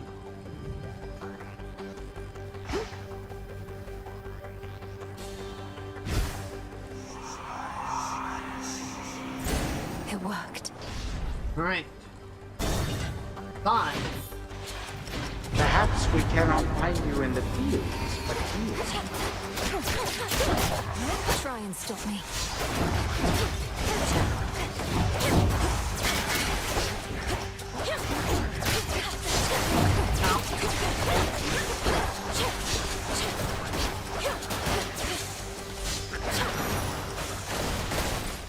Nice. 4 more chambers. I don't think I've met the friend here. It's Kirby! Cerberus. And... ain't no way. Kirby? Why? The infernal beast that wrought such terror in the morning fields now sits there calmly and expectantly, not for the princess of the underworld, but someone else.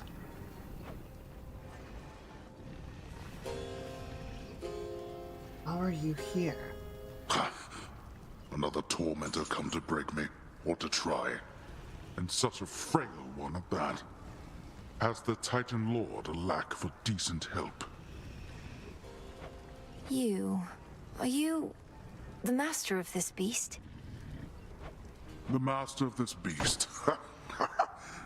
Well, if I'm to be remembered, I could think of far worse ways than that. Though this beast has yet to so much as snarl at you. Lord Hades, you're my father.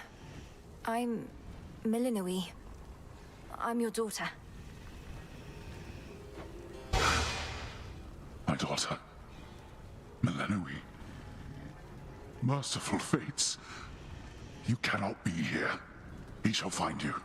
He'll find you and... I'll slay him where he stands. He's in the area, is he not? He's in my blasted house. Where you were meant to be, and I. Look at me, daughter. I cannot confront him on my own. What do you expect shall happen? I expect he'll underestimate me. Father, let me free you from these bonds. No. No, that would bring greater ruin, nothing more. Now get out of this place. Then let me lend to you what strength I still possess. Oh boy.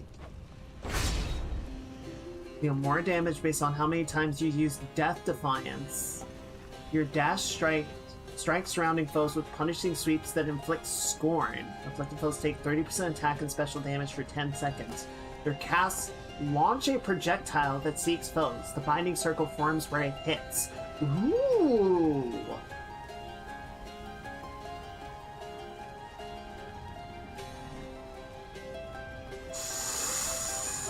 Yes, give me that. I'll be back for you.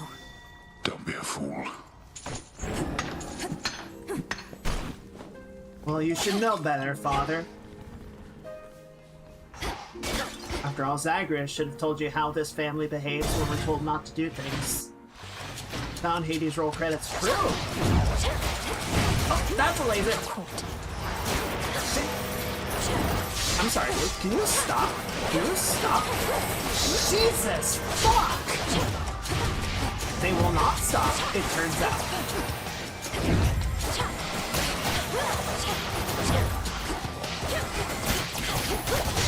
No.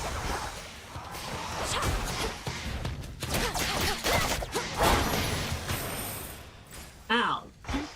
That was all of my armor.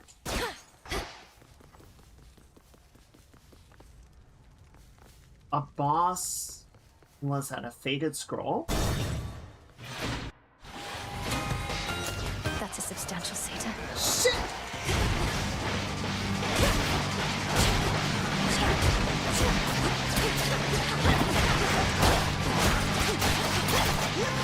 He's super dead.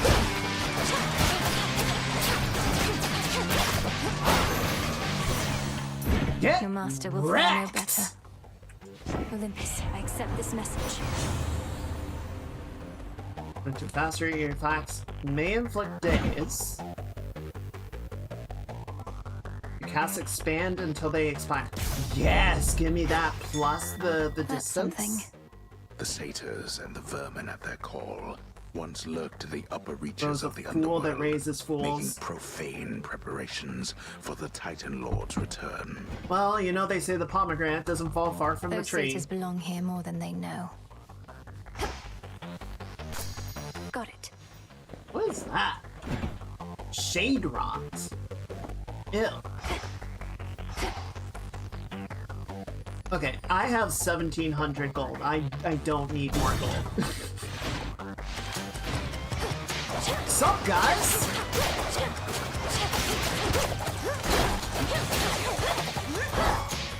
How y'all doing?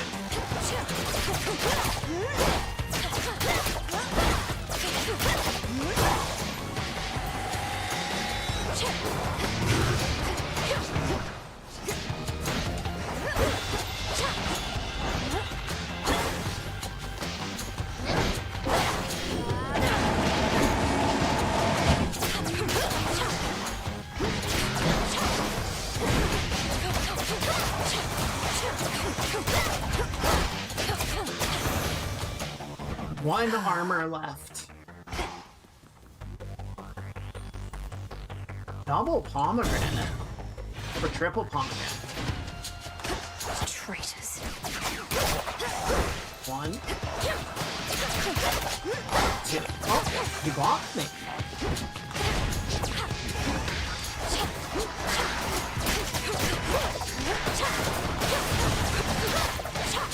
Oh my god, it looks like the sinking skull from his fight. That's sick.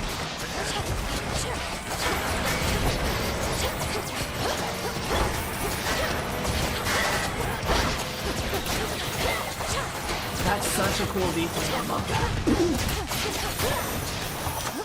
A palm of power. Triple palm.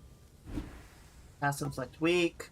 Additional damage. Weak effects are more potent. I do love taking less damage. A few more chambers still. Oh, but I spent them all in one go? That's weird.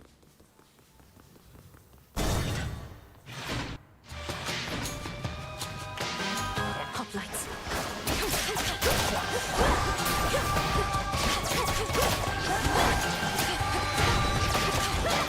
Okay. Shit. We're all stuck! Fuck!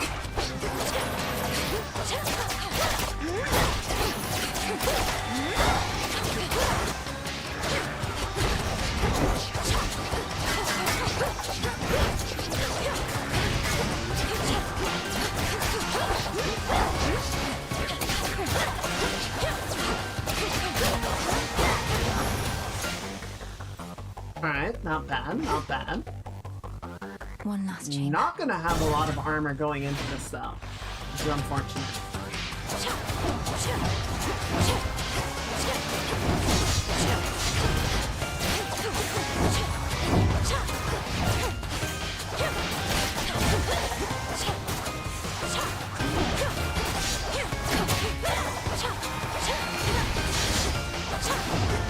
Well, and now I have even less, so I don't know what the fuck I expected.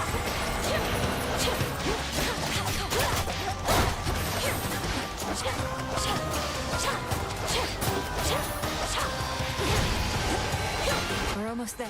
Hold on.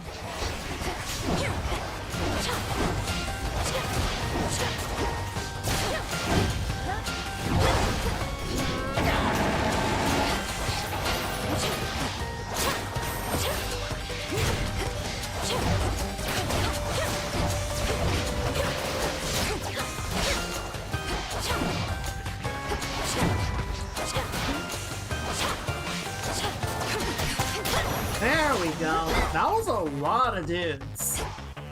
That was like many dudes. And now for the Titan. Wait, is there no shop? There should be a shop, right? Okay, yeah, here we go.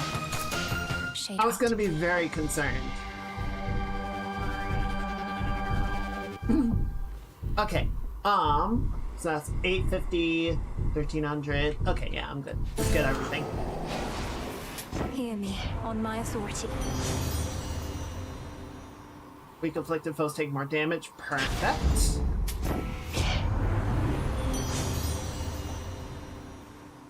%15 magic, deal more damage while you have at least 80%. The bonus is doubled. Yeah, let's just max out. So we have 200 health. And 15, 19 armor. River, take me. Alright.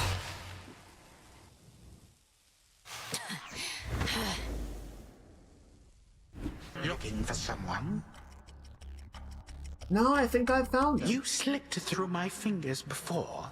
only to return and give to me another opportunity to add you to my collection. Did Athena truly get all the wisdom in our family? Your collection. You speak of your kin as objects to be put on display. The gods ought to have put you on display after cutting you to pieces, instead of discarding you like common filth. You know, I'm still rather sore about all that. I truly thought my children would be different. That they would show their elders some respect. But they did not. And my tolerance has its limits. Here we go.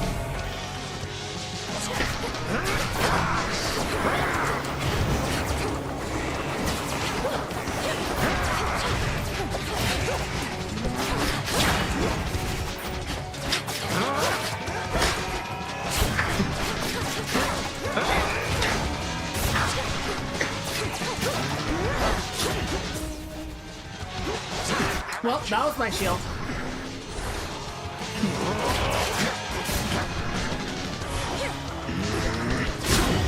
Ow! Legions of the Golden Age, come forth! Shit!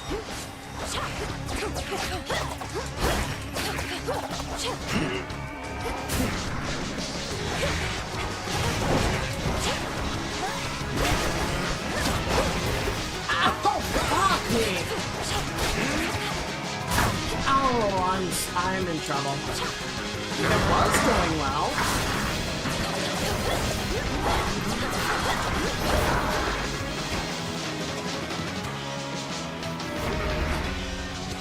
You want me? Here I am. Mere moonbeams.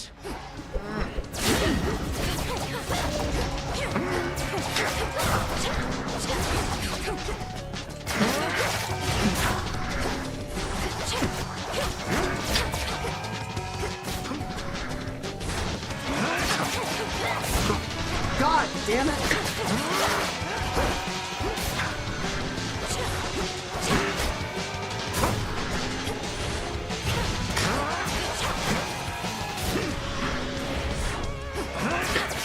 Arrogant child.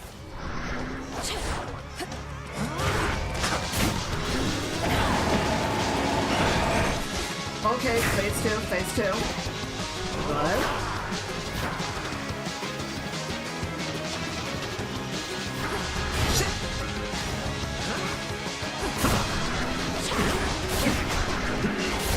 Okay, he's going faster. That's new.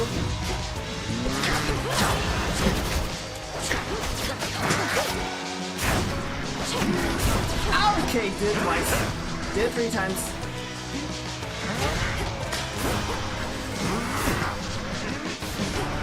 He's doing combos now.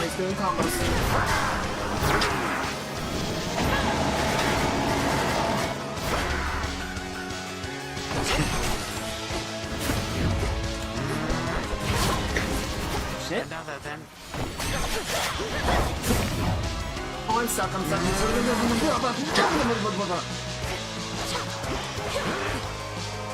Oh, fuck. Ow! Still you resist.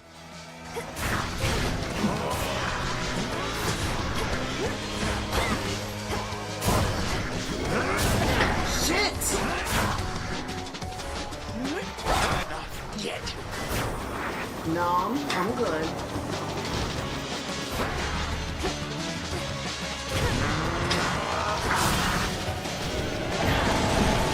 The moon's own light.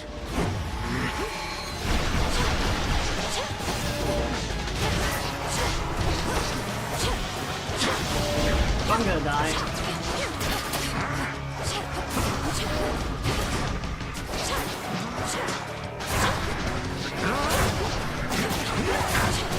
You cannot. What the fuck, man?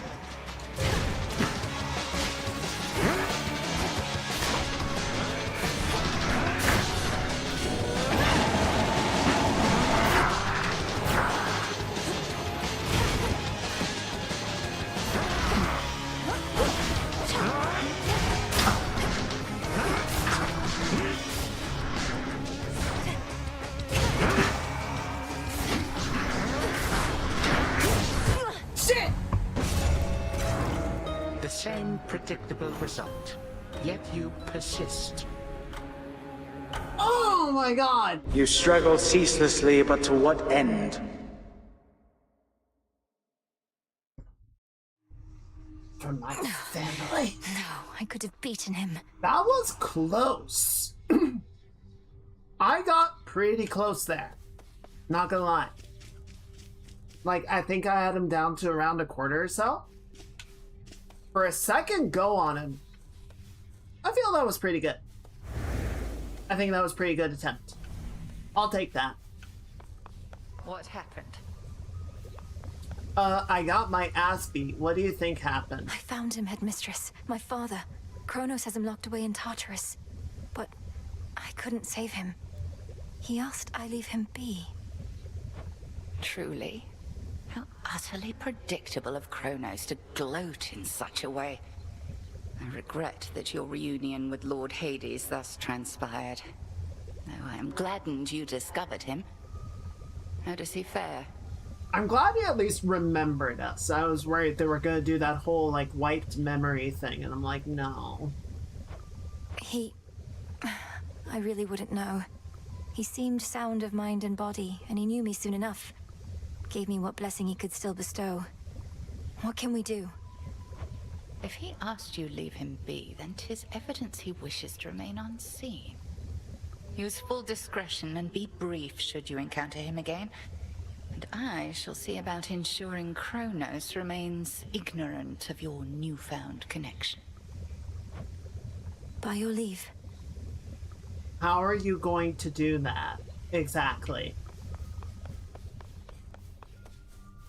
Alright, we're gonna leave that for next time. Oh, that was a good run, though. That was a good run. We got a lot out of it, made really good progress, almost got him. Next time, trust. But I think we will wind things down with just a little bit of art time, just to kind of chill out, and then wrap things up. I'm going to turn this off. And oh, I forgot to change the topic. It was only like an hour, who cares? Alright. Oh.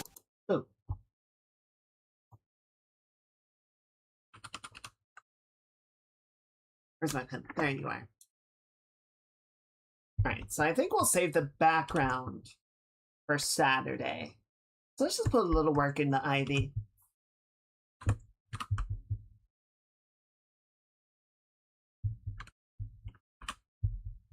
Put a little work into getting some of the painting started on her.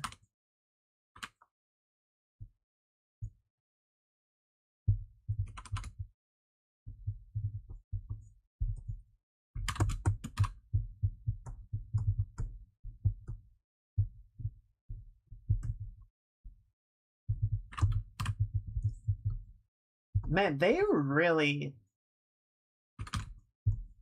So you know how with Forbidden West, I was saying that a lot of the upgrades to the game kind of felt like side grades?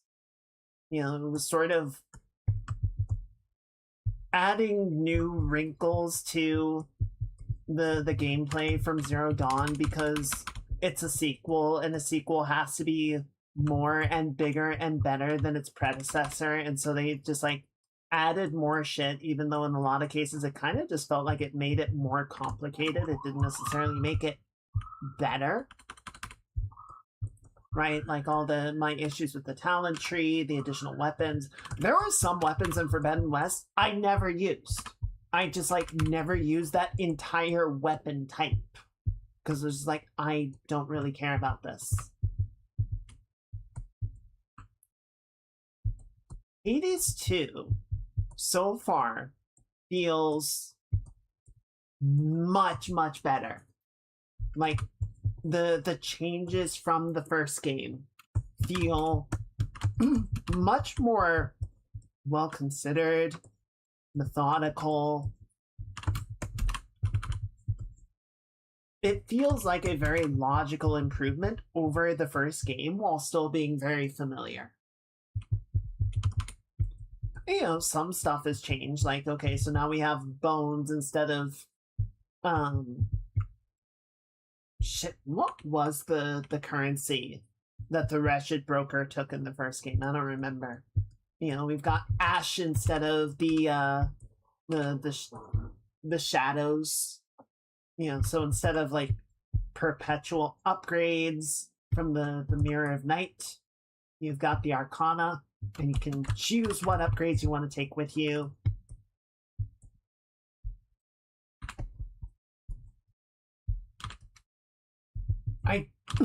Shit, I do want to get the final weapon unlocked. We might do a couple overworld runs just to find some bronze, just so that we can get that, because I really want it. It seems somewhat, just based on the description, it seems comparable to Aegis from the first game, or the shield. And Aegis was my favorite weapon in Hades. Like, I really liked the fists, which maybe is why I like the twin blades. Very similar, like, fast attack combo playstyle. But Aegis was the weapon that I used the most, and I really just liked its sort of ability to be very aggressive, but fall back into a defensive stance if need be. I always really enjoyed that. So hopefully, yeah, we might on Saturday just do a couple of overworld runs just to scavenge enough bronze to have a chance.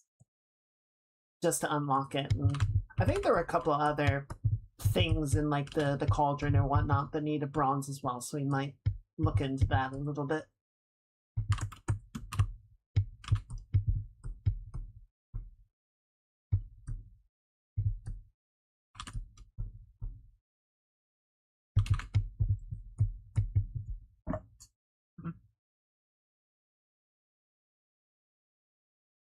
I do really like, so obviously Supergiant has always played really fast and loose with the Greek mythology, right? Like they call in, 1 second.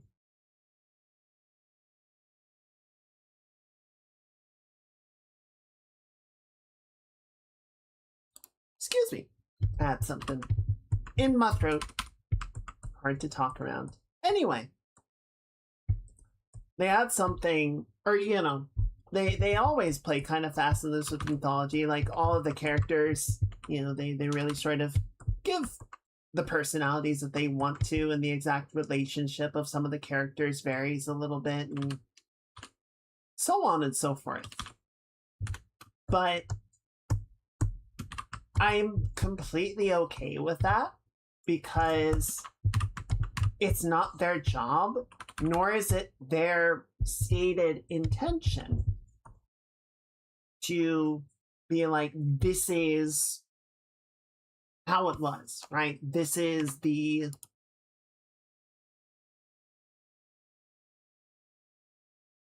Sorry, I'm just checking something. Okay, yeah. You know, this is the actual Greek mythology one-to-one. You know, they never made any claim to that. Plus, I think it inspires tangential learning, right? The player going, oh, this is really interesting. You know, I obviously know about Zeus and Hades and Poseidon. I know, you know, the big names, but, you know, never heard of Zagreus before. Never heard of Hestia. Never heard of, you know, these characters. And like, clearly they are pulling from real mythological references. So where are they? And then you go online and you learn, you look into them, and you learn new things. Things that you might not have thought to look into if you were just on your own time. So I always think that's a wonderful opportunity.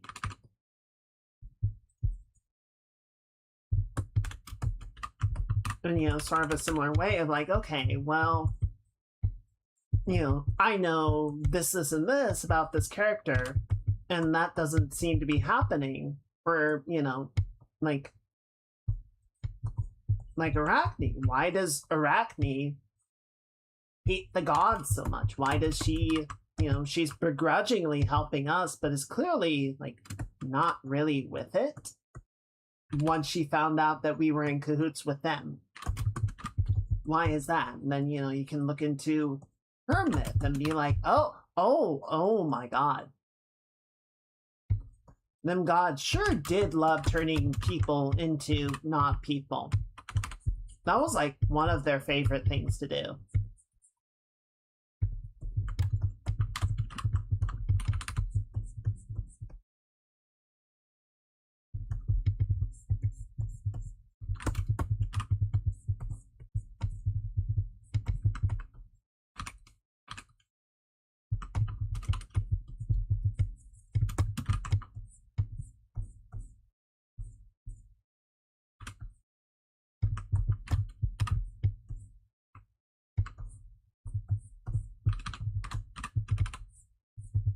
There we go.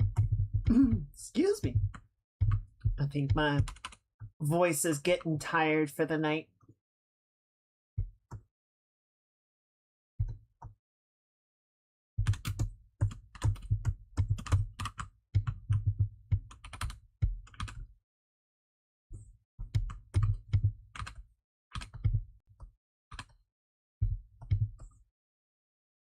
So I will try and sort of figure out some of the pitfalls that we ran into today.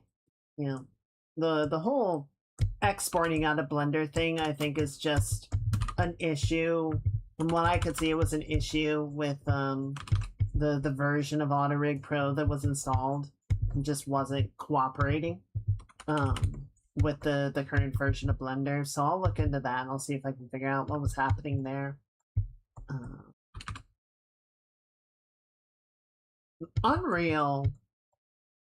I'm really annoyed that Unreal crashed because the version of the rig that we were able to create, where we could control the eyes individually, is certainly not ideal, but it would suffice if that's what we can work with, if that's what we can get.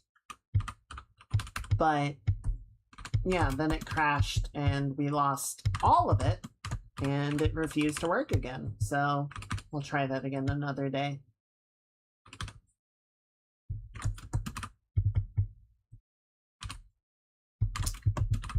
I have found, so definitely some stuff like AutoRig Pro does make the process easier.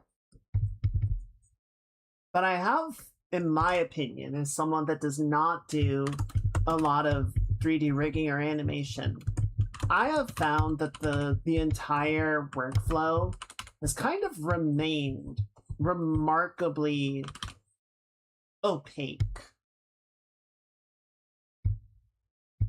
Definitely tools have been introduced that have made it easier over time. It is not as bad as it once was. But yeah, I would kind of expect it to be better at this point. It's a little disappointing that it is still so unfriendly of a process.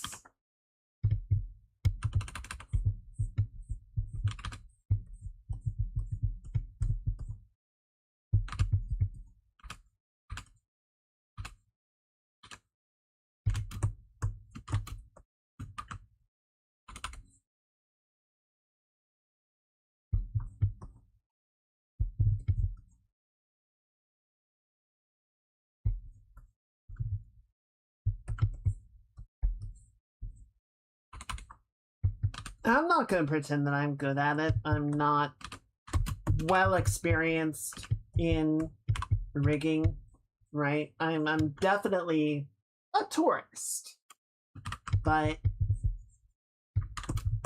still like it to be a little bit easier to work with, a little bit more user friendly.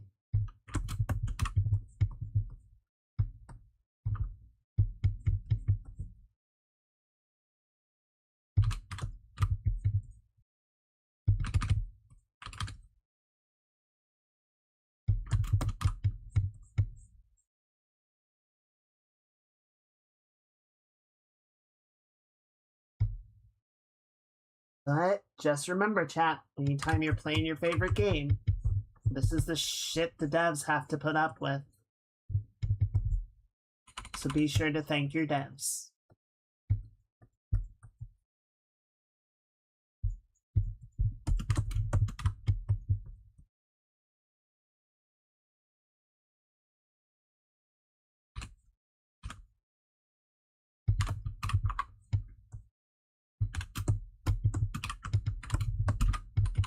And that is the thing. A lot of times, you know, there are definitely companies that I will speak ill of, let's say. I will speak unfavorably of them. But it's very rare that I will feel any sort of ill will towards the people that are actively working on the game, right? Because 9 times out of 10, I would say even more than that, you know, the people that are working on the game directly are working very hard. They're working very hard and putting their best effort in with the resources that are available to make something that people will enjoy.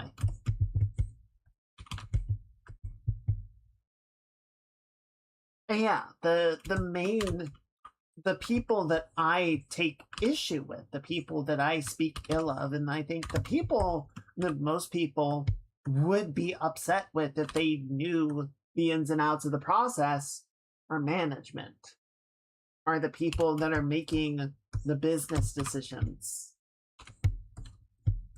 not the people that are making the thing.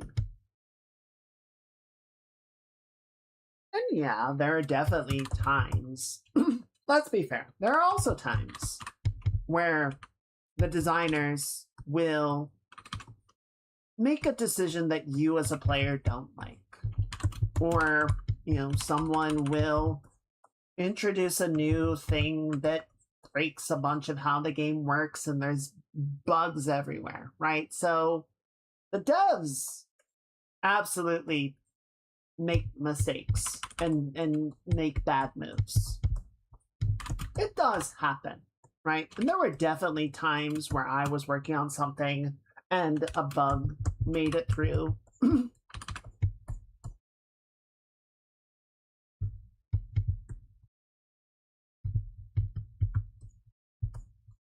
The ones that always piss me off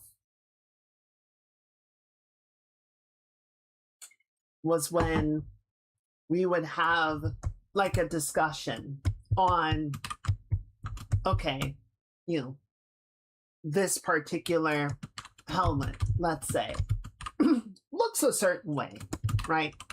It looks a certain way, and because of how the game's technology works and the tools that we have available, we can't do exactly what the concept had in mind. We have to kind of reach a compromise on it, the way that the asset performs in game, right? We sort of would go back and forth with the client, and the client would be like, okay, here's the plan, here's what we want you to do. And I would go, okay.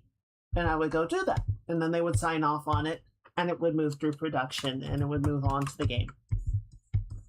And then there were a few times where we would get a bug back because someone down the chain didn't know about that plan, didn't know, like, oh, you know, this is what we discussed and what we did. And it gets reported as a bug, and we're expected to fix it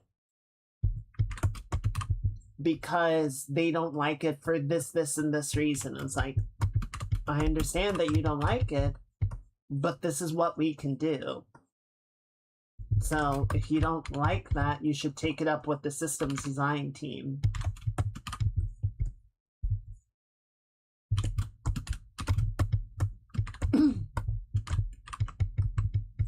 Yeah, baby, his legs o'clock. I figured a nice helping of thighs before bed does a heart good. Happy Thursday, Genetic. Welcome in. Hope you're having a good week so far. Hope you're ready for the weekend.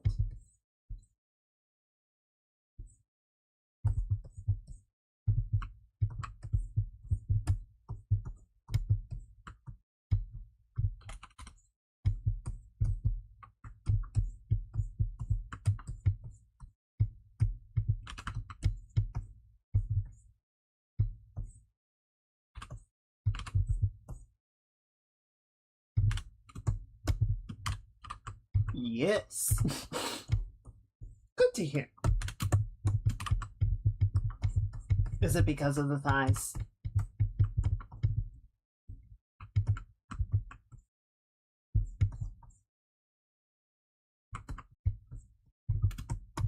Yes.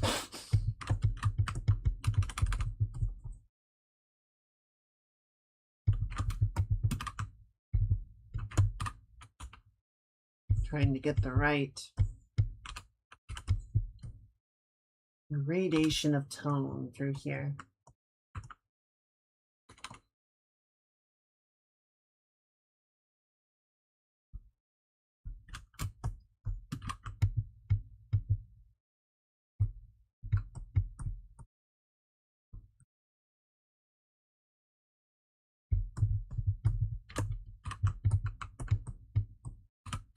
So I'm not planning to do a bike ride this Sunday. I did a very long one last Sunday, and I thought probably a good idea to take a break. And there's a pride parade in the city, so I want to go to that. Probably meet up with a couple friends while I'm there and just sort of wander around the city. Maybe do a little bit of shopping. But next Sunday, not this coming one, I want to do sort of a similar length ride.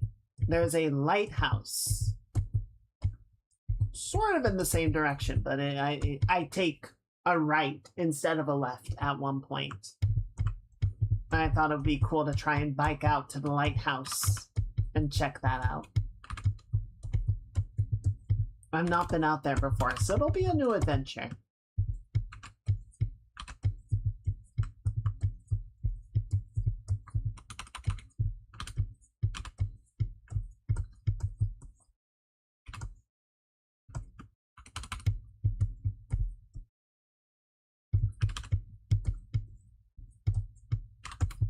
Should be a good all-around trip.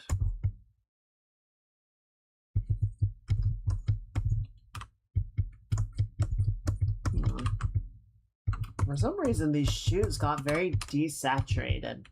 I think it's because they're supposed to be in shadow, but I want to have just a little bit of tone in there.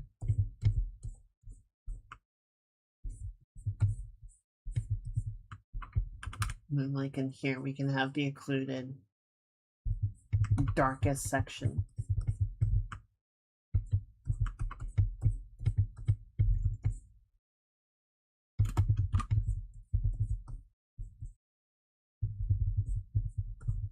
As always, fellas, this is supposed to be a surprise, so, you know, if they happen to find out about it, it's not a big deal, but kindly do not go spoiling it until we are ready to deliver.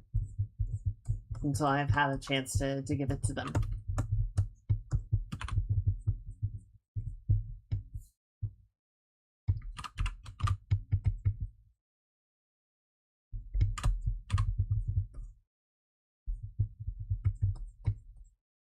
Just for anyone that is, shall we say, new to how we do things.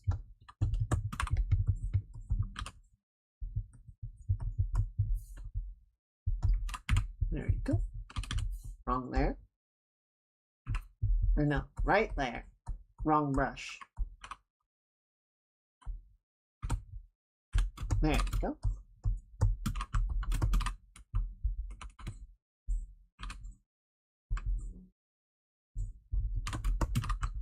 Just a little bit on this TV. Yeah, I think this weekend will be the parade around the city, come home, watch the Street Fighter finals. Should be a good weekend. Obviously, Saturday we'll be hanging out. We'll be doing exactly more of this. We'll be playing more Hades. We'll be doing some more art time. It'll be good. It'll be good. You guys got anything exciting planned for the weekend? Anything good? Just chilling.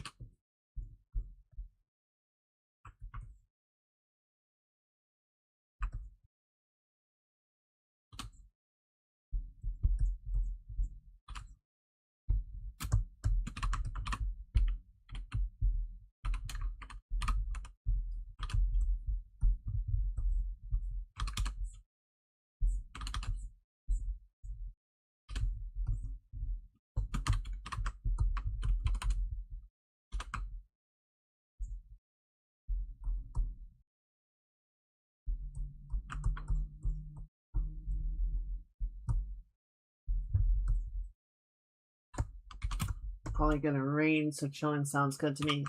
I wouldn't mind a little bit of rain. This is sort of freshen everything up. Hopefully it doesn't rain on Sunday. I think that would make the parade... It would literally rain on the parade. But I don't know, it's a pride parade. That might make things more exciting.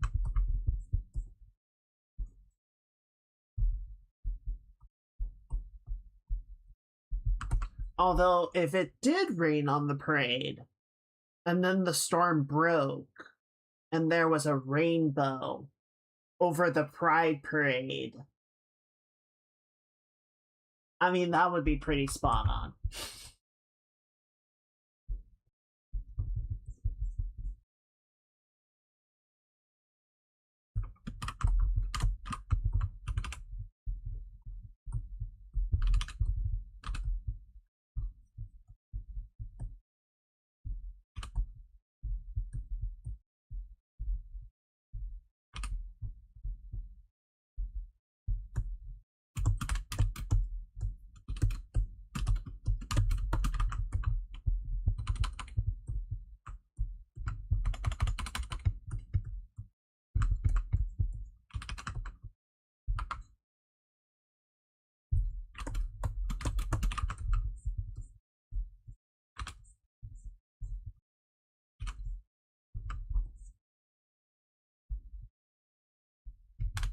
There we go.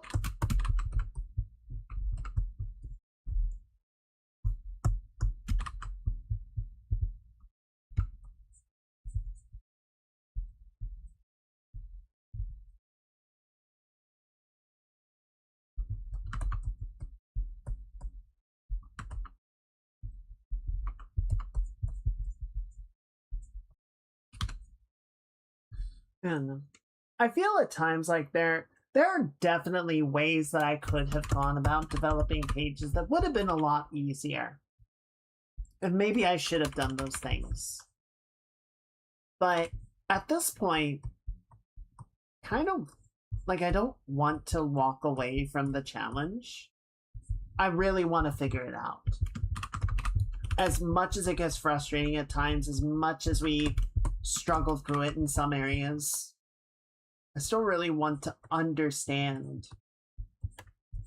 what it is rather than just kind of throw my hands up and say, I can't do it, you know?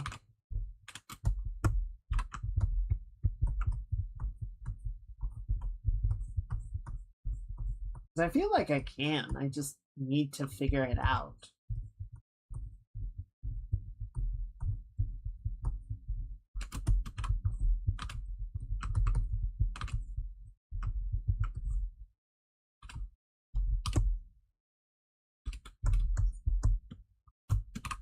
But we'll get there.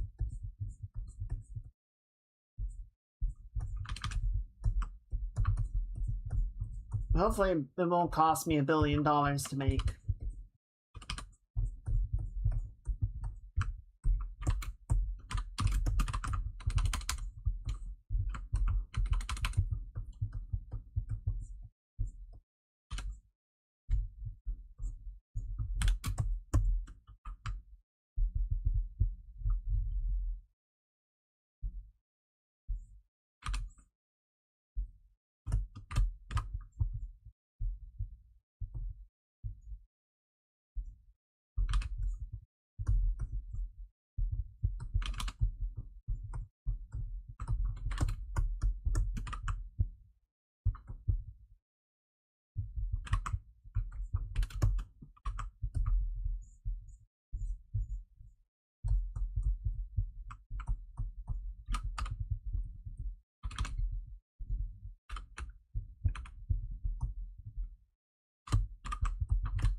So, I haven't been talking about Star Citizen very much lately, just because, you know, of how my general feelings towards the game.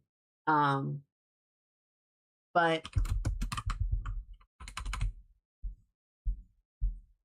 one feeling that I had, they had, you know, one of their sort of videos lately, their interview videos, where one of the lead programmers, I guess, lead systems designers came on. The game has been in a pretty sorry state for a while, and it's from what I hear, it's starting to sort of clean up again. But for like a solid month or so, month and a half, it was bad. And so, you know, the developer came on, was sort of talking with the community manager about how that happened, right? Where some of the issues were coming from, and how they were allowed to get into the build, and, you know, sort of what are some of the plans to prevent that from happening again, and what are some of the changes in process that the studio is going to undergo to sort of better identify and prioritize bugs and respond to the stuff that the community is sending in, and not, you know, sort of prioritize their internal systems, or, you know, better balance the priorities and all those things. So I didn't watch the entire thing because it's like 2.5 hours, but I watched, you know, a number of summaries sort of going over a lot of the things that they were discussing. And I don't think it necessarily, you know, resolves everything, right? I think it's good that they did do that discussion and, you know, sort of hands up. Yeah, guys, you know what? We get it. You're right. We're sorry. Here are the steps that we're going to try to take to improve. And obviously they have to follow up on the things that they have said. But, you know, we've talked before about how a lot of companies seem to undervalue reputation and experience, and, you know, anything that isn't just a dollar sign, anything that isn't just financial gains. And, you know, I think this is a really good example that if you have your community manager go on Twitch and YouTube every week, every other week, and, you know, talk about upcoming stuff and sit down with some of the developers and talk about what they've been working on, and make it seem like everything's going great and everything is exciting and we're all really looking forward to the upcoming stuff, and just like never address the problems, never, you know, sort of be like, hey, we hear you, we know things are not working as well as you'd like.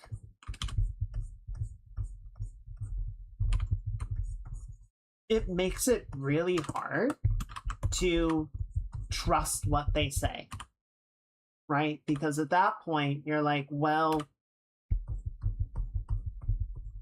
if the house is on fire and you're acting like everything is fine, how can we believe anything that you say?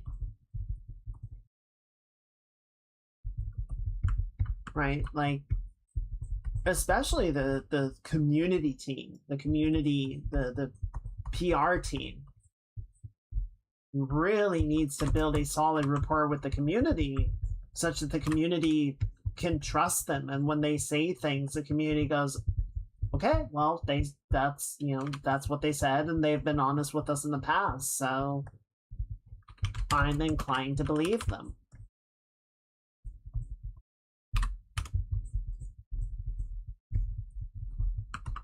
you know, game development is hard, as you guys have seen on this channel. It's very hard, and it's very complicated, and shit breaks, and you don't always know why shit breaks. And that's totally fair.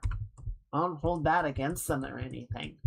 But, again, it's not so much about like, oh, we want everything to be working all the time. That would certainly be ideal, but it's totally understandable that that's unrealistic. What is important is that when things stop working, you be honest about that. And you know, help to clarify to the community why things are not working and what's going to happen to make them better. Because if you don't do that, and you just see, oh, the project's going to shit, and we have no idea why, we have no communication about how it's going to get better or if it's going to get better, people kind of have a bad habit of assuming the worst, you know?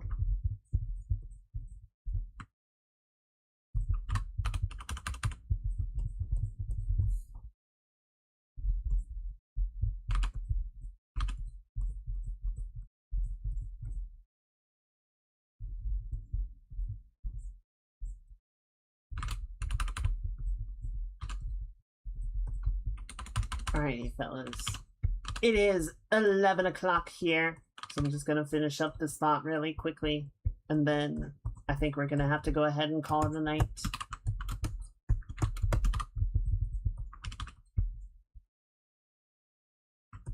Just kind of tie this up like so. You know, let's just fill this in. It's fine. It's fine.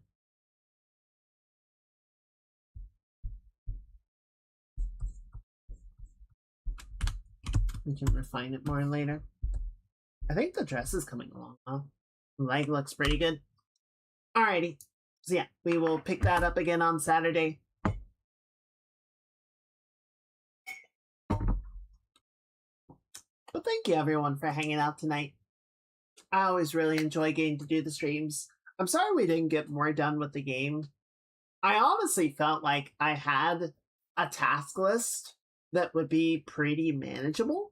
And unfortunately, we accomplished none of it.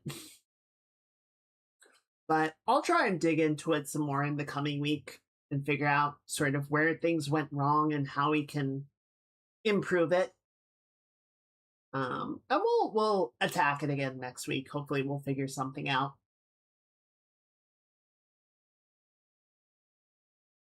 But yeah, all the same, I appreciate you being here. I appreciate your support as we went through it. Thank you for the streaks, the support, the raids. I really appreciate all of it. I have a full app called Graphic Converter. I use it on and off for years. It has a lot of the same functions as Photoshop for a much lower price, but the interface is so much less polished it gets irritating. Yeah, user interface, user experience is a very important aspect. And I think it does get overlooked a lot of the time. I feel like there are so many cases where user experience either is under polished, or it's undertuned, or it's overtuned, right? Like mobile phones are like, we're going to like, we're gonna polish this to the point that we have ground down through the surface and just worn away all of the fine outer coating. And it's just like, you guys killed it. Not in a good way. Like, it's actually dead. Alrighty. I'm gonna go ahead and shut down the YouTube stream. I'm gonna say good night to the VOD squad. We're gonna find somebody to raid. My voice is dead. I sound like an old lady. Alrighty. Bye, team!